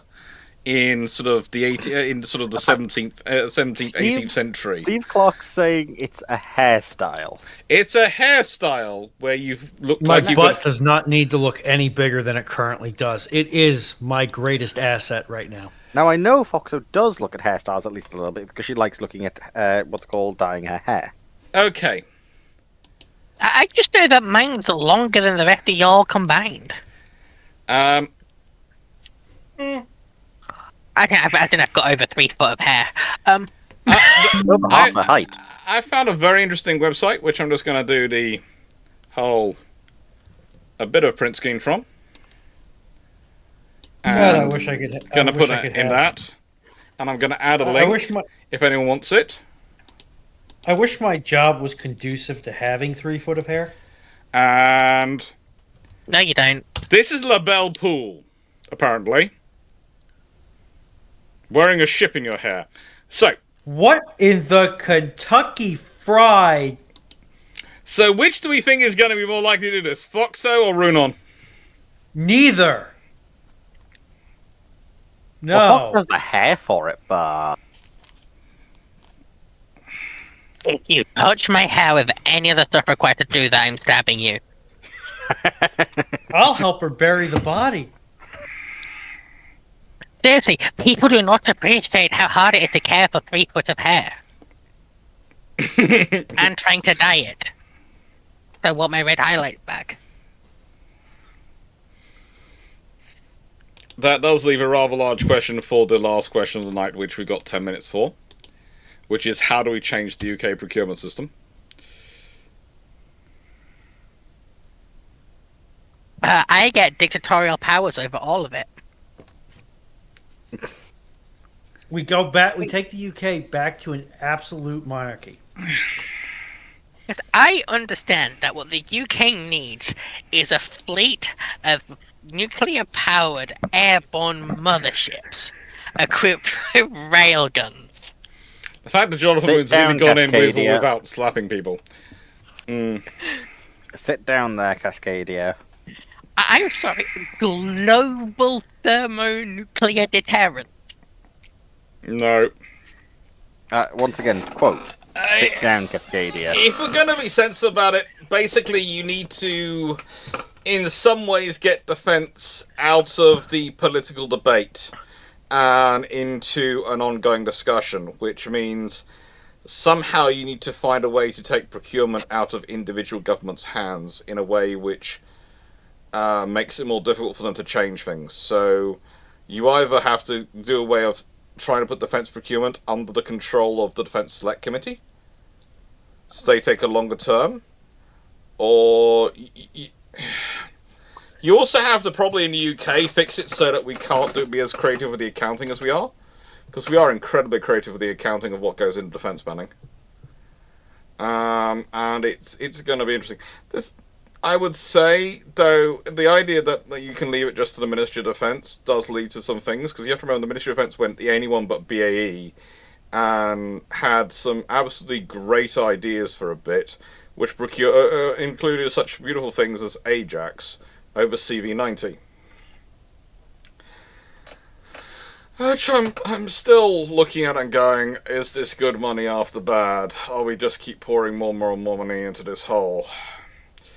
We'll see what happens. When you come up with the answer of yes, what do you do with that one? Yeah, well, that's the trouble is, I have yet to meet someone who has actually driven in an Ajax and not come out of it feeling sick. Can you ride on top of an Ajax and not feel sick? No, it was basically at one point the Ministry of Defence was so fed up with British BAE because of various projects with BAE that they decided that they would go for anyone other than BAE. And it happens.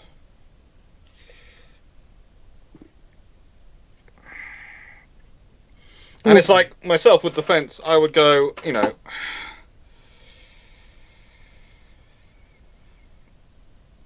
the thing about it is, I would sit there and I would look in terms of procurement, in terms of like raw shipyards. There are shipyards in the UK which are literally, they are single sort, they only sell to the British government. I've talked about this entire, the submarine yard. Realistically, whilst there are always arguments about making it a commercial enterprise, but it is not a commercial enterprise. It is a monopoly, and I'm trying to remember again what the name for a single customer is. A monopsy.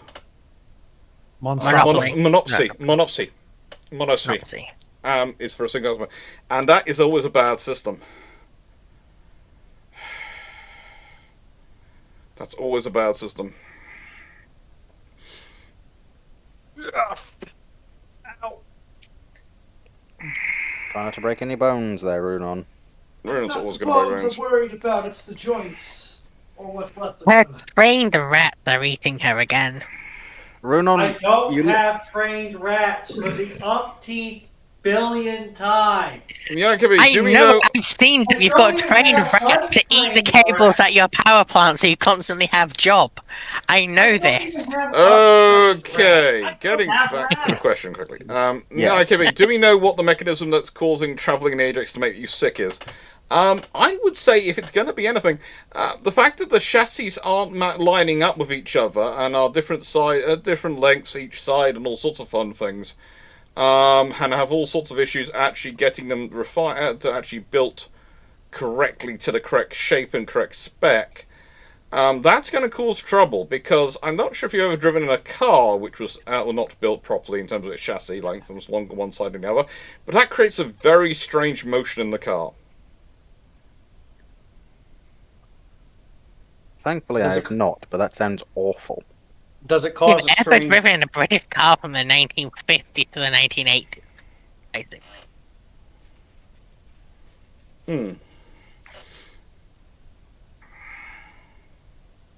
Does it cause a strange motion in the ocean as well? If it goes into one, probably. Okay, can I just say something again? Personal insults, no, not in chat. If there's personal insults, you will get stopped. Okay? Not sure what's going on in chat, but no. Down. Bad chat. Naughty. There are admins in chat. They have ban hammers. They will use them. Yes, where is I'm Seneca looking- Nero? I haven't... I'm looking at one person right now, and I have a mute button. I also have a timeout button. I also have a do nothing button. Your actions in the next 5 minutes are going to determine which button I press. Not bullying Stafford, Ronan. No. I'm not bullying Stafford. Stafford's actually been quite well behaved for our Canadian pocket righty. We have the policy that you can debate anything within reason in the chat, and that's fine. But the rule is you have to keep respectful of each other. And the moment you start insulting someone, you've lost the debate. That's the rule in the chat. So, as long as it's kept polite, it's fine. And respectful. If it deviates from that, then the admins step in. But we have got the last 4 minutes, so I will sort of be watching chat and see if any questions pop up in there that we can take in. But I'd say changing UK procurement system for long term, you've also got to change the national conversation. You've got to start having a realistic conversation in terms of about British security, about what British interests are, about what Britain is prepared to do and what Britain needs to do. And that's sometimes the problem, because people sometimes think we have a choice whether to defend things or not. And sometimes it's not. You don't have a choice. Your interests are, you either defend this or you are no longer in the game, and if you're not in the game, it's as bad as you being attacked. To a degree, sorry, go on. Carry on, Drag. I was going to say, to a degree, I wonder if also actually educating the British populace more would help. Yeah. Actually get them to understand why these things are needed. Because a lot of the time, unfortunately, you will encounter people who's like, well, this isn't needed because X, Y, Z, or this exists. Why do we need to spend this much money on it? Like, yeah. In the nicest way, Comrade Wong, we did tell you, if you did this, nope. So, I'm afraid you're going to get timed out, because you just said how silly. No. You can disagree with someone, but you don't insult them. I don't mind. You can disagree, you can argue, but the moment you start using insults, you're timed out. On a lighter note, Dragon, why do the 30k apothecaries have chainswords?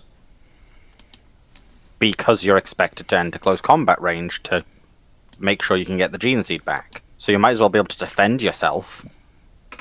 And besides, sometimes you've got to use a chainsaw to get to the seed of a fallen brother.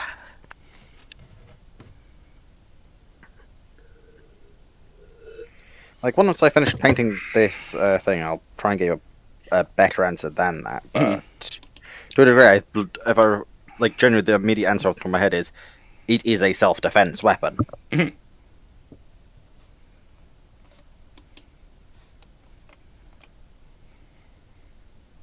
Oh, yeah, good at getting to Astartes' great armor. On what planet are you grounding the meter pans? What are meter pans coming into this? Sorry? What are you doing in your meter pans? I'm trolling Reddit. No one ever grounds the meter pans.